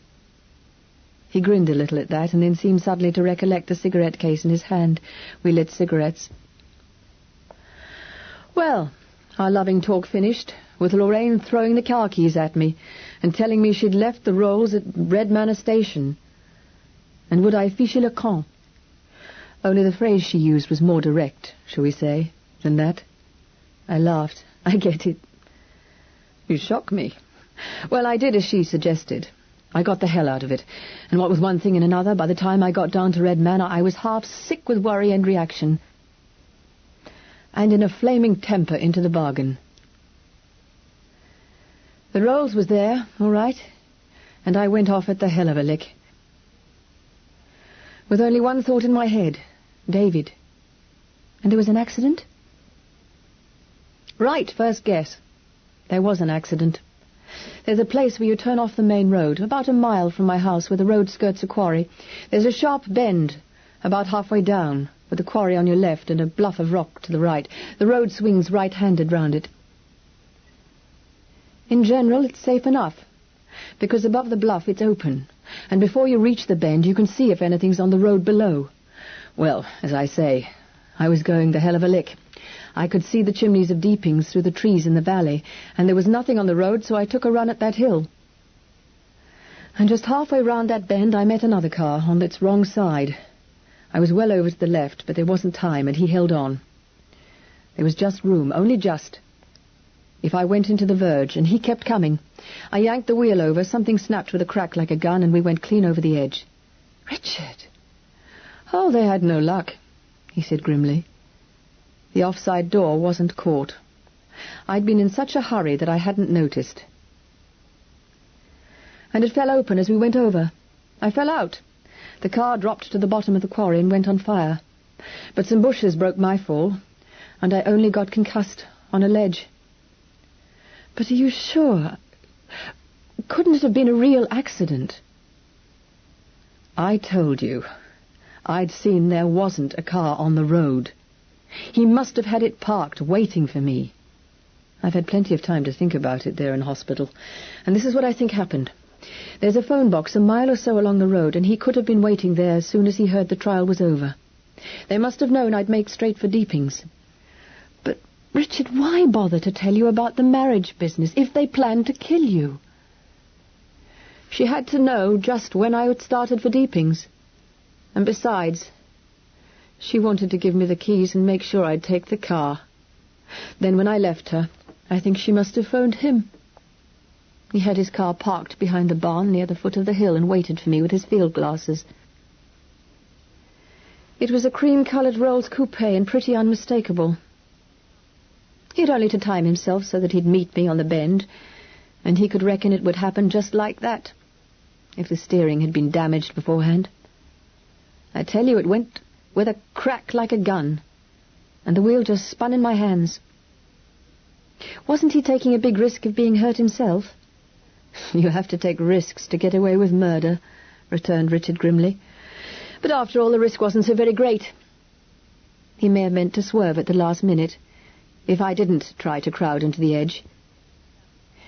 But he could be pretty well certain that I'd pull as far to the left as I could, and of course, with the steering column damaged, it was 100 to 1 I'd go over. Didn't the police find what had been done to the steering column? No. That was Lorraine's one piece of luck. The car burned right out. There was hardly a piece left recognizable, they told me. I suppose her accomplice had damaged the steering wheel while the Rolls was in the station yard? I imagine so. I found the car unlocked anyway, and my own keys inside it, but that proved nothing. No. My story was more than the police could swallow, I think. After all, motiveless murders and an invisible, elusive murderer, it was too much. They were quite right, of course. It was too much. I'd started by insisting I was being framed for Tony's murder. Why? Then I'd talked of an attempt on my own life. Why? It wouldn't wash, Charity. We're back where we were. Where is the motive for these attempts? He gave a sharp little sigh and threw his cigarette stub out into the water. The police were very patient, all things considered. But I could see their minds were beginning to run in all sorts of curious channels, so eventually I shut up and allowed them to write it off as an accident. What sort of curious channels? Oh, suicide, for instance? Richard, I cried again. Oh, yes. Disgraced man's mind unhinged by trial, you know. The papers got it, of course, and said as much as they dared, but again, there was no proof. And David? The last time I saw David, he said slowly and with great bitterness, was when they arrested me and took me away. I wouldn't let him visit me in prison, of course. Then, when I was in hospital after the smash, Lorraine did as she promised. She went back to France. But she did more, as you know. She took David with her. He never even came to see me in the hospital before he went. He stopped, apparently absorbed in watching the floating butt of his cigarette discolour, split and disintegrate into a little mess of sodden tobacco among the debris floating below the wall. I said nothing. As soon as the doctors would let me, a fortnight ago, I came over. I traced them as far as Lyon, heading south, and the rest you know. But, Richard, I don't understand. David didn't believe all that about suicide, did he? And he thought you were innocent of murder. You said so. Why did he go with Lorraine? Richard's voice tautened. I don't know. I suppose if she never told him she wasn't legally my wife, he'd assume that, as his stepmother, she had the right to look after him when I was ill. And he's only a child. He'd do as he was told. But why didn't he write? Why did you have to trace them? Why didn't... He turned to look at me, and the slanting lamplight slid over his face, sharpening the finely drawn angles of cheek and jawbone, and setting his face into a mask of great unhappiness. His eyes were full of such misery and uncertainty that I looked away. He said heavily, I don't know, Charity. I don't know. Don't you see, that's what's such a hell for me. I've stopped giving one single damn about Lorraine or her precious Confederate or her shots at killing me or even poor Tony's death. I want to see David again and get things straight with him.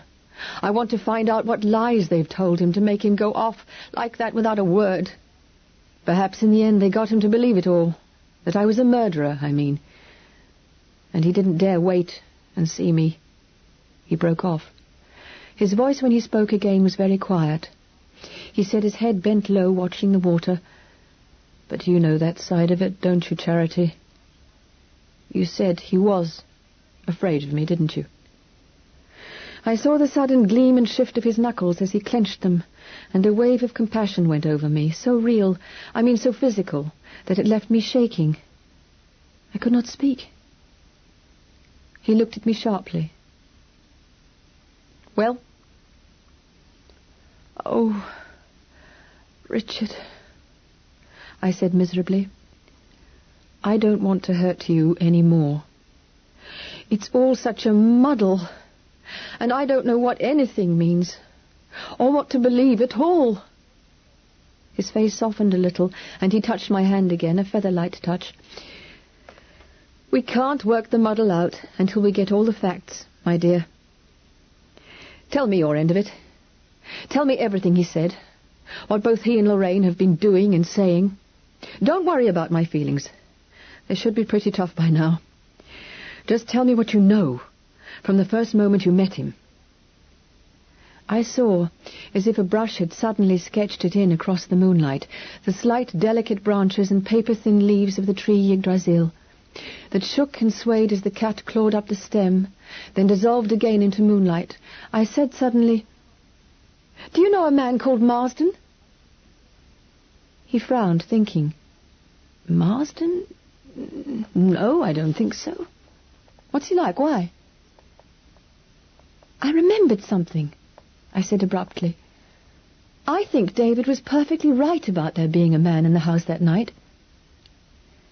I began to tell him about the conversation I had overheard up at the Rocher des Dames. "And I remember his very words," I finished. "He said, 'I got you out of the mess before, didn't I? I got you out of England, didn't I? And the boy too?'" Richard had turned sharply as I spoke, and his eyes were very intent. When I had finished, he was smiling with a kind of grim satisfaction. "So, we were right. So far, so good. It's only a very little charity, but it's something.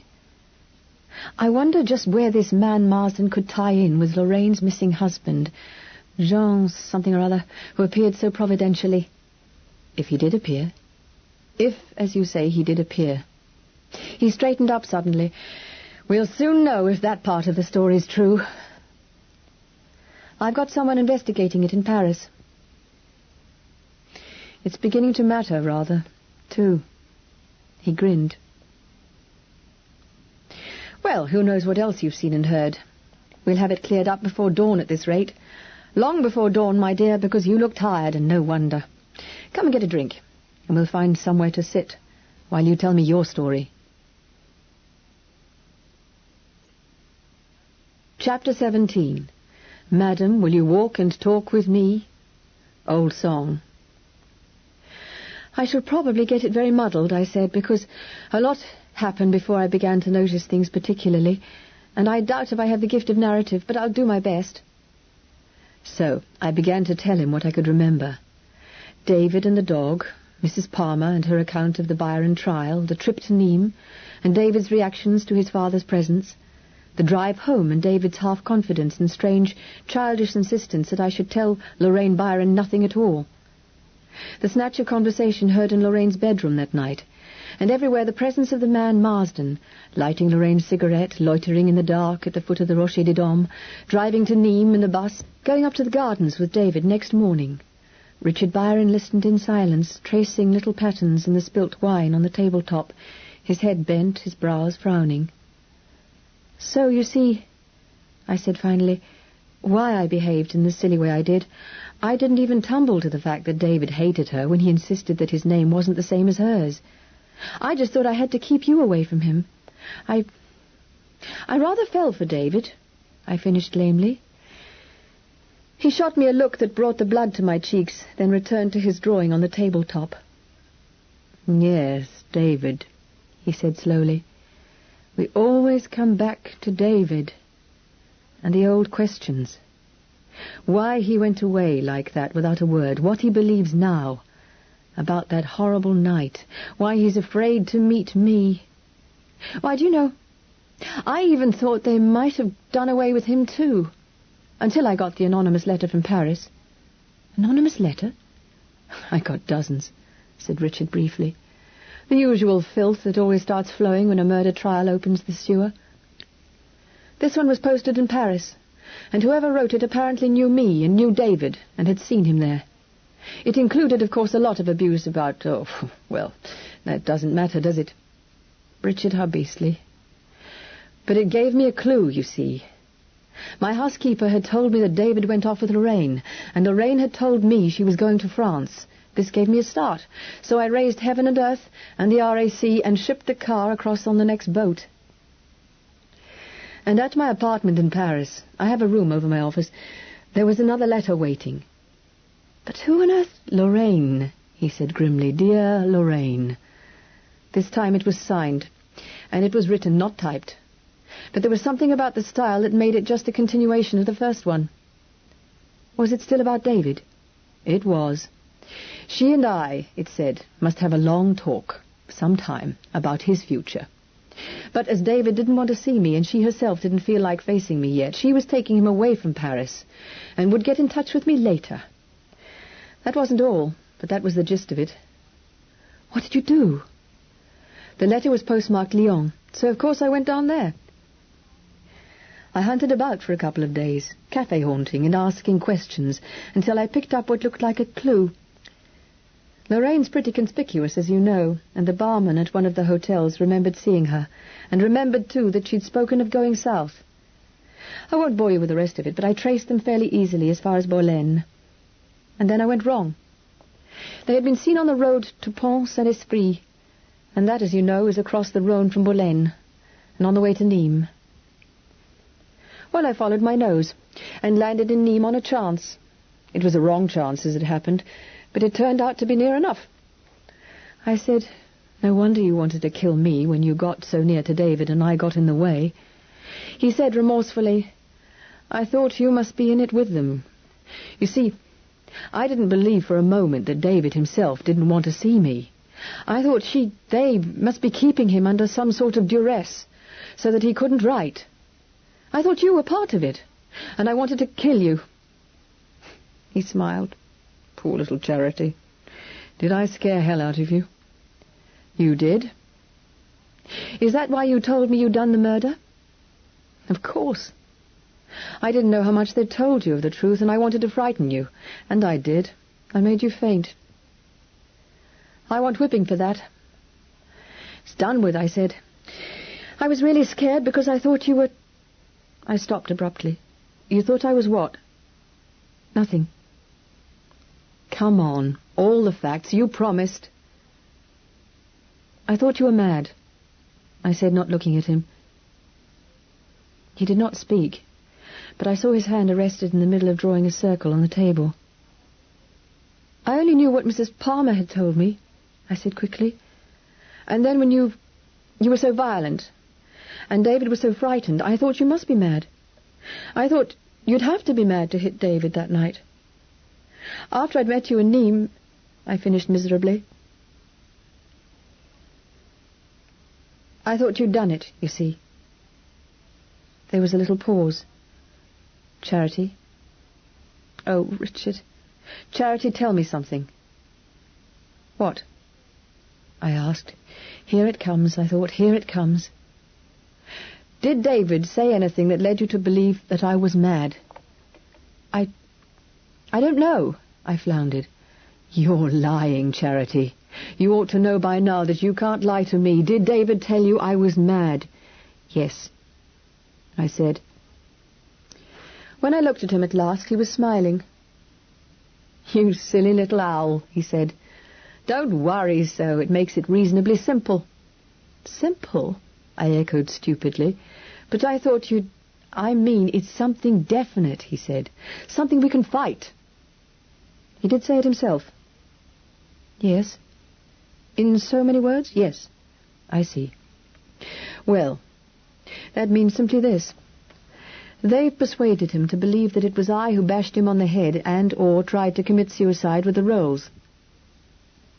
That's all that could be construed as mad, unless they threw in the actual murder for good measure.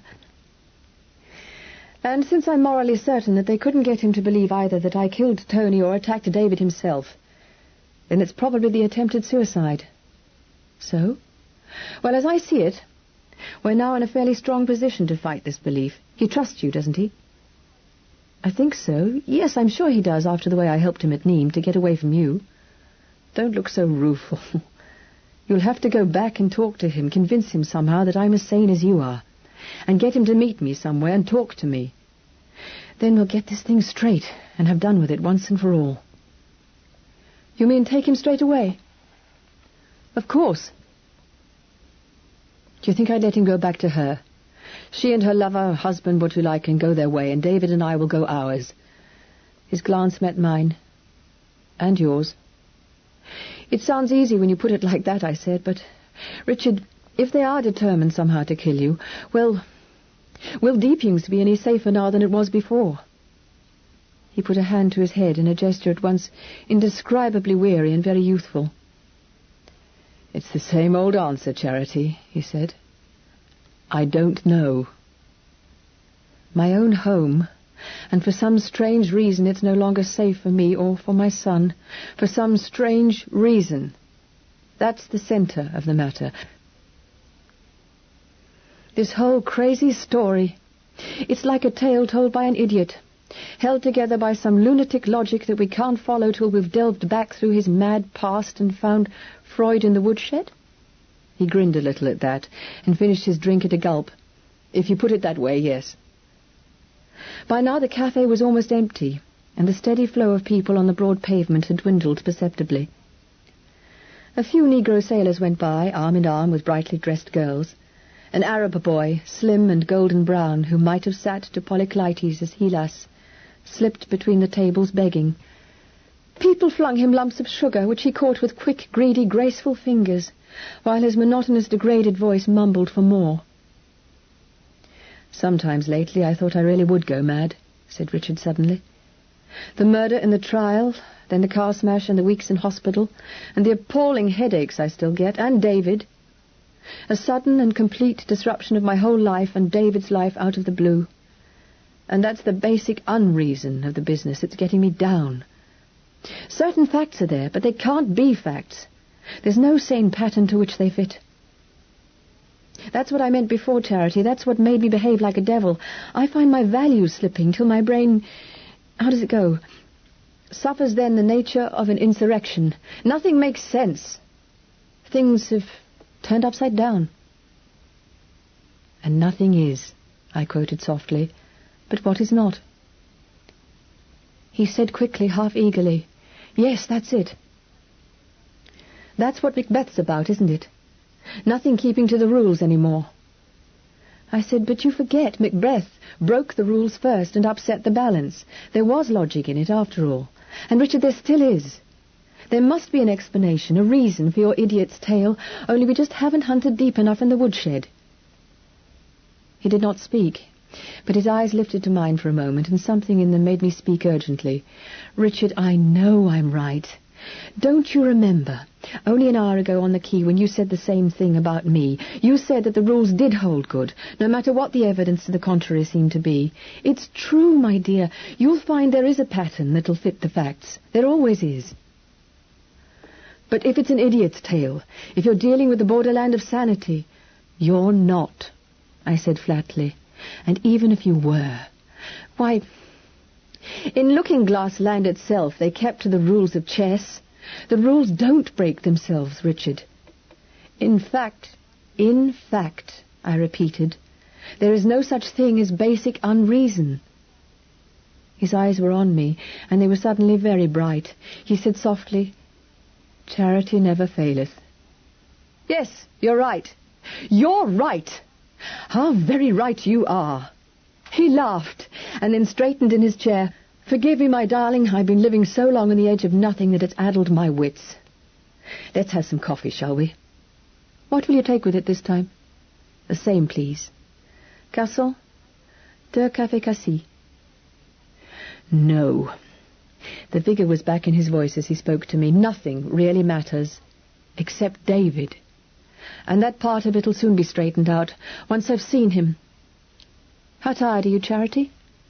The abrupt tone startled me. "Tired? I don't feel tired now." "Sure?" "Quite." He smiled his sudden, devastatingly attractive smile. "Then, on your quite unwomanly assumption that there's logic in everything, we'll begin again at the beginning, rake over the ashes till we discover what makes them tick, probe every avenue to the bone." "I get you," I said.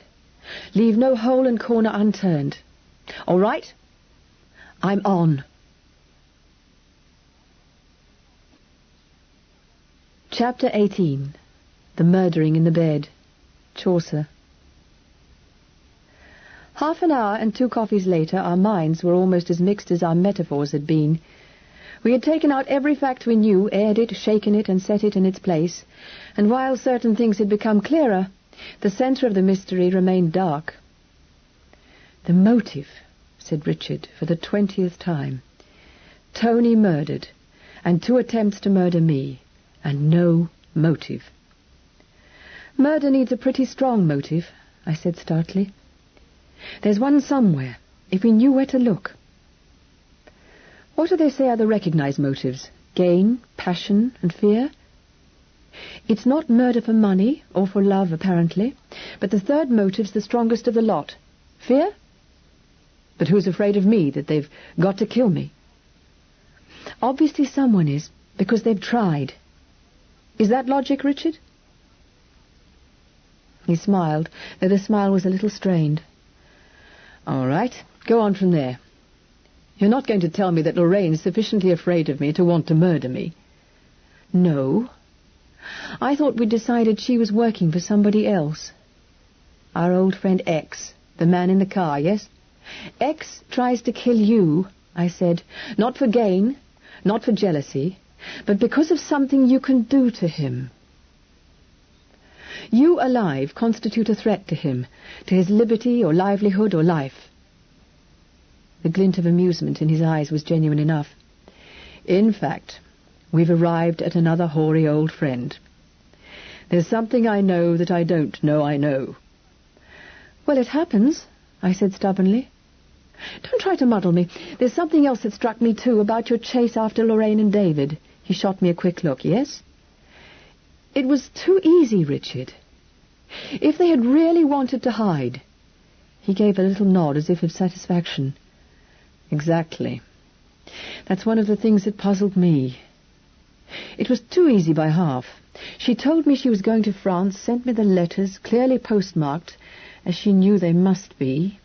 She left a trail, in fact, up to a point. You see what it means, I said. She or X wanted you over here. You told me she tried to get you to come here after you were married. She still wanted that. That's why she took David in the first place. You'd never have followed Lorraine herself, would you? If she'd written to ask you to meet her again, you'd have left it to a lawyer. I certainly should, he remarked grimly. So, to make sure of you, she took David to act as bait and headed you neatly to the south of France.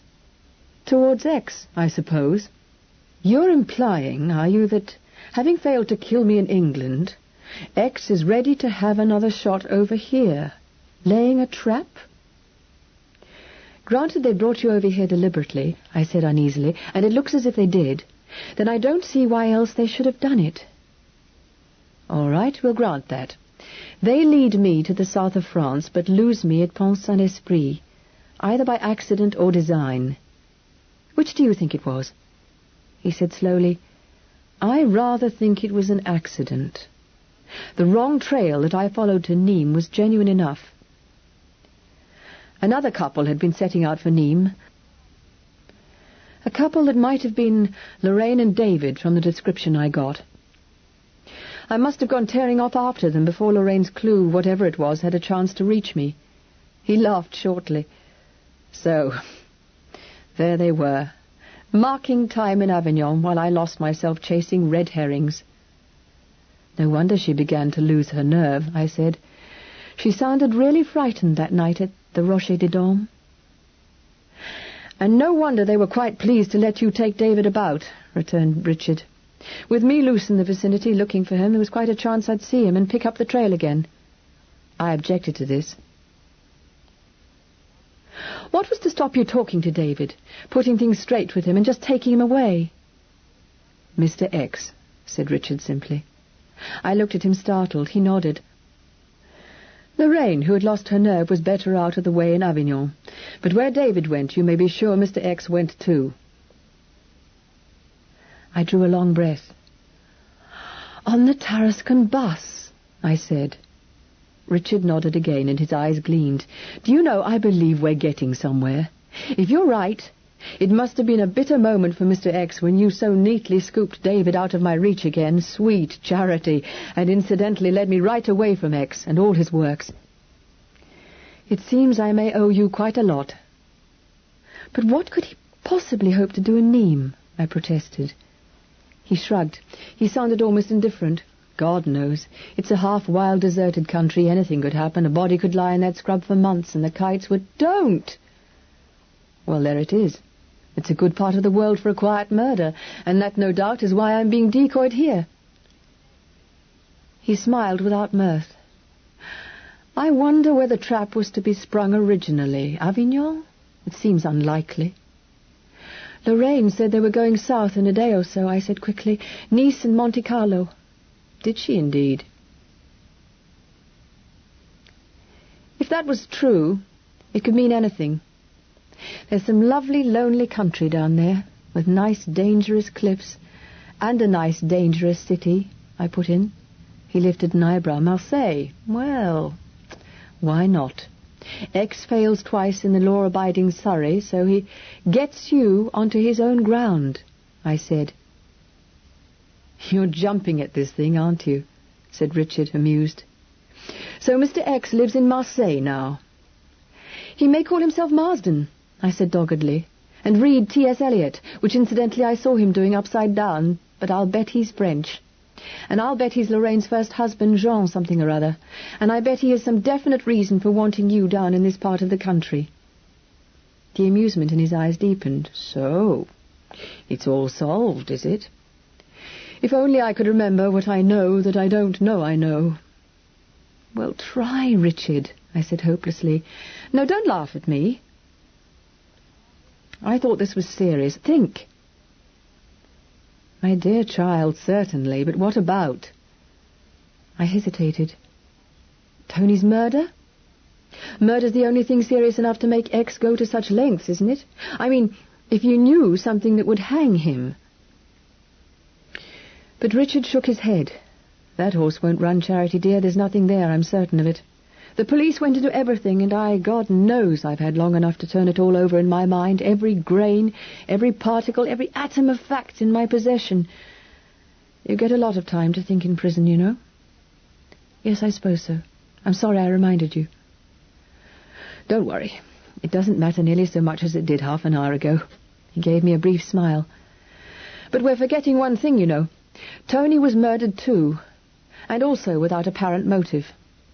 What if X wants, not me for anything connected with Tony's murder, but both Tony and me for something we were in together? The antique trade? I said hopelessly. Here we go round the prickly pear. He shrugged again and reached for his cigarette case. Well, there it is. That's all the connection Tony and I ever had except the war. Had you flown together for long? Not really. It was fairly near the start of my third tour that I pranged. Tony had been with me since halfway through the second. That and your meeting after the war, that was absolutely all? Absolutely. No shady dealings in Paris? No more than usual. No witnessing a grisly crime in Montmartre? Nope. But you must have done, I insisted. Think again. You and Tony must at least have witnessed a murder. He grinned. Nope. Not even a very small one. Not even a... He checked suddenly in the act of striking a match, and his voice changed. How very odd. What? My voice must have sounded excited because he shook his head quickly and struck the match. It's nothing. Nothing to do with this affair. But oddly enough, Tony and I did once see a murder done. He held a match to my cigarette and smiled at my expression. No, really, it's nothing to do with this. It was during the war, part of the general frightfulness. You don't mean the bombing? Lord, no. I wasn't young enough to class that as murder. That was just a job. No, this was cold-blooded murder, rather particularly beastly. Tell me about it. It might, after all, have something to do... I very much doubt it, and it's not a nice story. Never mind that. Tell me just the same. Very well. It was when Tony and I were being taken up to Frankfurt for interrogation after the crash. We were the only two commissioned in the aircrew, and there'd been some bomb damage on the main line. So we were hitched onto a little goods train that went by another route, up the Lahn Valley. We had to stop in a siding to let an express go past. It was a filthy grey winter's afternoon with snow everywhere, and a sky like a dirty dish cover clamped down over it. God, it was cold. He was staring at the cigarette between his fingers, talking more to himself than to me. I think indeed that he had forgotten me completely and was back in that desolate little siding beside the Lahn. There was another train waiting, too. A lot of boarded-up trucks. with some chalk marks scrawled across them. We didn't tumble to it until we saw a little bunch of SS guards standing about, and then we realized what was going on. It was a trainload of Jews going east to the slaughterhouses. He drew on his cigarette and expelled the smoke almost fiercely. For a long time nothing happened, and then everything seemed to happen at once. We heard the express whistle a short way off. Then there was a yell, a shot, a whole babble of shouts, and the SS guards seemed to be running in all directions, all, that is, but the officer. He never even turned his head. I heard 2 more shots, and a man screaming. Then the screaming stopped as if he'd bitten his tongue, and the guards were dragging him out from between the trucks of the other train. I suppose he'd made a break for it, poor little bastard. Just a little chap he was. Thin little scarecrow of a man, bleeding a bit, and scared silly. He was crying when they dragged him out to the officer, and they hit him in the face to stop him. He shifted in his chair. It was all so quick, far quicker than I've been able to describe it. There were we, hardly grasping what was going on, stuck with our guard behind the carriage windows, and outside, that. All over as quickly as a curse. There wasn't a sound but the screech of the express and the little chap crying. And the officer hadn't even bothered to turn round. What happened? I was feeling sick, but I had to know. Oh, one of them spoke, and he turned and looked at the little man and smiled. Quite a pleasant smile. Then he just moved a hand, idly enough, and said something. We couldn't hear what it was because the express was coming up, roaring between the sheds. But the little Jew screamed again and began to struggle. "Oh, God," I said. "They threw him down across the line," said Richard. He seemed to lie there forever, like a little black broken gollywog in the snow. And that damned great express engine burst out from behind the sheds and went by like a shrieking guillotine. I don't know what we were doing. Our carriage was locked, of course, but I remember battering at the door and cursing like a fool. And our guard trying to stop me, because he knew the officer and was afraid of him. And, of course, we weren't supposed to have been there at all. Did the officer see you? Yes. After the express had gone, he heard the racket we were making, and he turned and saw us.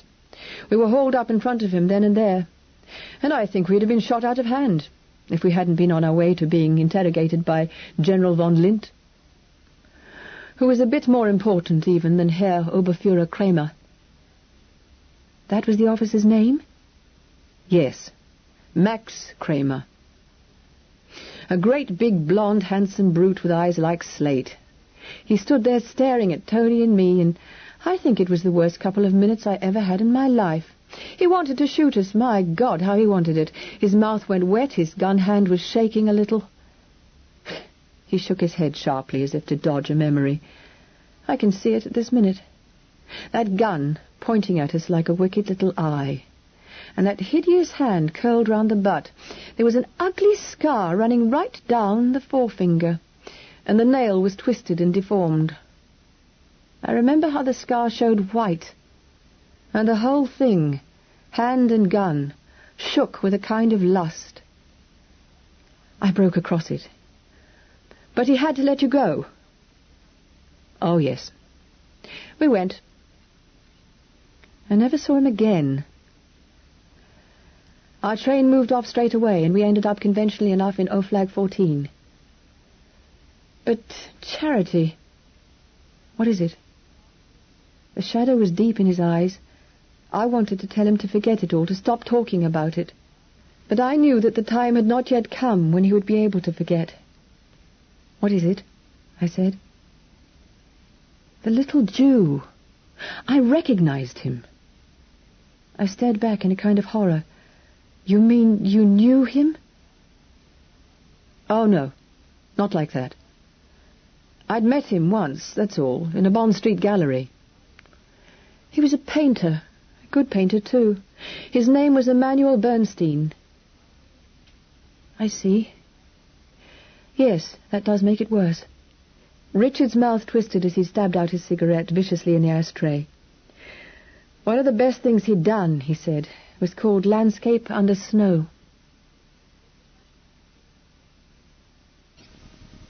Chapter 19. I say there is no darkness but ignorance, in which thou art more puzzled than the Egyptians in their fog. Shakespeare. It was very late. It seemed absurd that it was only a few hours since I had stepped onto the Marseille quay straight into Richard Byron's arms, that he had been my enemy, my nightmare, and now... I seem to have been sitting talking to you over cafe tables all my life, I said inconsequentially. He looked up at that and seemed all at once to come out of his dream. He smiled. And I've been talking too much, he said. I shouldn't have told you that beastly story. It's over and done with. And as you see, it's nothing to do with this affair.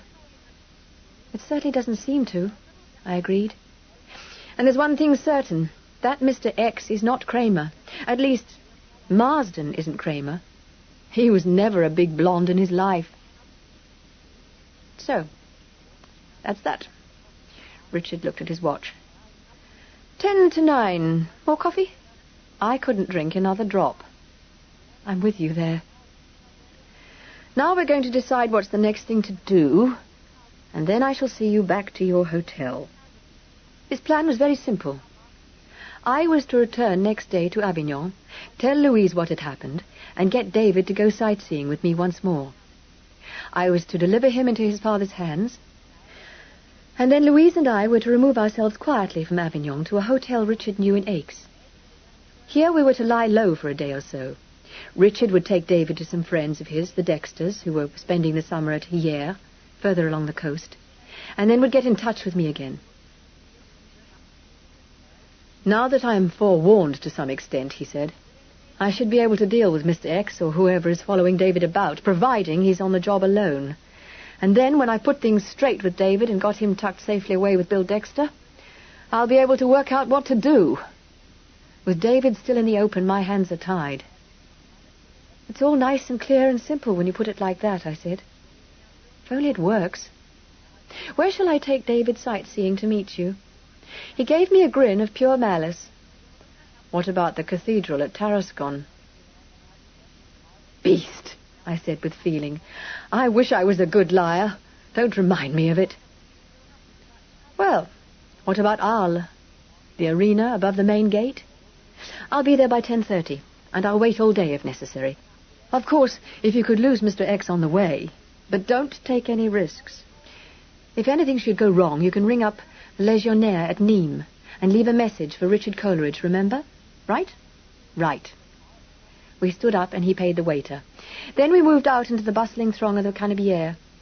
There was still for me something dreamlike in the teeming, sparkling, roaring streets of Marseille. The crowd flowed round us, jostling and chattering. The buses clanged past. The cafes were hives of laughter and music, but for me still the only real thing in all that glittering pageant was the feel of Richard's hand on my arm.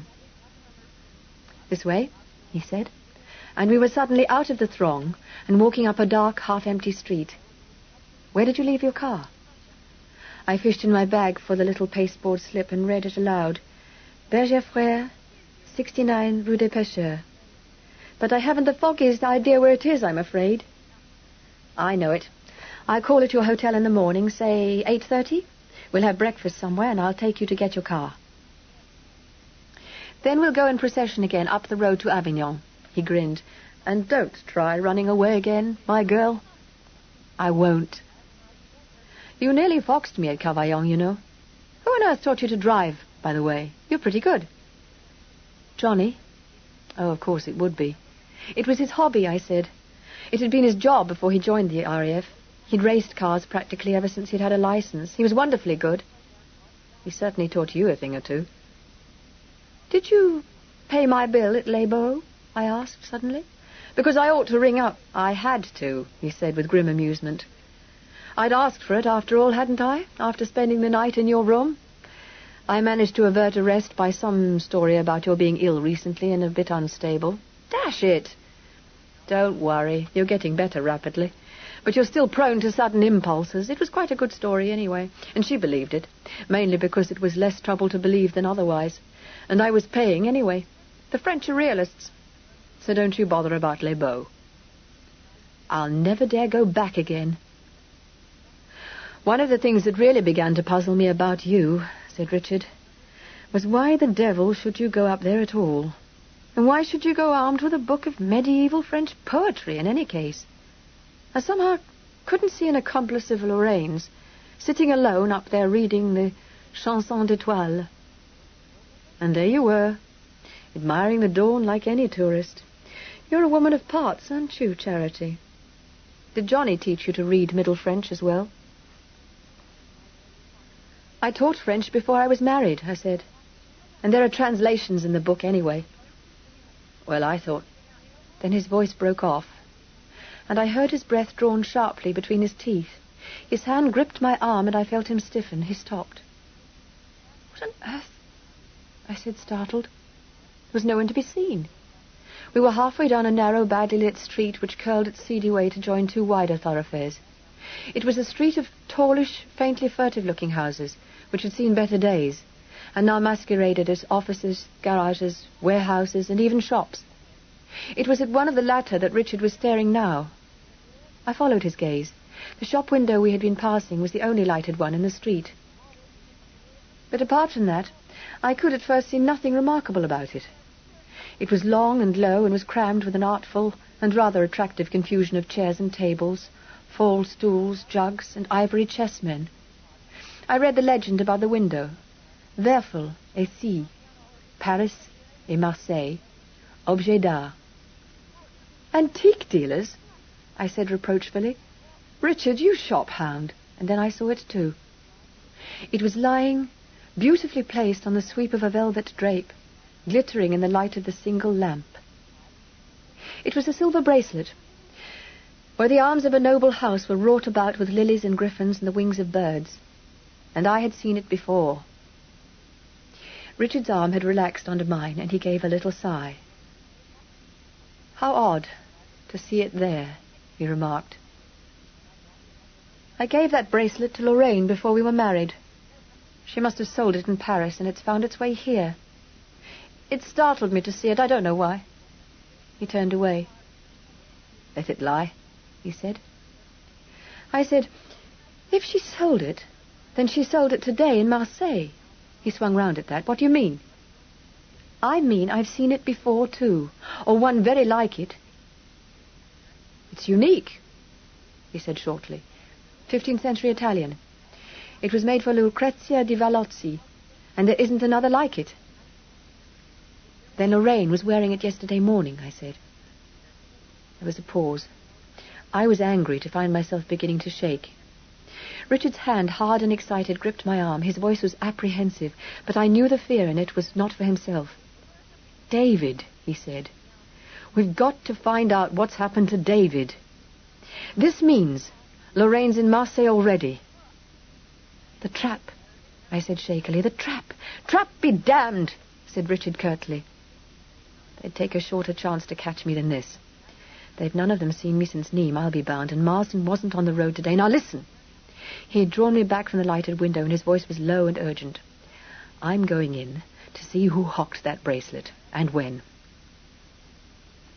Your hotel is in the street at the end of this one, the Rue Mirabelle. Turn to the right, and it's about 50 yards along. Go straight there, and telephone your friend Louise at the Teste Verdun. Find out from her when Lorraine left, if Marsden's with her, and David, anything she can tell you. You know what to ask. Then come back here. Got any change? Plenty. But, Richard, I don't want... He loomed over me in the darkness. His face was all at once grim, remote, frightening, the face of my enemy. His voice, too, was hard, and the edge was back in it. You'll do as I tell you, he said, pulled me towards him, and kissed me hard upon the mouth.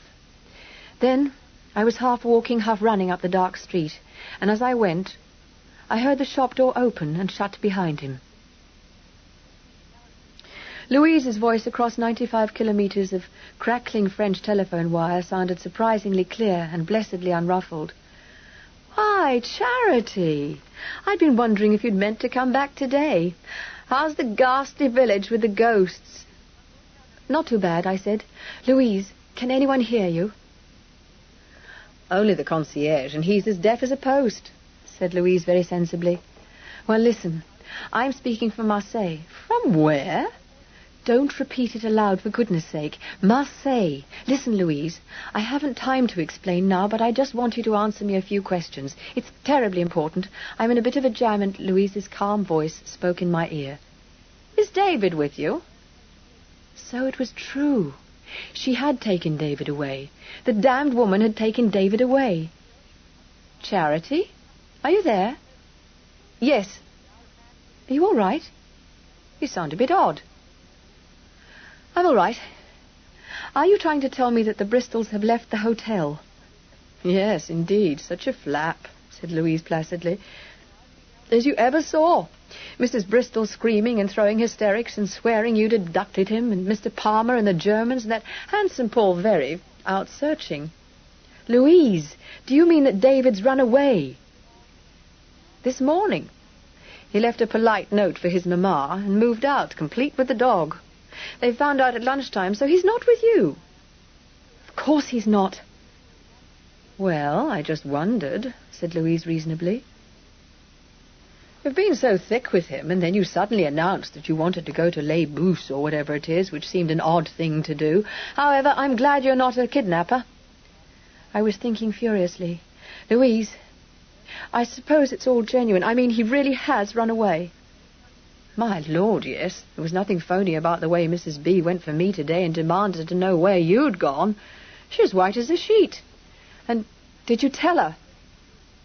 No, returned Louise calmly. I didn't imagine you'd kidnap anyone without due cause, and I don't like the woman anyway. What's the matter? Nothing, I said. Nothing at all. Louise, you are the most wonderful woman in the world. Well, it wasn't anything to laugh about.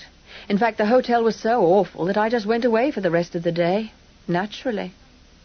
Naturally. Go on, tell me what's happened. Is Mrs. Bristol still there? No. Apparently she champed around all day while the various men hunted about in cars and things, and then she just left before dinner. Alone? As far as I know. I didn't get in till after dinner. I must say I was glad to find everyone gone. Everyone? I asked sharply. Has Mr. Marsden gone too? Yes, he left this morning. And the Germans. Before David disappeared or after? My hand was sticky on the receiver. Nobody knows. He checked out at about 10, but of course no one saw David go. I see. I leaned against the wall of the telephone booth, with my free hand pressed to my brow, trying to sort it out. David had vanished, and Marsden too. That didn't look too good. But then, I thought confusedly, Marsden couldn't have gone with David, or Lorraine Bristol wouldn't be so upset that she had gone to the lengths of accusing me of kidnapping. Was there any suggestion of going to the police? I asked. Well, there was, of course, said Louise. Madame wanted to, but Mrs. Bristol wouldn't hear of it. She quietened down after a bit, said she'd been hysterical with shock, which was true, and she apologized for all she'd said about you. Then apparently she said she thought she knew where he might have gone, and that no one was to worry further about a boy's prank, and she herself would go and find him. So she packed up, according to Mrs. Palmer, and left on the 7 o'clock train for Marseille. If I were you, I'd come straight back to Avignon, Charity, my dear. I shall, very soon. Has anyone else left the hotel? I wouldn't know. I wasn't into dinner, and the Palmers were the only people in the court when I got back. I can't say I was sorry. It's been a trying day on the whole. I say, Charity. Yes? Do you know anything about this business? A little, I acknowledged. But I didn't know David had bolted. And I don't know where he is. I wish I did. Had he any money, do you know? That's just it, said Louise's tranquil, far-away little voice. He hadn't. That's why he took Mrs. B's bracelet. He pinched that and his passport. He explained in the note that he needed the money and he'd sent her the pawn ticket. I see, I said again. My heart had begun to jolt painfully. 2 facts. David was in Marseille, and Lorraine was on her way. And Mr. X... Louise, I must go. One more thing. Did David say anything else in the note? No, I saw it. She was brandishing it all over the place. It just said he was going, he was taking the bracelet because she'd never liked it anyway, and goodbye. Charity, tell me, dear Louise, I said rapidly, be the utmost angel that you always are, and forgive me. But I can't explain now. Don't ask me about it. I've got to go. I'll ring up later on, Angel. Goodbye. The voice in the telephone rose the barest fraction of a tone. I wasn't going to ask you about it, whatever it was, but please, just tell me where you're staying. If, finished Louise on the faintest note of interrogation, that's not a secret, too? No. The Belle Auberge, Rue Mirabelle. Got it? Yes. Thank you. Goodbye. And she rang off. Chapter 20. By the pricking of my thumbs, something wicked. Shakespeare. When I came out of the telephone booth, I found that I was shivering. The night was warm enough, but the tiled lobby struck chill, and I was overexcited. I looked at my watch. 9:20. The conversation had taken less than 10 minutes. My room was on the second floor, and the lift was standing empty. It was the work of 3 more minutes to go to my room, pick up my coat, and reach the lobby again. I said a polite, and I hope normal, good night to the concierge, and ran out into the Rue Mirabelle, hugging the comfort of my coat close around me as I turned the corner and plunged once more into the dimness of the narrow street. Round the next bend in the road, past the shuttered Boucherie Chevaline, past the double warehouse doors and the heap of sand, and the stone where the pavement was being repaired, and there across the street was the long, low window of the antique shop, with the bracelet on its velvet drape under the lamp. My steps faltered, slowed, and stopped. I stood in the shadows, staring across the road, while the night seemed suddenly colder. The bracelet was still there. I could see it, pale against the velvet, but the lamp was out, and the shop had the still deserted look of emptiness. Richard was nowhere to be seen.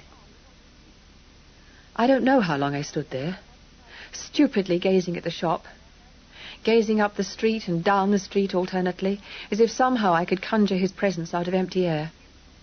I even started back the way I'd come, as if I could have passed him unseen on my way from the hotel, but I told myself sharply not to be a fool, and went back to my post in the shadows. Firmly I thrust back the stupid, formless fear that was fumbling at me with chilly fingers. I was overexcited, I told myself. I had had an exhausting day, and before that a shocking night. There was no reason to suppose that anything untoward had happened at all, and I must simply wait. It was only 15 minutes since I'd left him, and after all, with a lovely wave of relief, the simple explanation burst over me. After all, Richard had probably gone through to the back of the shop, into the proprietor's office. I bent forward, peering, and then smiled to myself. There was indeed a line of light on the floor at the rear of the shop that seemed to come from under a door. I hesitated for a moment. Richard had told me to come back here. Should I wait where I was till he came out, or go across into the shop myself? I stood in the shadows, undecided. Streets away, the traffic's roar sounded like the surging of a distant sea.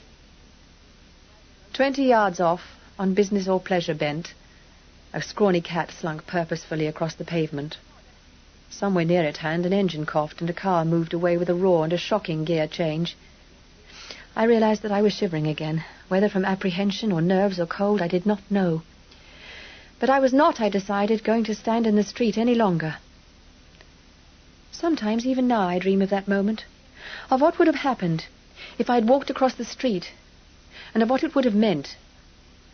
And sometimes, in my dream, I do actually walk out of the shadows over the road into the shop. Then, if I'm lucky, I wake up screaming. I was actually beginning to move forward when the blare of a car's horn, as it swung into the little street, startled me and made me take an instinctive backward step. The oncoming car was a taxi, and it shot down the narrow road, skidding to a stop beside me. Almost before it had stopped, the far door opened, and a woman got out. She thrust money into the driver's hand and hurried across the pavement into the antique shop. The taxi jerked forward and roared away. I heard the shop door slam behind her, and the tap, tap, tap of her heels across the shop. I saw the door at the rear of the shop open, and she stood for a second as brightly lit as if she had been on the cinema screen. It was Lorraine. I no longer had any desire to move out of the shelter of my doorway. Thankful for my dark coat, I crouched back, my mind racing, wondering how Lorraine had traced David so quickly, wondering if Richard was still in the office, and if so, what sort of a scene was taking place in there at this moment. I was to know soon enough. The office door opened again and swung wide. There were 3 people in the room. I saw Lorraine quite clearly. She was standing, gesturing furiously with a cigarette, talking to a man who sat in an armchair with his back to the door. I could see his arm, in a short blue shirt sleeve, and one navy blue trouser leg. It was certainly not Richard. There was another man, whom I took to be the owner of the shop. He it was who had opened the door, and now he paused for a moment to fling a remark at Lorraine before he moved out of the lighted office towards me. He was big and broad, and though his hair was grey, he did not walk like an elderly man. He closed the office door behind him and came forward to the shop front. Really frightened now, I pressed myself back, closer into the shadows. But he did not come out into the street. He was only locking up. I heard the sharp click of the door lock, and then he moved to the window and reached for the blind to pull it down. He came slowly and quietly, hiding his head, his chest, his body, until the whole shop window was a blank, but for the big white hand that gripped the edge of the blind.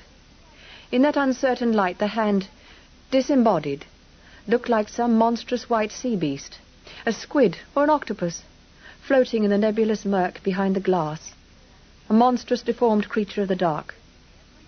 Deformed. I pressed the back of one shaking hand to my mouth as I leaned against the wall, cold and sick.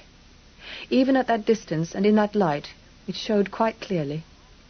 The hand was crooked, and an ugly puckered scar ran across the back of it and down to the twisted fingernail. The blind clicked down. It was the trap.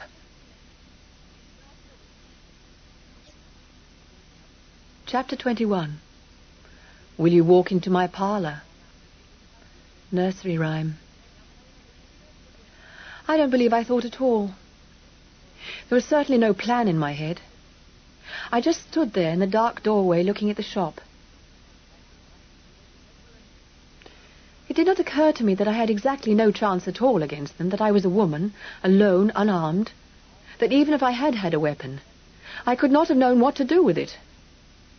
It did cross my mind, since I am a normal, law-abiding person, to go to the police, but imagination quailed before the prospect of explaining, in a foreign tongue, an incredible situation to a sceptical officialdom. And there was not time. Richard and David were in there, and they must be got out. I walked quietly across the road towards the shop. The street was luckily still deserted, and no sound came from within the locked and shuttered shop.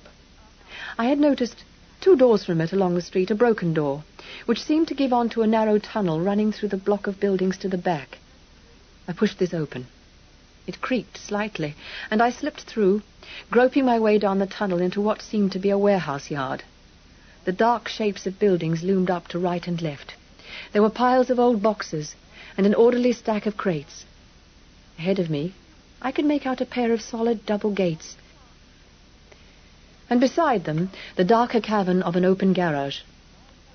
I waited for a moment in the mouth of the alley, until I had got my bearings, and in a very few seconds I found that I could see fairly clearly. The moon that Richard and I had watched rise was dispensing a faint light from somewhere beyond the rooftops, and in rivalry the glow of the city's streets threw the same chimneys into warmer silhouette. One lighted window on my left cast a line of light like a yellow bar across the blackness. But it was a smallish window, about 10 feet up, and the shaft of light went high, to be lost among the deeper shadows of the open garage. I threw one apprehensive glance at this window, which I guessed to be that of the antique dealer's office, and then I started on a hurried tiptoe search of the yard buildings. The garage offered the only real hiding place, and I slid into its black cave like a ghost. Save for some boxes and a few drums of oil, it was empty.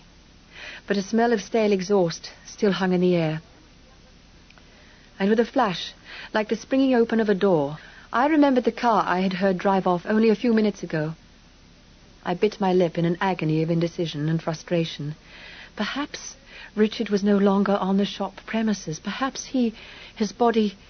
I thrust the thought back into the limbo whence it peered and grimaced, and tried to discipline my thoughts. He was not dead. He could not be dead. And with a little sob of a prayer that was not so much a supplication as a threat to the Almighty, I turned to leave the garage and found myself staring down at a dark stain that spread hideously on the concrete floor. It gleamed faintly under the oblique light from the office window. Its surface was thick and slimy. I don't know how long it took me to realize that it was only oil. My flesh seemed to shrink on my bones as I bent down and put a testing finger into the viscous pool and sniffed at it. Oil. Nothing worse.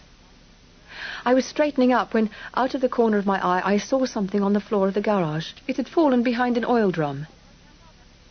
And if I had not stooped, I should not have seen it. It showed squarish and pale in the shadows. Now was the time, I thought, with the tiny remnant of irony that insisted on denying the realities of my situation. Now was the time to discover the monogrammed handkerchief with a message scrawled in blood, or oil, amended the other part of my mind rather hurriedly. I picked up the pale object, which was at any rate certainly not a handkerchief, because it was hard, oblong, and about 1/4 of an inch thick. It felt as if it could be a book. It was a book. It was a smudged and ruffled copy of T.S. Eliot's 4 Quartets. In something less than 12 seconds, I was across the yard and crouching in the shelter of some crates under the lighted window, with Marsden's book thrust deeply into the pocket of my coat. Suspicion then was certainty. Marsden had been in that garage. Marsden, in fact, might have been driving the car that I had heard. But in this last supposition it soon appeared I was wrong, for quite clearly, from some 4 feet above my head, came the voice I had heard that night on the Rocher des Dames. "Why you had to behave as if all hell was let loose, Lorraine? Couldn't you—" I had not missed much. They were still discussing Lorraine's outburst at the hotel. Her voice cut in, petulant and brittle. "It was all hell. That hotel, you don't know what it was like." "Don't I? I was staying there myself." "Yes, but you had something to do.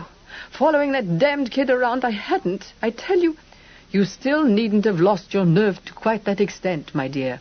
He spoke cuttingly, and she flared back. "It's all very well for you. Blast you. What do you think I've been through these last 2 months? You were sitting pretty while I've had no fun. Nothing to do except cope with that bad-tempered iceberg, damn him. Then l'affaire Tony and the police, and now this last business, all that waiting. Do you wonder it's got me down? I tell you, I couldn't help it. I've done my best, and for God's sake, Jean, leave me alone." Jean something or other, the husband. John Marsden. A new voice cut across the interchange, a deep voice speaking a guttural French that I found hard to follow. "Stop it, both of you. Lorraine, pull yourself together. And you, Jean, leave her alone. She's behaved like a fool, but there's no harm done. What's happened today has cancelled out any mistakes either of you may have made." Jean spoke soberly. "My God, we've been lucky. When I think of it, the kid walking in here as large as life, and his father after him." The antique dealer was curt. "All right, we've been lucky. Then it seems my luck has got to make up for your carelessness. Damn it, Max." Max Kramer, John Marsden, the pieces fitting smoothly into place, the rats in the woodshed. There was a crash as a fist hit the table. Kramer snarled, "Lieber God, will you listen to me? This isn't the time to wrangle over what's past.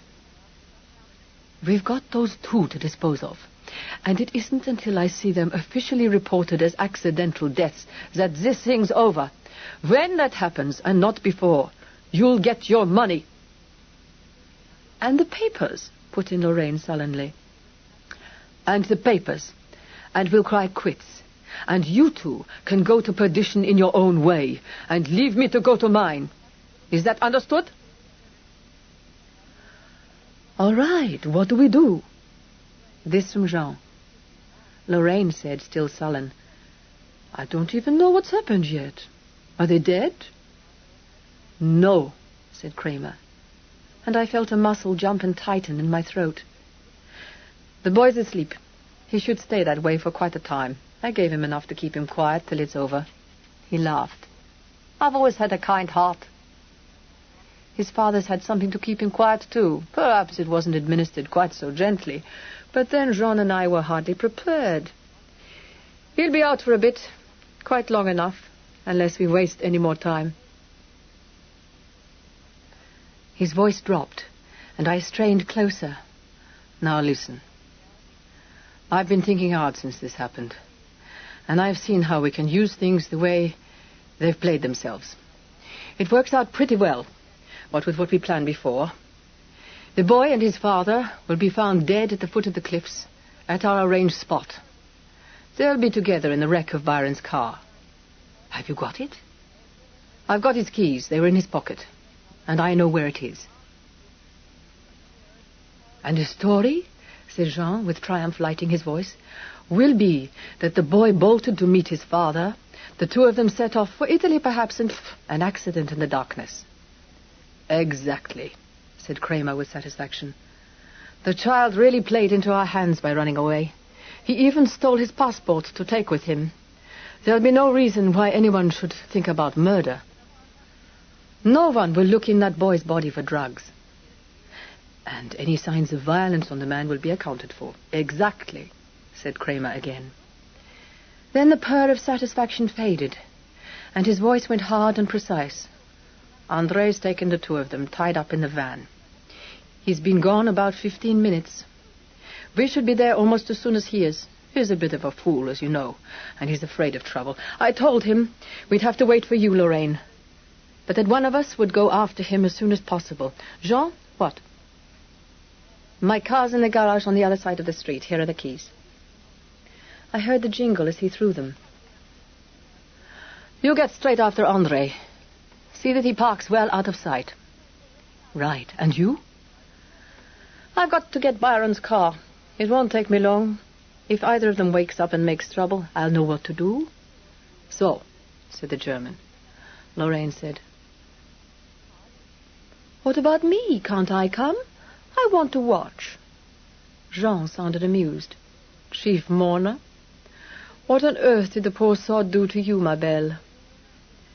You'll go with me, said Kramer flatly. I want Jean's mind on his job. Get going, Jean. Okay, throw me my coat. I heard the chair springs creak as he got up. I heard the small jingle of the car keys as he dropped them into his pocket. He was going. He took 3 steps and the door opened. They were on their way to kill Richard and little David, and there was nothing I could do. Nothing. Somewhere out in the night along that cruel coast, Richard and his son would hurtle to their deaths, and I would not even know where they lay, until I saw the headlines in the morning papers. I suppose I was praying. I only know that my cheeks and lips were wet, and my hands were gripping the edge of a crate until the bones seemed to crack. Dear God, don't let them die. Not Richard. Not little David. There must be something I can do. Perhaps even now, the police. There must be something I can do. There must be. If only I knew where they'd been taken. I'd find something somehow. If only I knew where they were. Dear God, won't you tell me where they are? Max, said Jean's voice above me, half laughing, half casual. I'm damned if I can remember whether it's the first fork right after Aiguebelle or the second. Lieber God, the second, said Kramer. The first only goes to a cottage on the cliff. The track you want drops steeply away from the road, just beyond those big parasol pines on the left. This is a hell of a time to ask a question like that. Isn't it? Said Jean insolently, and went out whistling into the shop. I heard Kramer say, Lorraine, quickly now, get on the telephone to that hotel of yours. And then I was across the yard, fumbling for the catch of the double gates that opened onto the back alley. With Jean at the street door, I dared not go that way. I must chance finding my way through the alley, back to the Rue Mirabelle, and thence to locate my car. The road to Italy, the coast road, past Aiguebelle. I found myself whispering frantically as my hands clawed at the heavy catch of the gate. Bergère Frère, 69 Rue des Pêcheurs, 69 Rue des Pêcheurs. My car, please, quickly. The second on the right after Aiguebelle, and on the left the parasol pines. And then again, like a refrain, Bergère Frère. The bolt was rusty and my fingers slipped and strained. There was sweat on my hands. I thought I heard the outer door of the shop open and shut in the distance. I thought I heard a soft whistle in the street. I couldn't move the bolt. I strained and tugged to move it, and it would not come, and something inside me strained too, and stretched to snapping point. I couldn't get out. They were going to murder Richard, and I couldn't get out. In another moment, I'd have broken. I'd have been caught by Kramer screaming in his warehouse yard and beating the gates with my hands. But just as the panic inside me swelled to bursting point, a little door in the gate swung open like magic in front of me, and I was free. It was one of those little man doors they cut into bigger ones to save having to haul the latter open every time somebody wants to get out. And it swung wide in front of me, creaking ever such a little. I bent down and stepped through it into the narrow back alleyway. As I straightened up, something hit me. It caught me full on the chest, and I staggered back against the gates, pinned there by my assailant's weight, with his breath on my cheek.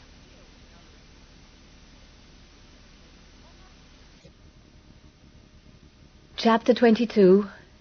Needs must when the devil drives. Proverb. Before I had time to do more than draw breath for the scream I dared not utter, my attacker gave a little snuffling whine and began licking my face. Rommel! Relief made me weak. My legs shook and I wanted insanely to laugh. I pushed the delighted dog down with a warning whisper and a hand over his muzzle, while my other hand groped for his collar. The inevitable piece of string was there, about 2 feet of it, the end snapped and frayed. David must have tied the dog up when he went into the shop, and the poor beast had eventually broken the string and come wandering in search of him. As I ran down the back alley in search of the Rue Mirabelle, I was busy with a new and minor problem. What on earth could I do with the dog? I could abandon the poor beast, of course, if he would let me, but something in me shrank from such an action. I could leave him in my hotel. But the thought of the fuss, the explanations, the waste of time, was more than I dared face. He was running happily beside me, panting with the pleasure of having at last found a friend. And it occurred to me, too, that I was in no position to reject help of any sort. I might yet be glad even of Rommel's friendship. I was proved right about 30 seconds later, as we plunged across the Rue Mirabelle into another dark little alley, and a drunken Negro rose straight out of the shadows to lurch across my path. I tried ineffectually to dodge him and slip by, but even as he gripped my sleeve, Rommel gave a snarl and leapt for him, hitting him in the groin. The man doubled up and staggered back with a curse, leaning against the wall. I fled by, and Rommel with me, the pleasure on his silly face greatly enhanced by the satisfactory little episode. For me, remembering suddenly the reputation of the city through whose dubious streets I was adventuring alone, the sound of the dog's lolloping feet and excited panting were now enormously comforting. I gripped the frayed string more tightly, and we ran out of the alley into the street that I vaguely remembered. This was a main street, well lighted. The road, in fact, down which I had come from Avignon into Marseille. I had turned off it some way further west in my attempts to dodge Richard, so the garage of Bergère Frère must lie somewhere in the maze of streets between this one and the docks. It couldn't be far, I thought hopefully, as Rommel and I crossed the street and hesitated on the further pavement. I remembered that I had not walked a great distance before recrossing this street and finding the hotel in the Rue Mirabelle. I looked round me.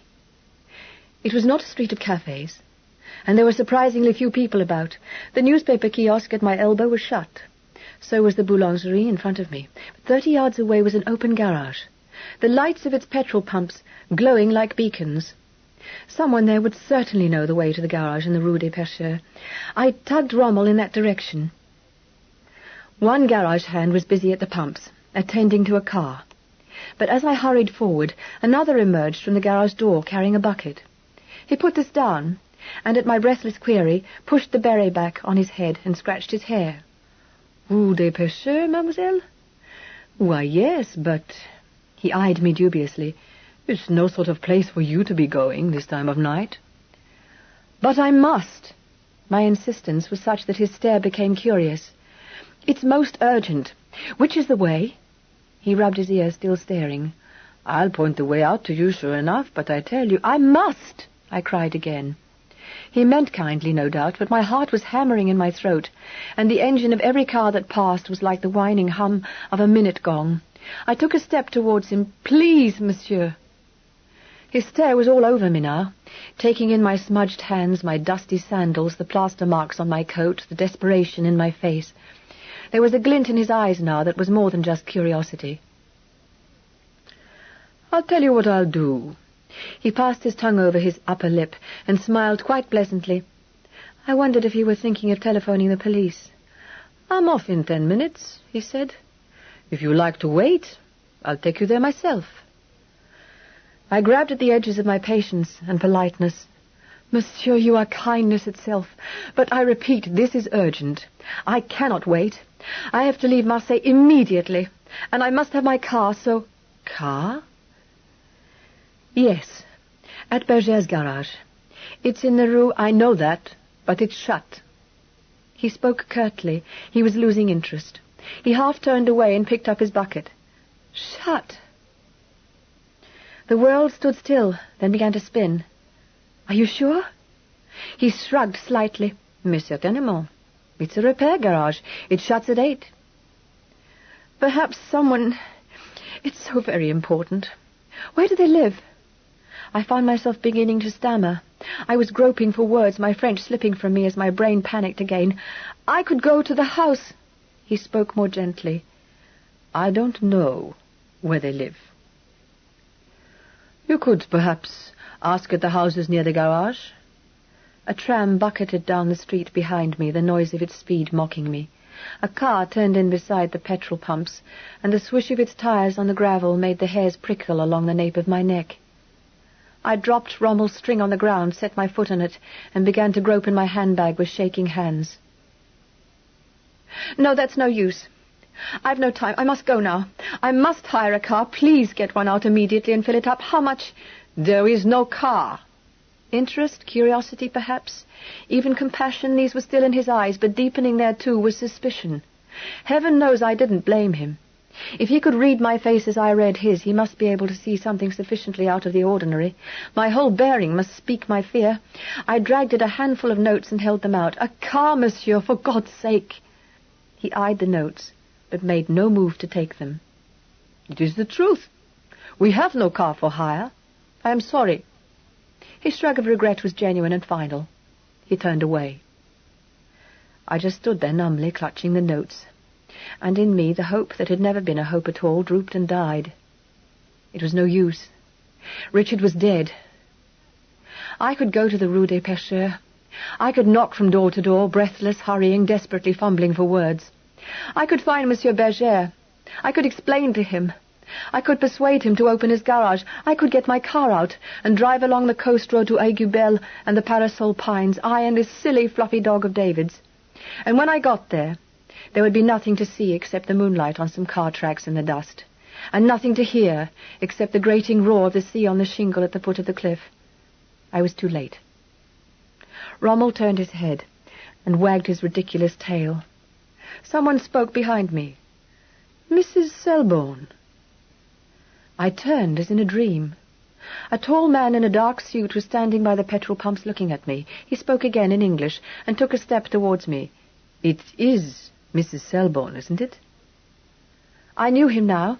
It was the handsome Frenchman from the Tistet Veden. I smiled mechanically. Monsieur Very? He smiled back and gave a charming little bow. I never expected to see you here, madame. This is indeed a pleasure. Then, as I at a loss stammered something, his eyes fell on Rommel. They widened, and he turned on me a look, half amazed, half quizzical, and wholly amused. So it was you, he said. I did not reply, but he appeared to notice nothing odd in my demeanour. He laughed. Tell me, where have you hidden him? The little boy you stole? He made a gesture. His dark eyes were alight with amusement. Figure to yourself, madame, what it was like at the hotel this morning, the cries, the tears. Tears? I repeated the word dully. I was not taking this in. All my attention was on the trivial task of folding the notes very neatly and putting them back into my bag. Well, perhaps not tears. He grimaced slightly. There is no love lost there, huh? But you... His eyes were dancing. You, the criminal? Tell me, why did you do it? He was unhappy, the little one. Did he tell you, perhaps? No, I didn't. You haven't been caught yet, anyway, he chuckled. Bon. You caused a lot of trouble, you know. But it was fort amusant, just the same. I thought I was going to have to miss the end of it. I had to leave today for Nice, and I was désolé that I should never know what happened. And now, by the purest chance, I pull in here. He gestured to the pumps. And here you are, with the evidence of the crime, red-fingered, or is it red-handed? But I was not listening. My eyes had followed his gesture, and for the moment my whole world was filled with what they saw. The mechanic was just screwing the cap back into the petrol tank of Paul Very's car. And what a car! Long, low, and open, with power written along every gleaming line of her, the Mercedes-Benz lay along the garage front like a liner at a fishing jetty. From where I stood, she looked about 30 feet long. Monsieur Very, it stirred in me, that crazy little hope that wouldn't die. My heart began to thud.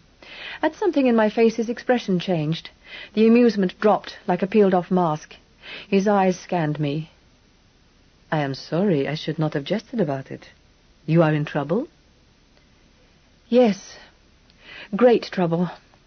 I came close to him and put out a hand that was not steady. You're going to Nice, you say? Would you take me with you part of the way? But of course. The boy? It's to do with the boy, I said shakily. I know where he's gone. Please understand, it's terribly important to hurry. Let me explain as we go. It's so urgent. His hand closed over mine for a brief, reassuring moment. Don't worry, ma belle. We shall hurry. That car, it is difficult with her to do anything else. 2 minutes later, with Rommel safely tied in the back seat, the Mercedes flicked through the traffic in the Canebière and turned her nose to the east.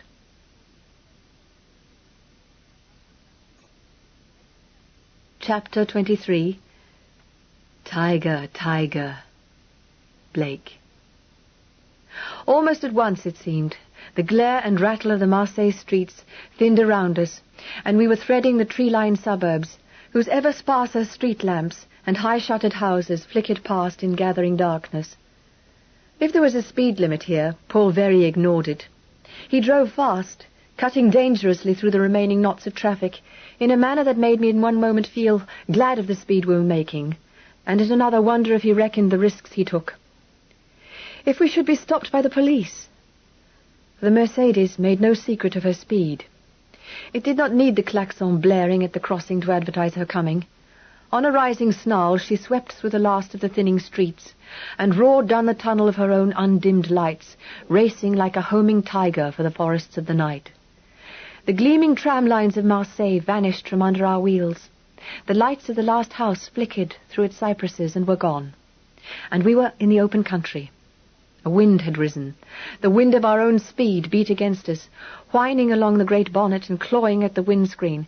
But I could tell from the drift of the high clouds against the starlight that the upper air too was alive. The moon had vanished, swallowed by those same clouds, and we raced through a darkness lit only by faint stars, save where the car's great lights flooded our road for what seemed half a racing mile ahead. And down that roaring wedge of light she went, gathering speed, peeling the flying night off over her shoulder as a comet peels the cloud. Along that rushing road, the pines, the palisaded poplars, the cloudy olives blurred themselves for an instant at the edge of vision and were gone. The night itself was a blur, a roar of movement, nothing but a dark wind. The streaming stars were no more than a foam in our wake. The road whipped wickedly under us like a snake.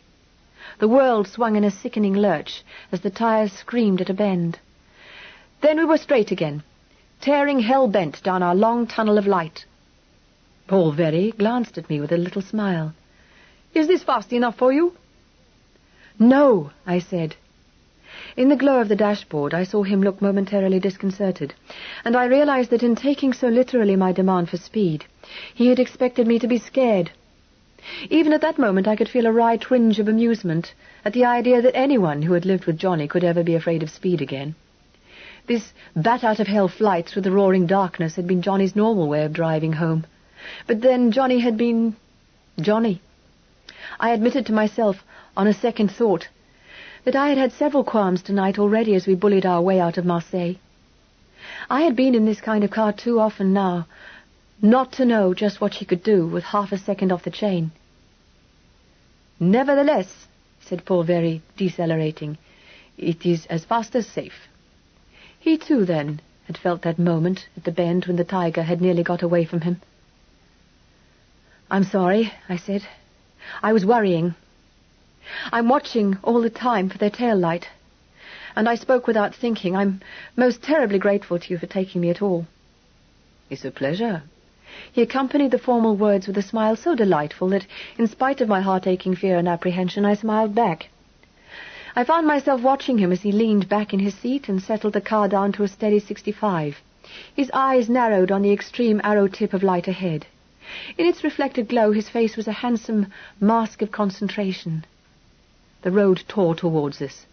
Once my heart jumped and fluttered in my throat as the red light appeared in the blackness ahead. But it was only a small car, stationary, with a couple in it, a man and a girl. I sank back in my seat, and the blood seemed to seep back from my tingling fingertips and slowly start to feed my heart again. Paul Very had glanced sideways at me, and now he spoke. "That is not the tail light you're looking for, I take it?" "No." I smiled a little uncertainly at him. "I suppose you must be wondering what it's all about." His gaze was back on the road. "But naturally. You talk of urgency, and you are anxious and afraid. Who would not wonder, madame? Believe me, I am eager to help. But there is not the least need to tell me your affairs, if you would rather not." "You're very good. I told you it was something to do with the boy David." "Eh bien?" "I didn't take him away, you know, but I do know where he is now. That's where I'm going." His hands moved a little, as if with surprise, on the steering wheel, and the car gave a wicked swerve. He cursed it under his breath. "Sorry," I said. "I didn't mean to startle you, but the rest of my story's a good deal more startling than that. I told no more than the truth when I said I was in trouble. I am desperate trouble." My voice wavered, as the spectre of that desperation once more gibbered at me out of the dark. "Life and death trouble," I said, on a little sob. "And you need help? Badly?" It was almost a question, spoken very softly, without looking at me. There was a curious lilt to his voice, and I turned my head to look at him, the sob caught in my throat. Help? Of course I needed help. Up to this moment, stupid with weariness and dazed by my terror for Richard, I had thought of Paul Very only as a miraculous means of my reaching the little road beyond Aiguebelle. Further than that I had not gone. But now the miracle was complete. I and Rommel were alone no longer. We had an ally, and our immediate objective was apparent. André was ahead of us with Richard and David, and he was alone on the job. It was by no means probable that Jeanne also was there before us. He would have had little if any start ahead of us, and at the rate we were going, we would almost certainly by now have caught any car going at a more normal speed. André was alone, and there were two of us, and Rommel.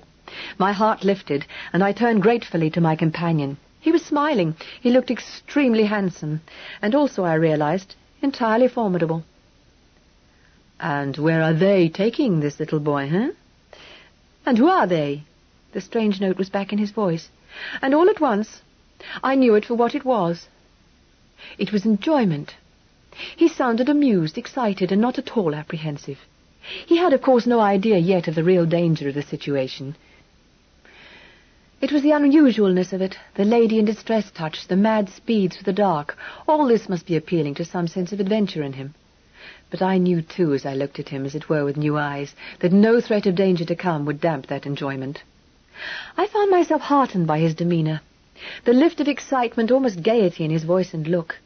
It was catching, and it was certainly to anyone in my desperate plight heartening to be suddenly given an ally at once so eager and so redoubtable. and redoubtable was by no means too strong a word. There was about him an impression of force, of energy leashed in only precariously. The whole personality of the man was at such close quarters almost overwhelming. I had, I realized, failed to estimate Monsieur Paul Very. It was not only the headlong speed of the car that snatched at my breath as I began the explanation that was his due. "It's a long story and a nasty one," I said quickly, "and I mayn't have time to tell it all to you before things happen. But the main thing is that David, whose real name is David Byron, is going to be murdered tonight along with his father, if we can't do something to prevent it." He shot me a startled look. "But—" "I know," I cried. "It sounds fantastic, but listen, I'll try to tell you a little about it." I began stumbling a little in my haste to tell him what I knew about Kramer and Richard and Lorraine. He listened in silence, but when at length I came to Marsden's part in the affair, he interrupted me with an exclamation that sounded amused. "Monsieur Marsden, that one?" "The rest, yes, I will believe it, because you tell me so, and because I think you really are in bad trouble. But this, I cannot think that the good Monsieur Marsden is a murderer. Besides, he is English." "He says he's English," I said sharply. "But I tell you, he is her husband, and he's in Kramer's pay. You've got to believe me. The good Monsieur Marsden, as you call him, is on his way at this moment to murder both Richard and David Byron, unless we can do something to stop him." I could see his face in the dim light. He was smiling a little still, but his brows were drawn with bewilderment. "Mais, ma belle!" So I was to be spared none of the nightmare. The ordeal by unbelief was to be part of it. In my own bewildered terror, I must try and sort out the affair's lunatic logic so that this man might believe and help me. I clutched my shaking hands together and fought to marshal my knowledge. I remember that the only clear thought in my head was a wish that Paul Very would stop calling me ma belle. "Listen, monsieur," I said carefully. "I am telling you no more than the truth as I know it. There is no time to go back to the beginning. I can only tell you what is happening now, tonight, and beg that you will believe me. I'm not quite sure of this man Kramer's reasons for employing Lorraine and Marsden to do murder for him, but I think it's because of something that happened during the war. Richard and a friend of his witnessed an atrocity, I suppose one would call it, in which Kramer was concerned." "That does not matter." He spoke all of a sudden with sharp impatience. "I have said that I will believe you. All this talk of war, there is no time. Tell me now, what do you think this man means to do? What do you plan to do, now, tonight?" The relief was so sharp, so intense, that the darkness blurred around me, and I shut my eyes and pressed the palms of my hands against them. I felt the car slow down and took my hands away, to find that we were threading a decorous enough way between walls and houses. A festoon of street lamps swung into the darkness. A lighted tram rattled out of a side street, and suddenly we were plunged into a brilliance of neon lights and cafes and the impatient blare of traffic. "Toulon," said Paul Very. "Go on. Tell me your plan." "Very well," I said. "Here it is, without trimmings. Somewhere along this road is a village called Aiguebelle. A little way beyond it, on the left, there is a group of parasol pines, and opposite them a lane branches right-handed off the road along the cliff top. There, unless we overtake it on the road, a van will be waiting, in the charge of a man called André. In that van are Richard and David Byron, unconscious and I believe tied up. André has orders to wait there for the others. Then they're going to stage an accident. Kramer's bringing Byron's own car, and Lorraine's with him, but Marsden left before them, and at the rate we've been travelling, he's hardly had a chance to overtake us. But he won't be so very far behind." I drew in my breath. "He'll hurry a bit, of course," I added, "as André's alone on the job and a bit of a fool into the bargain." I stopped. There was a pause filled with the rushing wind. The town was behind us, and once again we were plunging down our lighted tunnel into the lonely night. I did not look at Paul Very. I had pleaded my cause abominably, I knew, but weariness, bewilderment, and agony of mind were my excuse. I bit my lip and waited.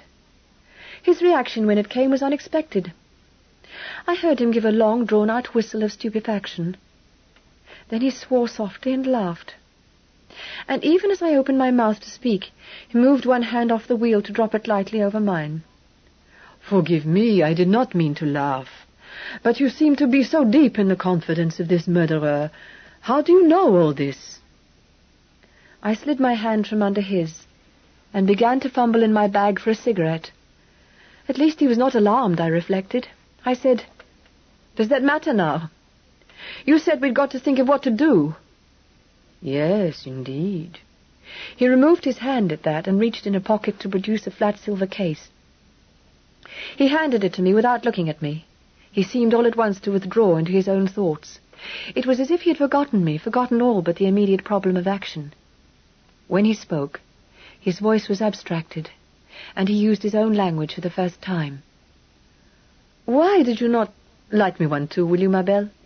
Why did you not go to the police?" I answered in the same tongue. "I hadn't time." I took a cigarette from the case and bent low behind the windscreen, shielding my face from the draught as I flicked my lighter. "And the dog?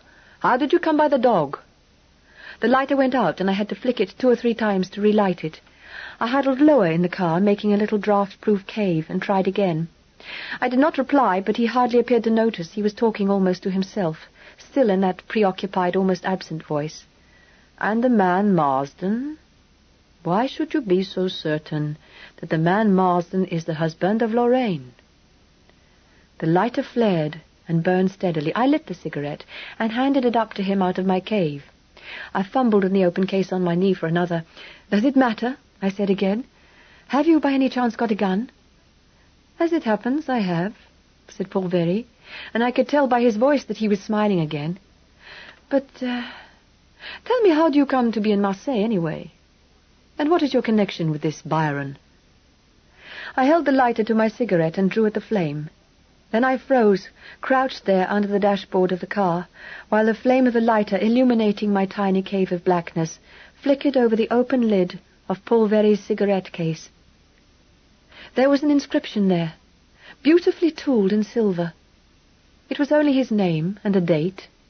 It read, "Jean-Paul, à jamais, elle.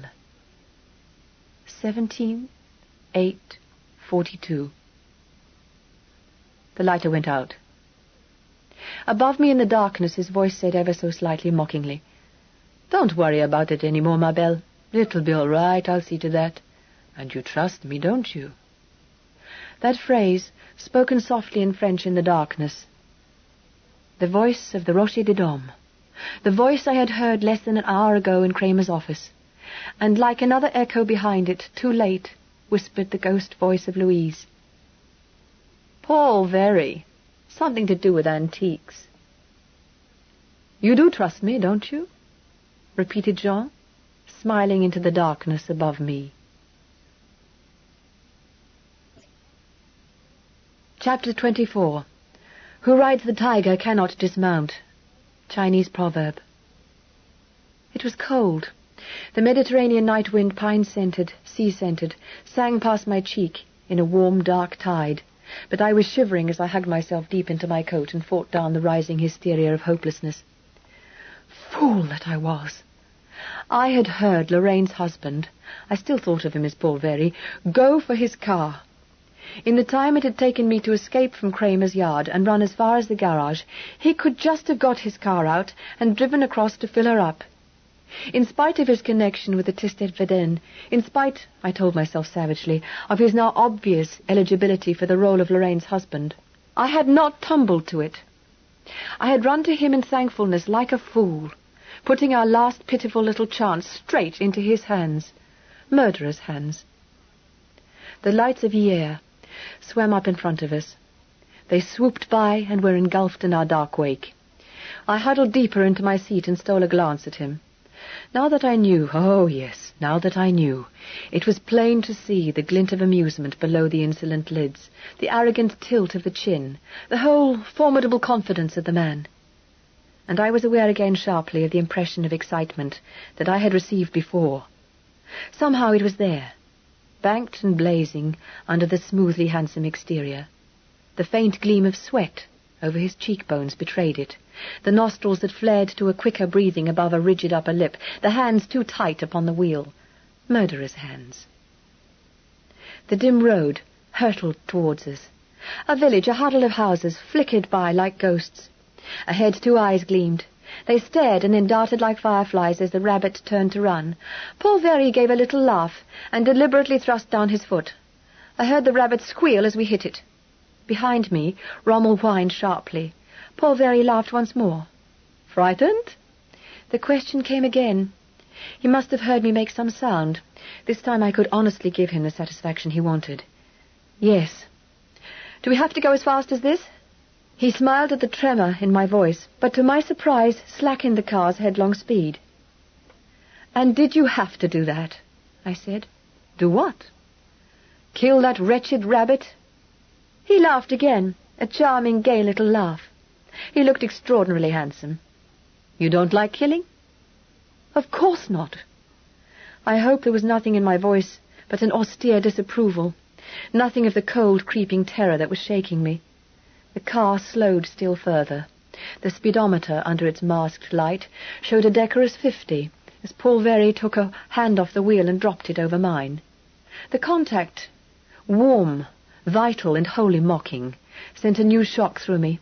It was as if the man were giving off tangible waves of excitement. "Do you?" I asked, knowing the answer. "If something gets in the way, ma belle, it's asking to be killed, isn't it?"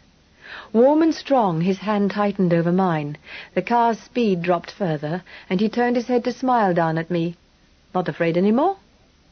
I said, "No," coolly enough, but I drew on my cigarette as if for succor, and my lips were unsteady, for I knew now what I was in for. I would have to be killed along with Richard and David, that much was obvious. Like the rabbit, I'd got in the way. I knew, too, that Paul Very was a real killer who enjoyed the act of killing, and that this mad ride through the dark towards his dreadful objective had touched in him some ghastly stop of pure excitement. And my presence was the final titillation. Darkness, speed, danger, murder, and a girl. Nothing was to be missing from Mr. Very's white night. The Mercedes sang down to 30, 25, 20. We were crawling at 10 miles an hour down a sloping black tunnel of trees, and Paul Very had thrown away his cigarette. His arm had slid around my shoulders, and his handsome face was bent close to mine. I leaned back against the arm, but it was like a bar of steel. At my involuntary movement of resistance, it tightened brutally, and I saw something begin to blaze in the eyes above me. I suppose real terror is mercifully paralyzing. I shut my eyes as he pulled me to him, only vaguely wondering if he would kill me here or send me over the cliff with Richard. I even found myself wishing that he would watch the road when he was driving. His rapid breath was hot on my cheek. His voice said with something ruffling its deep velvet caress, "Ma belle." I felt his mouth searching for mine, and jerked my head away. He said again on a note of surprised reproach, "Ma belle." And even as I wondered half hysterically why a victim should be expected to want to kiss her murderer, the cobwebs of terror blew aside for one moment, and I remembered that he still had no idea that I knew him for what he was. His pained reproach held no hint of mockery. Passion had left no room for that. He was simply so damned handsome that no woman had ever refused him a kiss before. My knowledge was my only weapon. It was a pitiful enough tool, a despicable tool if you like, but it was all I had. I didn't hesitate a second. I opened my eyes and smiled, Delilah-wise, into his. "It's only... Oh, do please watch the road," I whispered. I heard his little soft laugh of triumph as he turned his head away to glance at the road. I relaxed against his shoulder, and the arm tightened round me as the Mercedes drew to a sliding halt at the side of the road. I threw away my cigarette with my free hand. "Oh, damn!" The car slid to a stop. "What's the matter, chérie?" "My bag," I said crossly. "It went overboard when I threw my cigarette out." I sat up and made as if to pull away from him. He pulled the handbrake on with a sharp movement and turned to prevent me, taking me in both arms and drawing me back towards him. "Does it matter?"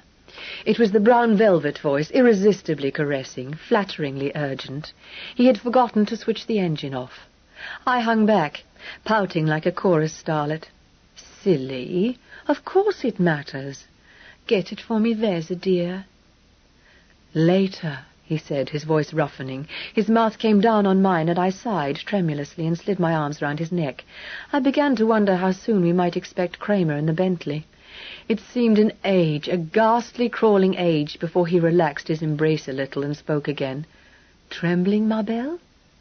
I managed a breathless little laugh, which became half genuine as I saw the satisfied vanity in his face.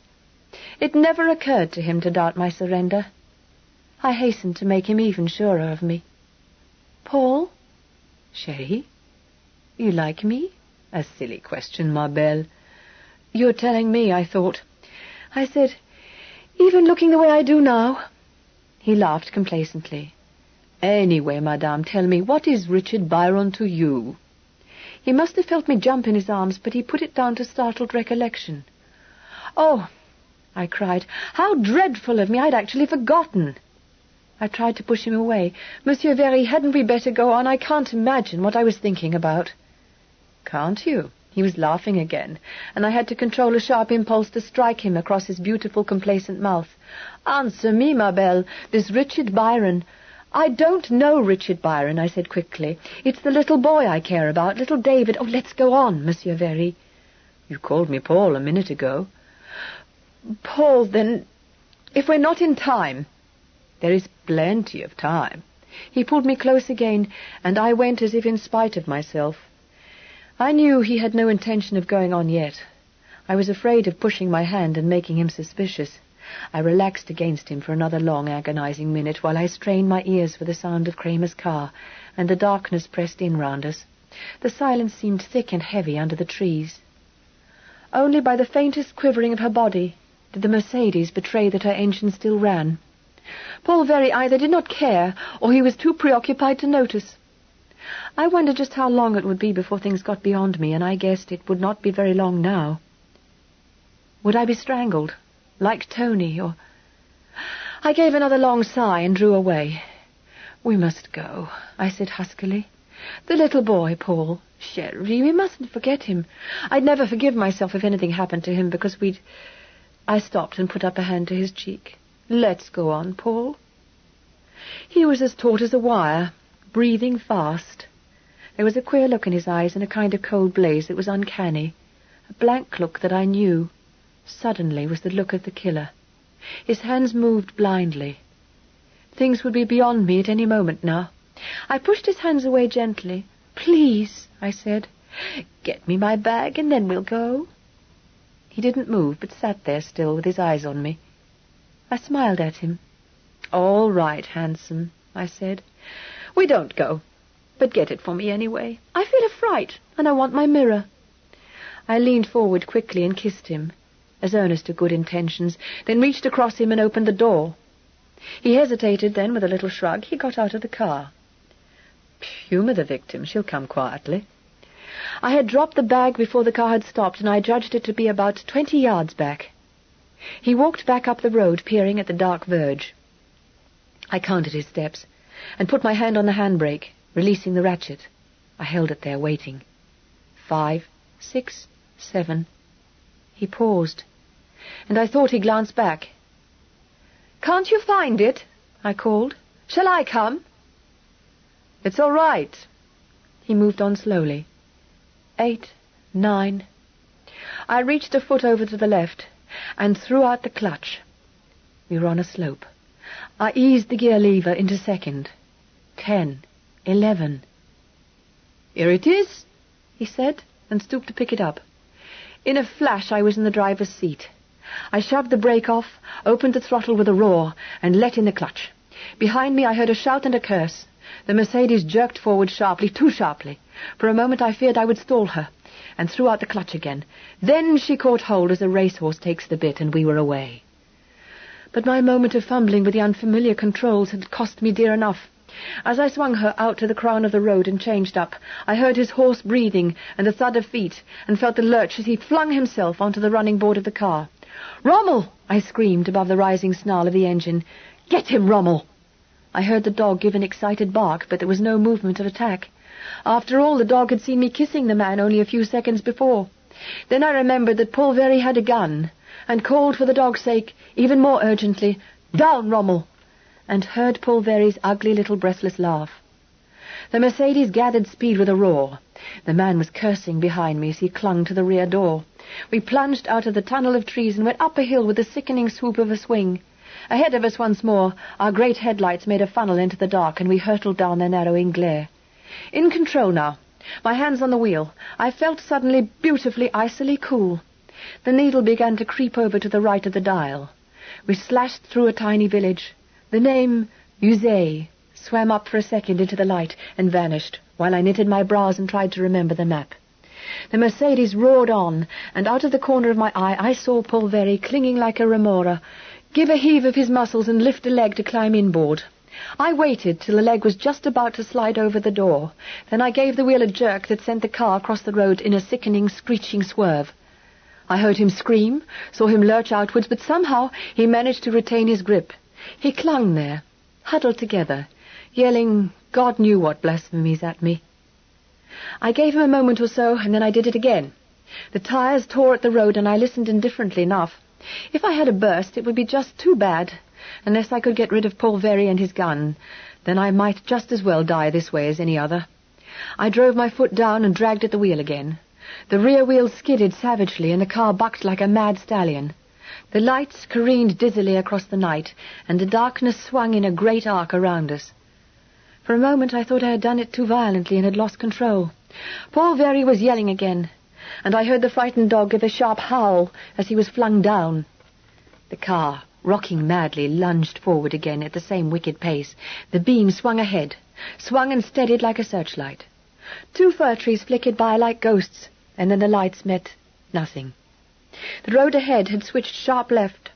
I saw the verge of it leap towards our wheels, and beyond it a yard of dusty ground where thin grass waved spectral antennae against an immensity of darkness.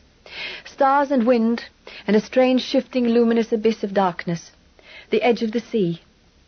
This time I skidded the Mercedes in earnest. The wheel kicked like a live thing, and the dust mushroomed up behind us in an atomic cloud. We only missed hitting a rock with our off-front wheel because both off-side wheels were a foot from the ground. Then we were round. There was blood on my bottom lip, but I was feeling good. Then I realized that the left-handed swerve had helped Pulveri to heave himself inboard at last.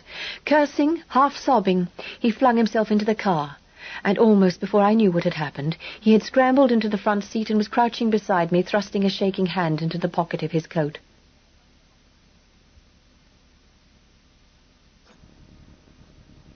Chapter 25. In this heedless fury he may show violence to cross himself. I'll follow the event. Tourneur. "Come on, you," he said in an ugly voice. "Pull her up, or you'll get it. I warned you I carry a gun." I didn't even glance at him. The second turning past Aiguebelle, I was thinking, by the big parasol pines. "In the belly," said Pulveri, and added a filthy word. I laughed.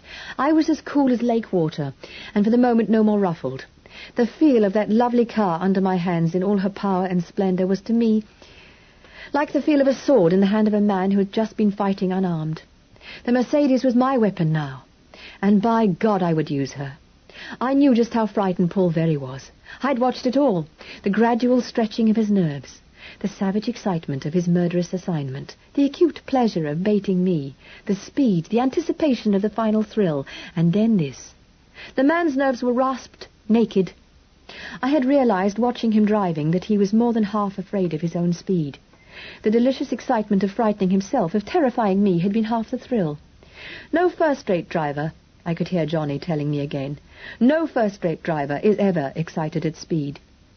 Driving, he would add, is just a job, and you can't afford to let your brain rev up along with your engine. Then he would give that little smile of his, and the hedges would accelerate past us into a long grey blur. "When you let excitement in," Johnny would add, in a lecture-room sort of voice, "fear will follow." And fear was in the car with us now. I could hear it roar in his voice. I could smell the sweat of it. And I had in my hands the weapon to break him with. If I could smash his nerve completely before we reached the parasol pines, if I could get that gun away from him. So I laughed, and drove my lovely shining sword slashing through the night.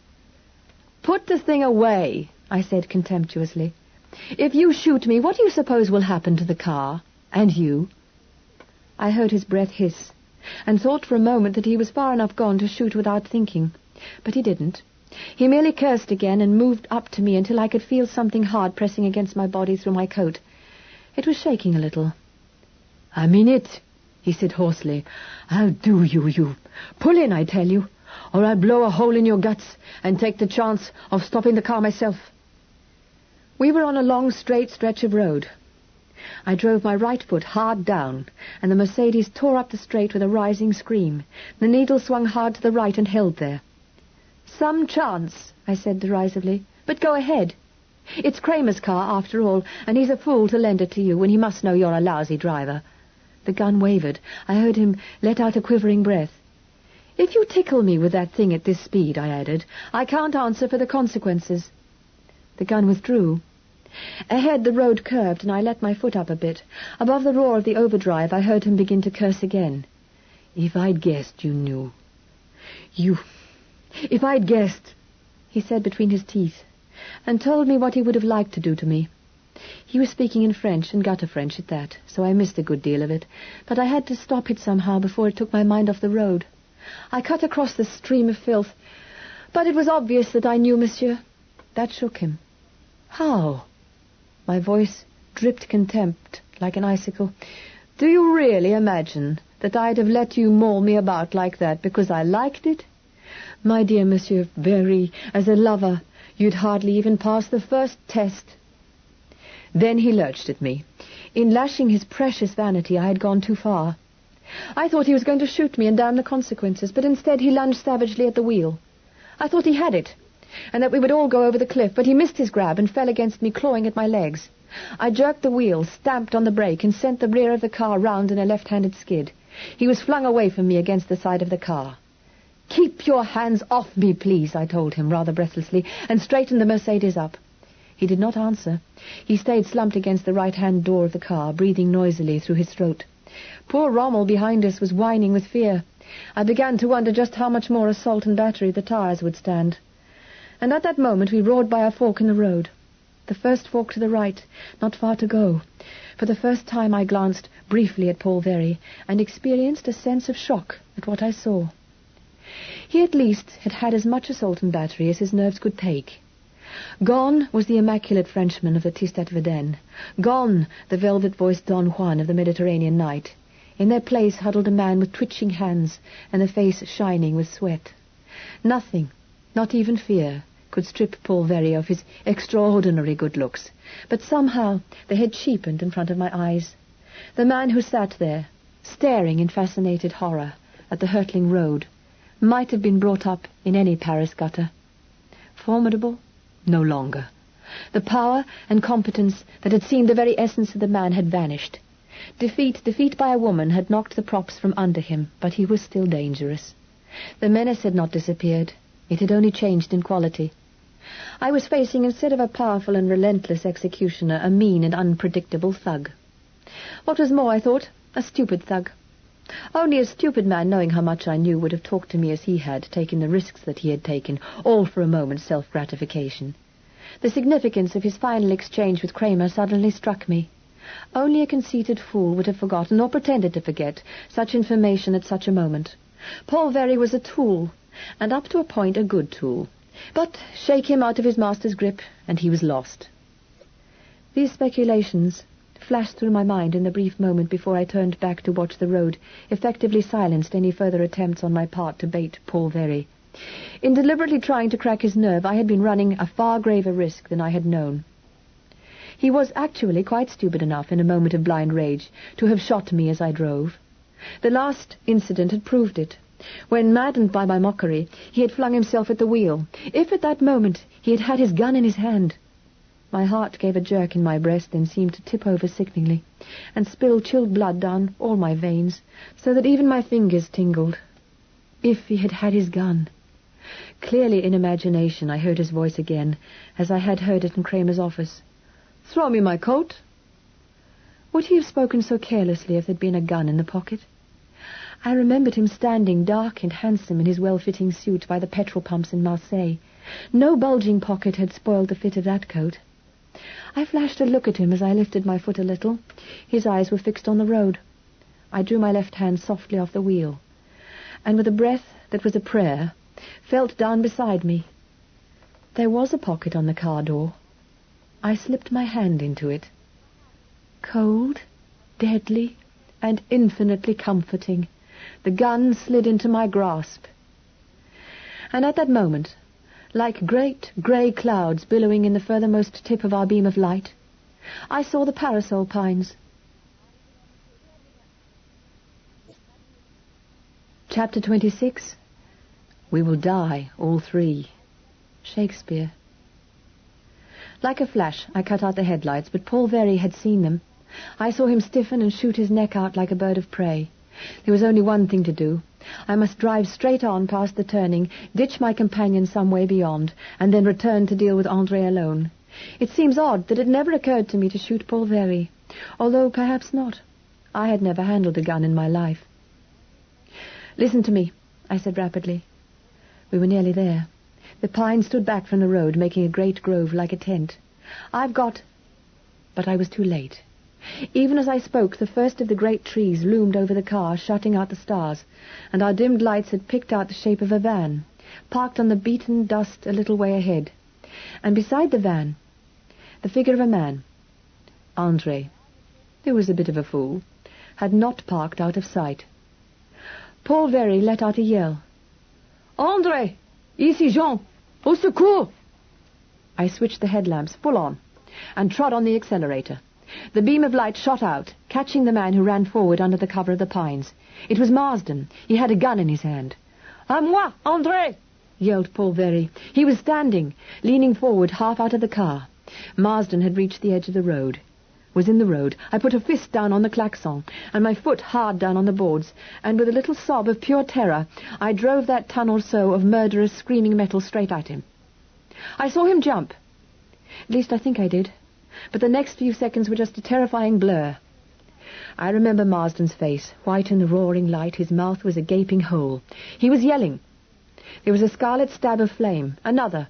Then the car hit something, and the whole world heeled over in a rocketing, exploding skid. The Mercedes seemed to rear straight up in the air, and her headlights raked a dizzy arc of sky. Then they went out, and darkness stamped down on us as a man stamps on a beetle. Clinging to that crazily kicking wheel, blinded, half-stunned, wholly automatic, I fought the car. For a moment I thought I had her. Then she swept into a bucketing turn. The night split, wheeled, hung suspended for 1,000,000 years, then shattered into splinters of flame. Then silence, broken only by the tiny tinkle of falling glass. There was a shout, a thud of feet running. The door of the Mercedes was wrenched open, and hands seized me out of the darkness. There was a roaring in my ears. The night, the stars were spiraling down, an enormous narrowing funnel. Somewhere, far down the gyroscope, I heard a rough exclamation, then another shout. Voices, urgent, sharp, with something that might have been fear. Hands moved over me, patting, searching. Someone had hold of my head, and was forcing liquid between my teeth. I choked, gasped, stirred, and the gyrating universe whirred slowly to a standstill, refocusing itself around me. The stars steadied themselves and hung, only faintly tremulous, in a still pall of sky. There were 2 men beside the car. One was holding me, the other bent over me in the darkness, peering down. His face blurred palely in front of me. It was Marsden. I was conscious, first of all, of a tremendous wave of pure relief. I hadn't killed him after all. Then I began to struggle feebly against the arms that held me. "I've got a gun," I said firmly. Amazingly, somebody laughed and the arms tightened. "Lie still, you little fire-eater. Haven't you done enough for one night?" I turned my head and blinked stupidly. "Richard! But you're tied up in the van. I was going to rescue you." He laughed again, a little shakenly. Yes, I know, my darling, but there's no need to run over the police in the process." "Police?" Marsden was grinning down at me. "Strictly unofficial, madam, but Scotland Yard in person." I'm awfully sorry," I said feebly. I thought you were Andre, one of them anyway, and you shot at me, didn't you? We both did, said Marsden ruefully. I knew it was Kramer's car, and I thought he'd seen me and was getting away. But he was yelling for help. My French isn't all that good, said Marsden simply, and I couldn't really hear him anyway. There wasn't a great deal of time to think, you know. Richard spoke. Can you move all right, Charity? You'd better get out of the car. It's in a rather uncertain position, to say the least. I sat up out of his arms and felt my limbs gingerly. I think I'm all right. With her assistance, I climbed out of the Mercedes. Now that my eyes were accustomed to the darkness, I could see quite clearly in the starlight. The car had skidded clean off the main road and had ended up some yards down the track on the right, facing the way I had come.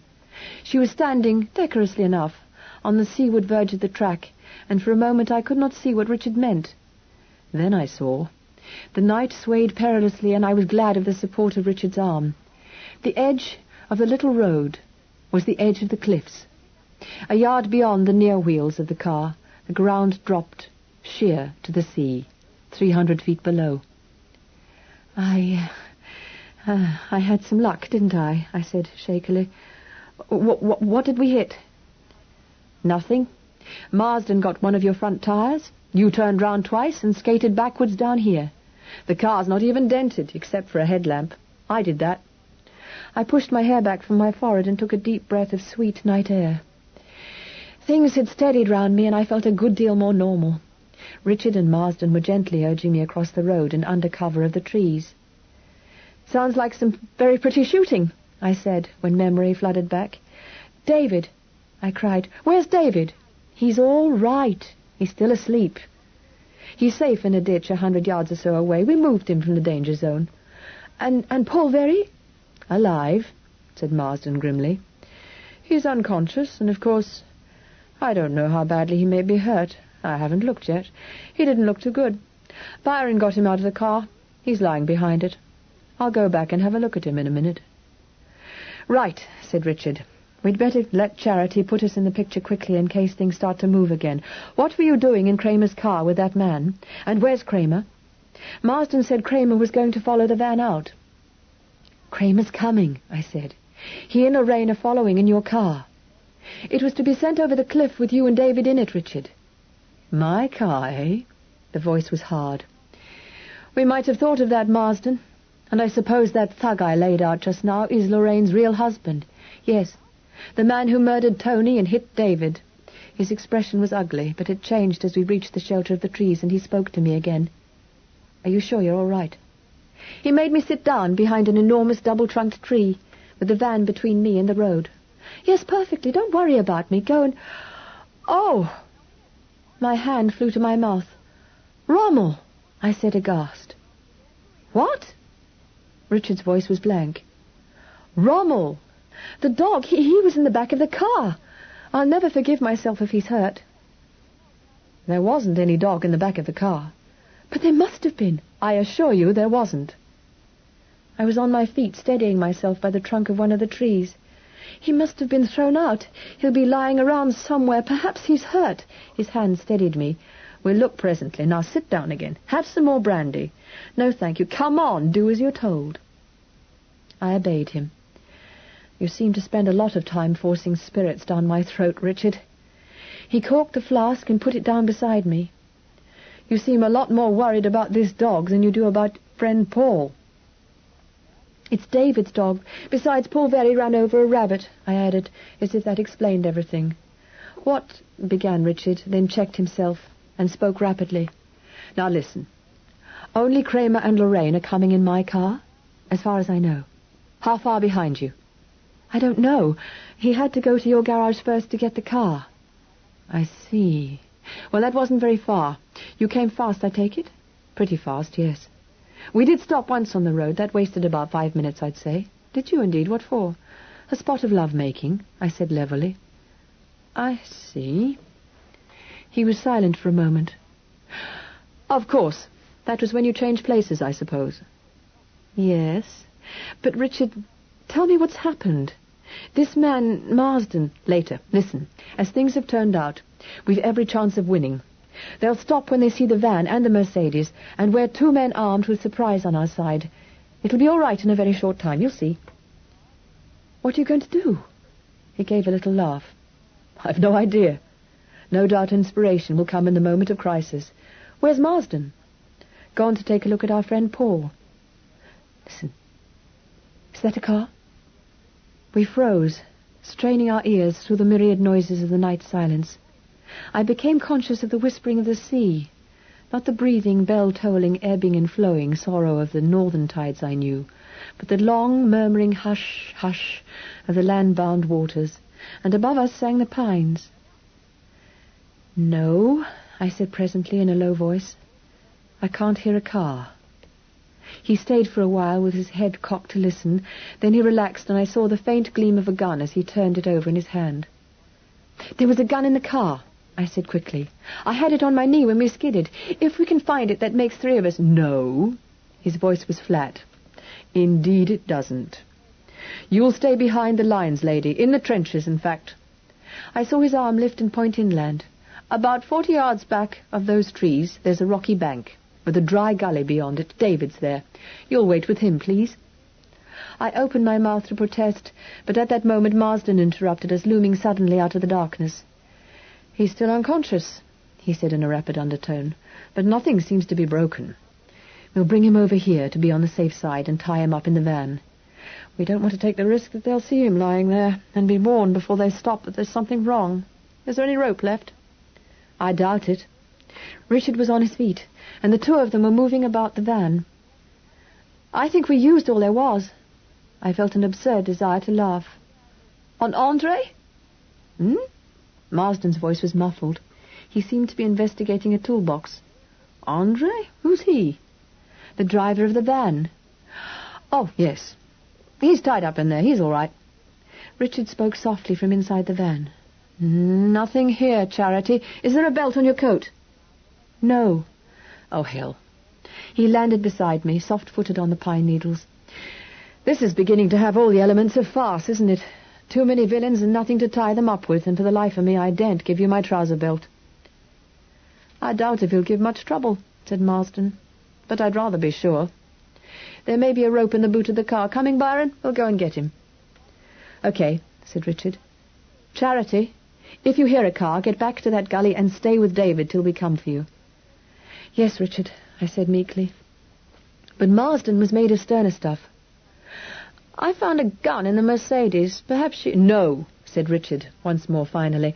Both you and I have had a pot at her tonight, and Kramer might be luckier. Beautifully put, I said, and Marsden laughed. Let's go. They had barely taken 2 paces when I was on my feet, backed against my tree, all my brittle self-confidence in fragments. There it is, I said hoarsely. Listen. Through the ghostly song of the pines, through the secret breathing of the sea, we heard it. Faint but unmistakable, the throb of an engine. Blast, said Marsden softly. And coming at a wicked pace, said Richard, and listened a moment longer. My heart was beating to suffocation. That's my car, all right, damn him. Charity, please. I'm going. My voice, like my body, was shaking. I had to push myself away from the solid comfort of the pine tree's hole. I was vaguely aware of the 2 men moving like shadows in the cover of the van. I ran away from the road through the trees. The Bentley's engine cut through the silence in a rising drone, urgent crescendo. I was free of the pines and dodging through the head-high scrub. In front loomed a dark mass that might be the rocky bank. The Bentley was coming fast, her engine snarling on a wasp note of anger. I reached the foot of the rocky bank and stopped. I could not go on. I suppose it was delayed shock or something. But I know that I was stuck there, shaking and sweating and cold as ice, staring back through the leaves of the pine trees towards the road. I saw the glare of the Bentley's lights, cutting along the darkness of the cliff top. The sound of her engine swelled suddenly as she rounded the curve 1/2 a mile away. The parasol pines soared again like great thunderhead clouds in the moving light. The headlamps went out, and the Bentley swooped towards us, in the little glow of her sidelights, confident, menacing, the tiger, coming in to kill. He had seen the parasol pines. I heard his brakes grip momentarily as he swept into the last stretch of road. At any minute now he would see the van and stop. The Bentley's snarl deepened. She was on us, moving fast. She was swinging right-handed into the track. Then the night was ripped unbelievably by the roar of another engine, the Mercedes. I don't remember moving at all, but I must have run towards the road like a mad thing. I only knew that Paul Very had come round, had somehow got into the Mercedes and was giving his warning. I saw the Bentley veer into the track on the cliff top. I heard the shriek of her brakes. I saw the Mercedes roaring like a bomber, leap forward, then lurch onto her burst front tire and plunge broadside on across the road. The Bentley never had a chance. There was a yell, a dreadful scream, and then the cars met in a sickening clash of rending metal and shrieking tires. Some hideous freak of chance knocked the Bentley switch as she struck, so that for one everlasting moment, as the two cars locked in a rearing tower of metal, her headlights shot skywards like great jets of flame. The cars hung there, black against the black sky, locked on the very brink of that awful cliff. Then the beams swung over in a great flashing arc, and the locked cars dropped like a plummet down the shaft of light, straight into the sea. And after that last appalling impact, silence, broken hideously by echo after echo of the sound, as the disturbed sea washed and broke against the cliff below. For an age, it seemed, the agitated waves beat their terrible reiteration on the rock, till spent at last they sank and smoothed themselves to their old whispering. The last clouds shifted, parted, broke under the wind, and the moonlight fell, infinitely pure, infinitely gentle, to whiten the moving water. Chapter 27. O most delicate fiend, who is't can read a woman? Shakespeare. David was still asleep. I had gone to find him, leaving the two men looking for a way down the cliff. They'd driven the van across the road onto the track, switched on its lights, and turned it to face the sea. There was not a chance in a million, Marsden said, that any of the three in the cars was still alive, but we could hardly leave the place without attempting to find out. With a shudder, I left them to it and made my way back through the trees to look for David. As I emerged at the top of the rocky bank, I found I could see my way plainly in the moonlight. Below me, in sharply shadowed monochrome, lay the gully. Under a jut of rock and leafage, a darker shadow stirred. I scrambled down hurriedly to be met by a shapeless shade that whined a little and wriggled with a somewhat subdued delight. "Rommel!" I went down on my knees in the dust and hugged him. "Oh, Rommel! Did I nearly kill you? Poor boy!" Rommel lavished me with generous but damp forgiveness, and then ran with a yelp of excitement into the shelter of the rock. I followed. David lay curled up, wrapped in a coat. He looked very young and touching, and the sweep of his dark lashes over his cheek was so like Richard's that I felt a sudden rush of some emotion stronger than any I had ever felt before. I knelt down again beside him, felt his hands. They were cold. I put a hand to his cheek and was horrified to find it wet to the touch, as if with sweat. But immediately Rommel, feverishly licking the other cheek, provided the clue. I pushed him off. "It was very clever of you to find him," I told him. "But wait a minute, will you?" I gathered David up close to me and began to rub the cold hands. Rommel, pressing close with quivering body, watched eagerly, and presently the dark lashes stirred and lifted. He stared at me blankly. His hands moved a little under mine. "Hello, David," I said. The wide gaze flickered. "Mrs. Selborne?" "Yes, how do you feel?" "Pretty foul." He moved his head gingerly and blinked up at the moonlit bank with the great pines billowing beyond. "Where am I?" "Some way east of Marseille, but don't worry, everything's all right now." His eyes were on me again, with a look in them I couldn't quite fathom. I felt him move away from me a little. "I remember now. Marseille. How did you get here?" I understood then. I reached out a hand and took hold of his. "David, I tell you it's all right. I'm not one of them. You can trust me. I followed you out here. Rommel and I did, that is. Rommel? He turned at that, and his eye fell for the first time on the dog, who, belly to earth, shivering with delight in every hair, was waiting to be noticed. He found you all by himself, I said. Tracked you down. Oh, Rommel, said the boy, and burst into tears, with his head buried deep in the dog's fur, and his arms round its neck. I let him cry out his fright and loneliness and distrust, while Rommel administered comfort. But presently the sobs changed to hiccups, and a voice said uncompromisingly from Rommel's neck, I feel beastly sick. I'm not surprised, I said. It'll do you good. Don't mind me. Some short time later, after a nasty little interlude, he came back and sat down beside me. I put my coat round him and held him close. I was wondering how on earth to begin telling him about Richard. You'd better have a drop of this. What is it? It was Richard's flask. Brandy. Oh! He was palpably pleased. Real brandy? Ugh! It's horrible. I know, but it's fine when it gets a bit further down. Have some more. No, thanks. I feel all right. Only hungry. Great heavens. What are we doing here, anyway? He demanded. What happened? I want to know. Are we... One thing at a time. We're waiting here for transport back to Marseille. He spoke quickly, apprehensively. Marseille? That shop. I don't want... No, not to the shop, I said reassuringly. That's all over. The owner of that place has been dealt with. Will you tell me what happened there? Or don't you want to talk about it? I hardly remember. I took the bracelet in, and he looked at it, and then he asked me where I got it. He looked so queerly at me, I thought he guessed I'd pinched it, and so I made up a few lies. He seemed all right then, and asked me into the office. He went to a drawer.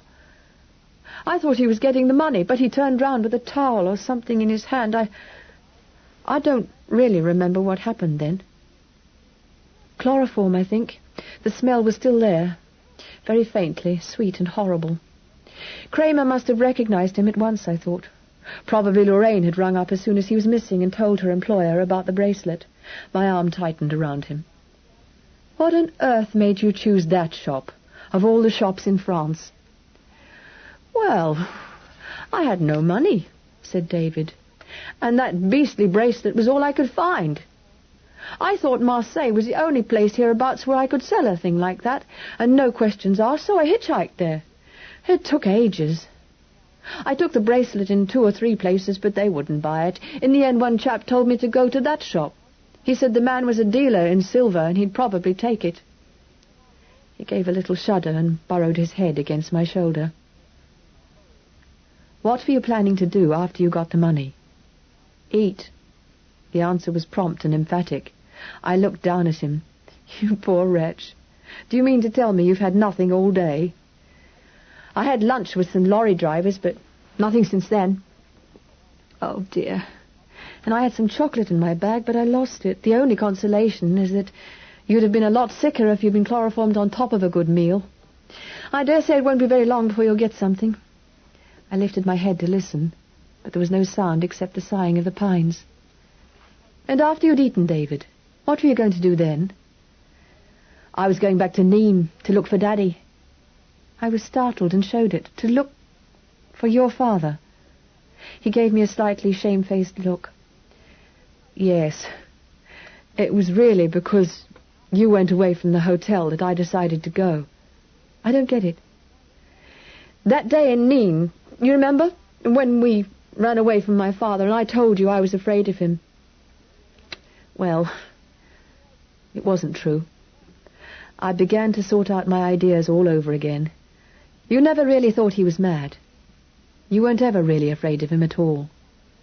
David said with scorn, Of course not. Afraid of him? I'd never be afraid of him as long as I lived. I said helplessly, Then for heaven's sake explain. I can't get this straight. You said you didn't want to meet him. You said it was a matter of life and death. You said he was mad. And you did look afraid. You looked scared stiff. Now what's it all about? I was afraid, he said somberly, terribly afraid, but for him, not of him. I'll try and tell you. Shall I just begin at the beginning? Please. He began to talk in a clear little voice, completely empty of emotion. It was a queer experience to hear the same beastly story of the night of murder and treachery so soon retold in the voice of a child. It differed from Richard's in nothing but point of view. And when I heard he'd been acquitted, I knew he would come down to Deeping straight away. But he didn't. I waited and waited, and then the police telephoned Mrs. Hutchings, that's the housekeeper, that Daddy had had an accident and was badly hurt. He'd been taken to hospital, they said. Of course, I wanted to go and see him, but they said he was still unconscious and I must wait. Then, quite late, she came. The pitch of his voice never changed, but suddenly, shockingly, I was aware of the cold hatred underneath it. Then, as he went on, I began to realize that David's story was more terrible even than Richard's. She came into my room. I wasn't asleep, of course. She told me she'd been to the hospital. She broke it ever so gently, you know, but she told me Daddy had died. What did you say? Nothing, go on. She told you your father was dead? She did. She also told me it was no use going to the hospital. She said I'd not be able to see him because he'd been too badly burned. Of course, said David, his mouth half buried somewhere near Rommel's right ear. I wasn't exactly thinking straight, you know. I didn't really want to go away with her. But I couldn't stick Deepings just then, and anyway, what else could I do? Daddy was dead, and she was my stepmother, and I more or less thought I had to do as she said. There's not much you can do if you're only a boy. And besides, I'd not had much practice in thinking things out for myself then. I have now. I know that, I said bitterly. David went on. She'd taken a flat up near the Bois, and we lived there. She was quite decent to me, as I thought, and I was so dashed unhappy anyway I didn't care what happened. I suppose I just moped around the place. I found Rommel one day in the Bois with a can tied to his tail. After that it was better. I said a little grimly, what happened next? About 3 weeks ago she told me Daddy was still alive. How on earth did she explain away her lie about his death? She told me she'd done it for my sake. The grey eyes lifted to mine for a moment. They were quite expressionless. She said that, according to the reports she'd had from the doctors and the police, Daddy had tried to commit suicide. David? Yes. She implied, of course, that he had done that awful murder, and that it had been preying on his mind. Oh, said David with a large gesture. She spared me all she could. She said that he'd been going queerer and queerer for some time, and that he must have killed Uncle Tony and knocked me down in a sort of blackout. She prescribed it to... Is that the word? Ascribed. Oh. She ascribed it to his terrible experiences during the war. Why did you laugh? There's a certain irony in that, I said, but it doesn't matter. Well, said David, that was her story. He was batty, and he was dangerous. So she'd removed me from the trouble zone. Did you believe it? No. I knew he wasn't mad. I knew he hadn't killed Uncle Tony. And of course I knew he hadn't hit me. I also knew for certain that he hadn't meant to crash his car and commit suicide because he'd rung me up from London as soon as he'd got out of court and told me he was coming straight down. Did you tell her that? No. He looked at me. I can't quite explain it, Mrs. Selborne, but I began to get more and more strongly the feeling that I ought to keep things to myself. There was something so, well, sort of queer and wrong about the whole setup. Some of the things she said, the way she looked at me sometimes. The very fact that she'd taken me away with her when I was certain she disliked me anyway. Oh, lots of things seemed odd. And now, all this talk about Father, I was certain that she didn't think he was mad either. And of course nothing could excuse the lie she'd told about his death. He paused. Why didn't you write to your father? Surely that... It was the first thing I thought of course. But there was a catch in it, Mrs. Selborne. There were 2 chaps in the flat below, she said. They were her cousins. And they were with us all the time. I never got a minute to myself. I couldn't have got a letter to him without them knowing and reading it. What's more, she seemed to want me to write to him. And that was quite enough at the time to make me think twice about it. She wanted you to ask him to come and see you? Exactly. His tone was a quaint echo of Richard's. She said she couldn't possibly let me go back to England till we saw how he was. And she suggested I write and ask him to come to France. She'd have read the letter. There's no question of my being able to tell him what the setup was and ask him what had really happened at his end. She went on and on about my writing to invite him, and in such a funny way that I got suspicious again and just refused. I pretended that I'd believed her story about his being mad, and that I was frightened to see him. Gosh, she was furious. Being hoist in her own juice like that. Is that right? Sounds a bit odd. I rather think you mean stewing with her own petard, but let it pass. I get it. She wrote to him herself in the end, you know. He shot me another look. Yes, I did know. I telephoned him one night. You did? But he wasn't there. I was pretty disappointed. I managed to sneak down one night and phoned from the cousin's flat while they were with her. Mrs. Hutchings answered. She said Daddy had had a letter marked Paris that morning, and he'd left straight away. I said how was he, and she told me he was all right, but just worried to death and only just out of hospital anyway. The cousins caught me on the way up from the phone. I spun them a lie, but they didn't believe me. And after that I was never left alone. Next morning we all went to Lyon, and then stage by stage down here. It puzzled me no end till I began to think they wanted Daddy down here instead of in Paris. And I could only think that it was still something to do with that murder, and that they'd harm him. A trap, I said, with you as bait. Exactly, he said again. So, I wasn't going to get into touch with Daddy just to lure him in. I wanted to be quite sure first that it was safe. The queer thing was that the cousins left us at Montélimar, and when we were in Avignon, she let me go round alone. She didn't, I said, thinking of Paul Very. Someone else had taken over. You were accompanied all the time. Was I? Then I was right to run away in Nîmes. Very probably. He spoke slowly, in an unconscious echo of his father's own bewilderment. It was pretty awful, not knowing what to do, not knowing whether people were enemies or just ordinary people. It was as if he gave a little shiver, as if everything was upside down. He shivered again.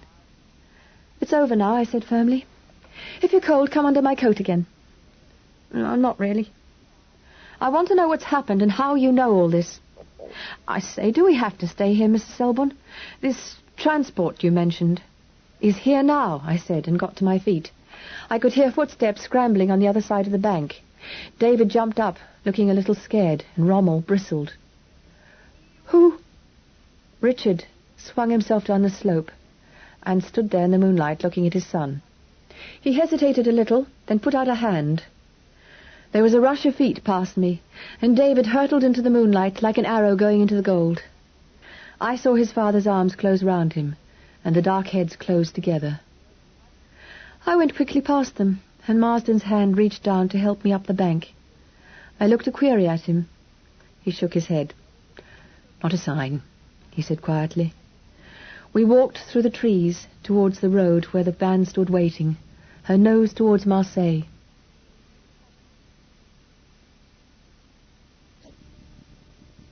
Chapter 28. Two loves have I. Shakespeare. I woke to bright sunlight and a most delectable smell of coffee. Swimming up through the billows of a deep and dreamless sleep, I found myself blinking drowsily at the white walls and red-tiled floor of a room that was vaguely familiar. The sun blazed in bright bars through a closed shutter. The other had swung open, letting in a flood of gold. From outside, the cries and clangs of the city rose musically as if muted by the light. The door had opened softly, letting in the lovely coffee smell that roused me. I turned my head and then sat up, fully awake. Louise!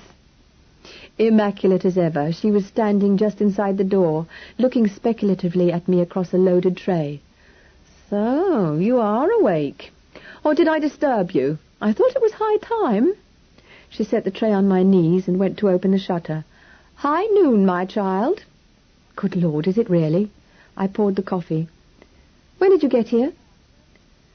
About an hour and a half ago. I got the first train, she added reasonably. You said you were in a jam, and I knew you hadn't any clothes with you. My dear, I said gratefully, don't tell me you've brought my clothes. I knew you were the most wonderful woman in the world. She laughed. No one can face a crisis unless they're suitably clad. How do you feel? Fine, I think. I stretched a few muscles gingerly and was relieved. A bit stiff, and a bruise here or there, but otherwise, I smiled at her. On top of the world. Louise eyed me as she pulled an unsteady-looking wicker chair to the bedside. Yes. Your ghastly village seems to have been a pretty exciting place after all. What happened to you? I chuckled through a bite of croissant, aware of a miraculous springtime lift of the heart, a champagne tingling of the blood. The nightmare had gone. This fresh sun of morning rose on a different world, where the last gossamer rag of fear and uncertainty must shrink and vanish in the superfluity of light. I said, I was translated. Yes, you look it. I suppose you met the Wolf of Orange? In person, I said happily. I thought so. Her tone was bland. He rang up about half an hour ago. If you're feeling fit, we are to meet him for lunch at the Hotel de la Garde, on the terrace at 1:15. And now, said Louise, settling herself in the wicker chair and regarding me placidly, I am dying by inches of curiosity, and I want to be told every single thing that has happened, including why this Richard Byron, who is David Bristol's father, and who I thought was a murderer anyway, should be ringing you up in Marseille and asking you to lunch, and why he should feel it necessary to inform me that neither he nor Mr. Marsden was in jail as yet, and that Rommel had bitten André in the seat of the pants, and that I was to let you sleep late and then take you some coffee and see you took a taxi to lunch as if, finished Louise on a faintly accusing note, he had known you all your life, instead of how long? I said in simple surprise, 3 days, off and on. And rather more off than on, at that, said Louise.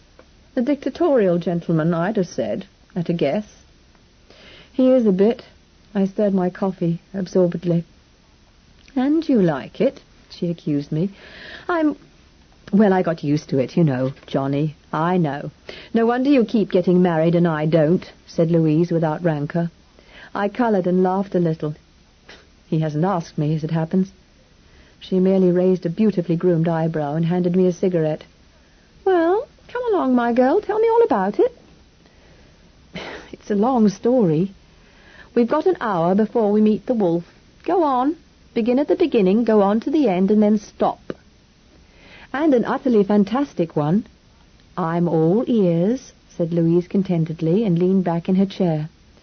So I told her, lying back on the pillows in my little hotel room at the Belle Auberge, with the peaceful sunlight slanting across the coverlet, and the smoke from our cigarettes winding in placid spirals between us. I told her everything just as it had happened, and like Paul Very, she listened silently, only staring at me with a kind of shocked disbelief. Well, she said at length, on a long note of amazement, what an extraordinary tale. Not, of course, that I believe a word of it. Only, you'd better ask the others, I told her. Mr. Marsden said... Louise sat up. Yes. Now that I don't follow at all. What the dickens is John Marsden doing in this galère at all? It was my turn to raise an eyebrow. John? After you left for Les Bouts, she said calmly, we got acquainted. Well, I'll be dashed, I said. If I'd known that, I'd have stopped suspecting him at once. On the principle that all my men friends turn out to be Boy Scouts or curates on holiday, agreed Louise. It certainly shook me to hear he's a great detective. Marsden of the CID, well, and he's very nice, even if he does read poetry. Well, go on. Did he tell you how he got to this awful place on the cliff? Yes. He made it sound awfully simple. Apparently, he was helping, at first, this spring in the investigation of Tony Baxter's murder. Richard, it turns out, had actually met him a couple of times, but didn't remember the name when I described Marsden to him. Well, Marsden was taken off to work on another big case, but he was interested in the Baxter murder. And the man in charge of it, Inspector Brooke, wasn't at all satisfied with the way the case finished. He came at lengths to believe himself that Richard hadn't done it. The murderer, therefore, must still be at large, possibly active, and the motive undiscovered. Richard's so-called car accident shook him a good bit. Richard was safe in hospital, but Brooke began to wonder about Lorraine, and to worry quite a lot about David. Good for him. Yes, indeed. Well, Marsden was due for leave and offered to do a spot of unofficial guardianship. He has friends at the Sûreté, and they said, right, go ahead, so he came over to France to locate David. Well, well, said Louise. Then that's why he disappeared from the Testet Vedenne when David did. Quite. I'd noticed him hanging round where David was, and imputed sinister motives to him. Well, to cut it short, he managed with a good deal of difficulty to get onto David's tail south to Marseille. Apparently it took the poor child nearly all day to get here, as he felt obliged to hide at the sight of every car, and the lorries were slow and few and far between. But he got here, with Marsden faint but pursuing, and eventually landed in Kramer's beastly little shop. I glanced at my watch. I must get up soon. Well, poor David was chloroformed, pretty heavily too, while Marsden skulked about outside, not knowing what had happened. I imagine that Kramer got busy on the telephone, then to Avignon, and told Lorraine to get on the next train. Paul Very must have left long before. He did, said Louise. He took his car out soon after lunch, ostensibly to look for David. The American couple did the same, and so did those two Germans, but Paul Very didn't come back for dinner. I've no doubt he did look for David, I said, and probably passed him, hiding in a ditch. He must either have telephoned Kramer later and heard of David's capture, or have driven straight down here for orders. At any rate, Marsden says he got here a good hour or so before Lorraine. I saw him myself in the office when she landed in a taxi. Marsden was still hanging about, waiting for David to leave the shop when Paul Very arrived, and turned into the garage opposite just as if he'd lived there all his life. Marsden recognized him and began to wonder just what was going on, so, when Paul Very walked into the shop and straight through into the office, Marsden, like me, found his way through to the back, and listened under the window. It must have been just about then, I said meditatively, that Richard and I were sitting talking about 4 streets away. There seems to have been quite a procession into Kramer's parlour, remarked Louise. Yes, indeed, I shuddered. Well, Marsden heard quite a bit under his window. He could tell that there were at least 3 men, Kramer and Jean-Paul and André, in the office. So, even when he learned what had happened to David, he couldn't do very much about it. His French was just good enough for him to realize they were planning to move David's body, so he didn't dare risk losing track of him by going to the police. He simply stuck around and hoped for a chance to grab David. Poor John, said Louise. He said it was hell, I told her. He waited, and they talked, and then the door opened and Richard walked in. That must have been quite a moment. Mustn't it? Richard, of course, remembers nothing but the sight of David lying on a sofa. He started for him, and the 3 of them set on him straight away. Marsden, under the window, didn't see a thing, but he heard Richard say, David, in English, and then the hullabaloo. Then Kramer said something about putting them both in the van, so Marsden slipped across to the garage. He says he imagined they'd all 3 go with the van, and since his one thought was not to be left behind, he got inside it and hid under some sacks. But they dumped Richard and David in, locked the door on them, and Kramer told André to get out to that place on the coast, park under cover and wait for him. Then he and Paul Very went back to wait for Lorraine. Marsden was furious. If he hadn't been locked in, he could have dealt with André there and then, and driven Richard and David straight off to the police station. But he was stuck, so he lay low, untied Richard, and set about bringing him round. Louise sighed with satisfaction. So, when poor André stopped the van and went to get the bodies, exactly. They knocked him cold, tied him up, and took his gun. They even took his coat to wrap David in. On the whole, I said, I'm a little sorry for André. Kramer said he was a bit of a fool. Louise laughed. And now Rommel's bitten him. Poor André. I pushed back the coverlet and got out of bed. Poor Rommel, you mean? He's had a lot to bear. David left him outside the shop, and the poor dog must have waited for centuries. He found his way round to the back streets in the end, and that's where I picked him up. Did you say something about bringing me some clothes? They're in my room. I'll get them. I didn't want to wake you before. She smiled at me as she rose. What a good thing I brought your very nicest dress. Not the Mexican print, I said gratefully. Dear Louise, you shall be my bridesmaid again. Not on your life, said Louise. It's unlucky. And anyway, I'm too old. I'll wait and be godmother. You're a little premature, I said. So I should hope, said Louise, making for the door. She turned and her sleek brows mocked me again. So are you, aren't you? I? Yes. He hasn't even asked you. The door shut gently behind her. As I lifted my dress from the case Louise had brought, I saw the silver photograph frame underneath. Johnny's eyes smiled up at me. I picked up the photograph and was looking down at the pictured face when the fading bruise on my wrist caught, as it were, at the edge of my vision. I smiled back at Johnny. Then I held my wrist very lightly against my cheek. Any hesitations I had had, all the doubts that my intellect had been placing in front of my heart, seemed, with the rest of the nightmare adventure, to resolve themselves and fade away. Past and future dovetailed into this moment, and together made the pattern of my life. I would never again miss Johnny, with that deep, dull aching, as if part of me had been wrenched away, and the scar left wincing with the cold. But paradoxically enough, now that I was whole again, Johnny was nearer to me than he had ever been since the last time we had been together, the night before he went away. I was whole again, and Johnny was there forever, part of me always. Because I had found Richard, I would never lose Johnny. Whatever I knew of life and loving had been Johnny's gift, and without it, Richard and I would be the poorer. We were both his debtors, now and forever. I lifted Johnny's photograph and kissed it. It was the last time I should ever do so. Then I laid it gently back in the case and picked up my dress again.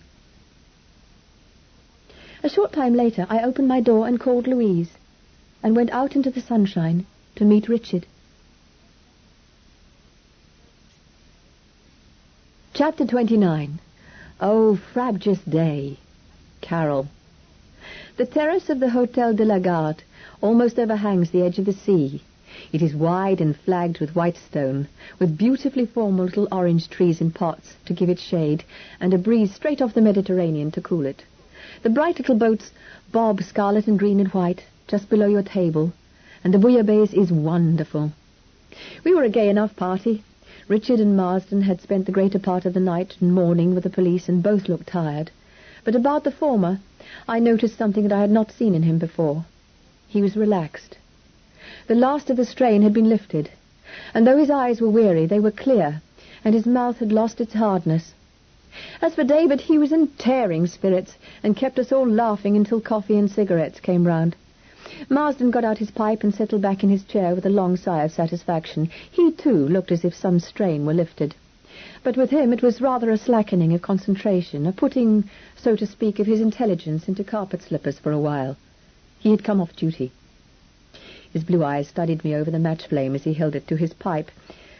At last, this was going nicely.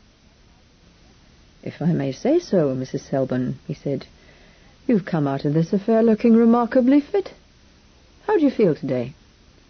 "Fine, thank you," I said. "Nothing to show but a few bruises." I caught Richard's rueful grin and smiled back. "How restful it is, isn't it, now that everyone knows whose side they're on?" "It certainly is," agreed Marsden. He cocked an eye at Louise. "I take it you put Louise in the picture?" "She told me the whole story," said Louise, "except the most important thing, the reason for it all. That was just guesswork. Have you found out anything further about why Kramer employed those two to do the murders?" "Our guesswork was right," said Richard. "The police searched Kramer's premises this morning, and there's evidence galore. The whole thing is clear enough now." "Tell us, please," I said. I'll try. He flicked the ash from his cigarette into the sea and then stared thoughtfully at the tip of it for a moment before he spoke. We were right, he said, looking at me. It all began on that beastly January day in 1944, when Tony Baxter and I, on our way to a prison camp, were witnesses to Kramer's murder of Emanuel Bernstein, and incidentally to his connection with the mass murder of the Jews. He glanced at Louise. Did Charity tell you about that? Yes, what a beastly affair. I don't wonder you lost your temper and blew up. Richard's eyes met mine. I do sometimes, he admitted. It's a fault I have. But this time Tony did as well. I'm glad of that, because if I'd been solely responsible for attracting Kramer's notice, I'd feel a very heavy burden of guilt for Tony's death. As it is, his face darkened for an instant, but he resumed in a normal tone. Well, you know what happened. We were eventually permitted to go, but Kramer had occasion to remember us, and his memory was excellent. He paused. That wouldn't have mattered at all, of course, if it hadn't been for the next connection between us. Both Kramer and I were in the same line of business, the trade in antiques, and both, as it happens, particularly interested in old silver. When the war finished and the Nuremberg witch hunt started, Kramer, somehow or other, managed to disappear. He got out of Germany and appeared in France as an Austrian refugee, one Karl Werfel. He had managed to salt away a pleasant little fortune in money and loot, and before long he was doing very nicely with his headquarters in Paris and branches in Lyon and Marseille. I should mention here perhaps something we found out this morning. Lorraine was his gaze fell on David, wide-eyed and absorbed. Lorraine was with Kramer for a time immediately after the war. Richard's voice was sombre, tinged with a kind of pity. She had a bad record. She was suspected of collaboration, and of having a hand in the murder of 2 French officers. Kramer helped her to avoid the consequences, but kept the proof himself and used it to gain a hold over her. He stubbed out his cigarette. By the time Tony and I had appeared again on the horizon, Max Kramer had a lot to lose. He had this perfectly genuine and lucrative business, but he also had other businesses even more lucrative and highly criminal, for which the antique trade was a cloak. His real headquarters for that was here in Marseille. I'm not quite sure just what rackets he was concerned in, but at the moment the Marseille police are having a fine old time rounding up some of the people whose names were in Kramer's safe. There hardly seems to be any pie he didn't have a finger in, smuggling, dope running, and so forth. But the most important thing that came to light when his premises were searched is definite evidence that he's been mixed up in some of these underground movements to upset the present German government and bring back the National Socialists. You mean those gangs of neo-Hitlerites, werewolves, or whatever they call themselves? Asked Louise. Something like that. It was Marsden who answered her. His genuine business, with its wide trade contracts and the necessity for a good deal of foreign travel, made an excellent mask for the centre of a wideish organization. The police think now that Kramer, or Werfel, was at the back of a good deal of organized thuggery, sabotage, and what have you in Germany and northern France, shortly after the end of the war. Go on, Byron. Well, into this comfortable and prosperous picture, resumed Richard, came suddenly Tony and myself. There was a big sale in Paris for the disposal of the Lemaire collection of silver, and naturally I was there.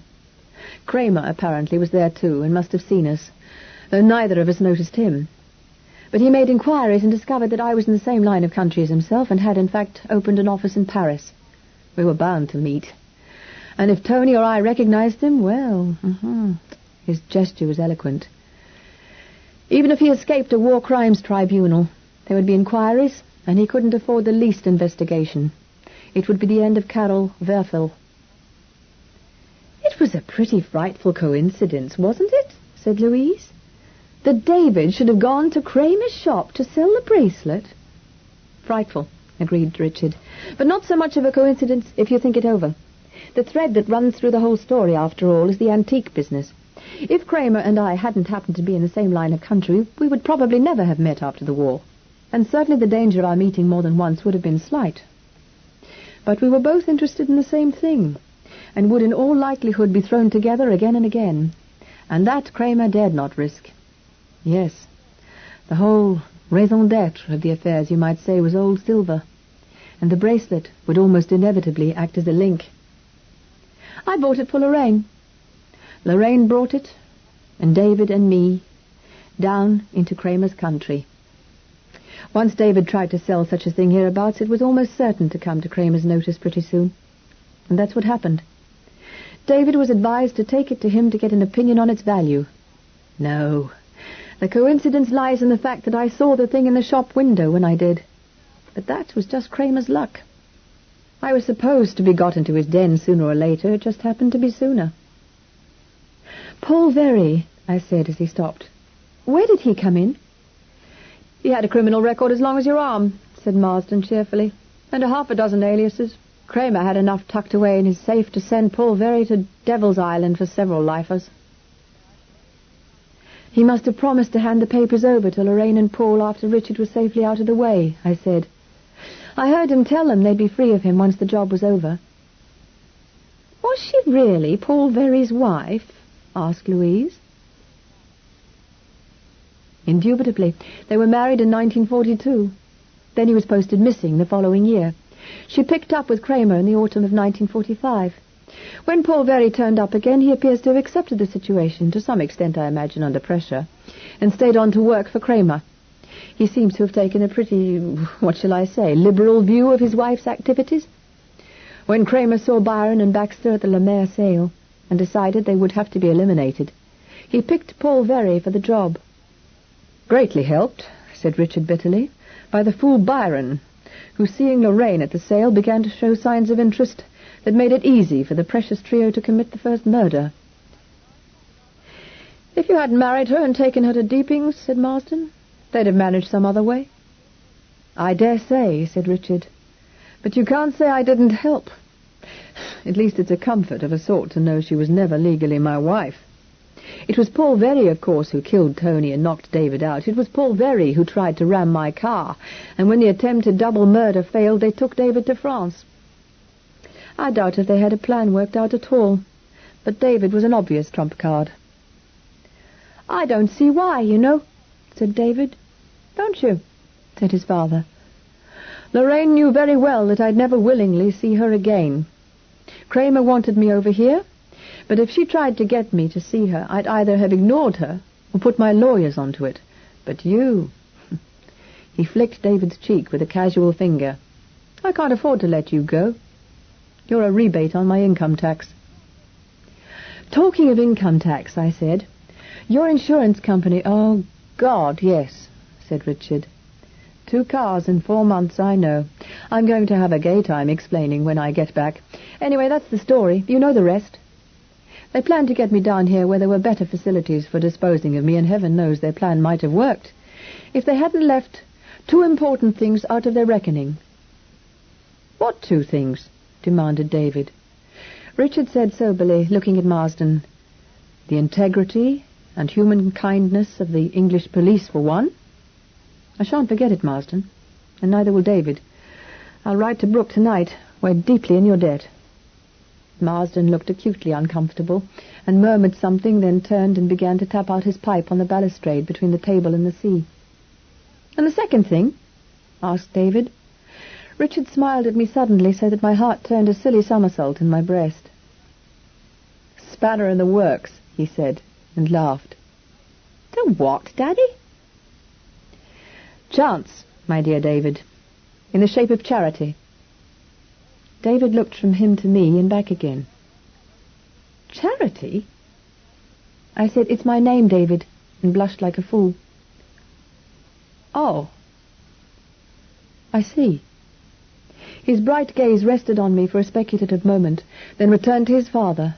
But all he said was, I thought you meant that stuff in the Bible about charity suffereth long and is kind. That too, said Richard, and laughed again. Your father exaggerates, I told David. The only thing I did of real practical value was to find Rommel, and then I nearly killed him. Your idea of practical value, said Richard dryly, is a distorted one, to say the least. That ill-favoured mongrel... David shot up in his chair. Mongrel? He's not. Anyone can see he's well-bred, can't they? He appealed to Marsden, who grinned. Let's say that a good deal has gone into his breeding, he said tactfully. I'm sure he's highly intelligent. Of course he is. David was emphatic. Look how he found me. Why, he's practically police-trained.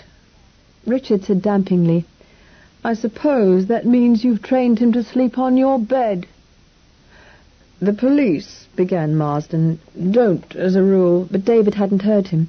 He was eyeing his father with some caution. As a matter of fact, I have. And a very good habit, too, I said promptly.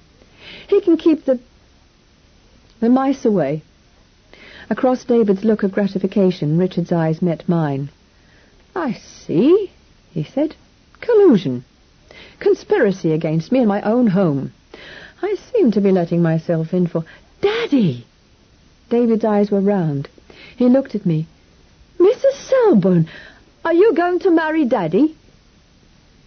Yes, I said. David got to his feet. I'm terribly glad, he said simply, and kissed me. Above the general babble of question and congratulation, the smooth voice of the maître d'hôtel insinuated at Richard's ear, Champagne for monsieur? They didn't miss much at the Hôtel de la Garde. Then the magnificent bottle arrived, all gold foil and sparkling ice, and bowing attendant acolytes. And Marsden, on his feet, was making a very creditable speech, unaware of or unconcerned by the broad smiles and palpable interest of the people at the other tables. Behind him the blue sea danced, diamond-spangled, and in his uplifted glass 1,000,000 bubbles winked and glittered. The only correct ending, he was saying, to adventure. So, they lived happily ever after. I give you the toast. Richard and Charity. He sat down among quite a small storm of clapping and general laughter. When's it to be? He asked me. Richard took a folded paper from his breast pocket. In 10 days' time, he said. That's the very soonest you can do it in France. I made inquiries this morning when I got the license. I heard Louise murmur, dictatorial, just beside me, and then David demanded, But when did all this happen? Richard was laughing at me across his glass of champagne with devils in his eyes. I said, Actually, it hasn't happened. I mean, he hasn't asked me to marry him at all.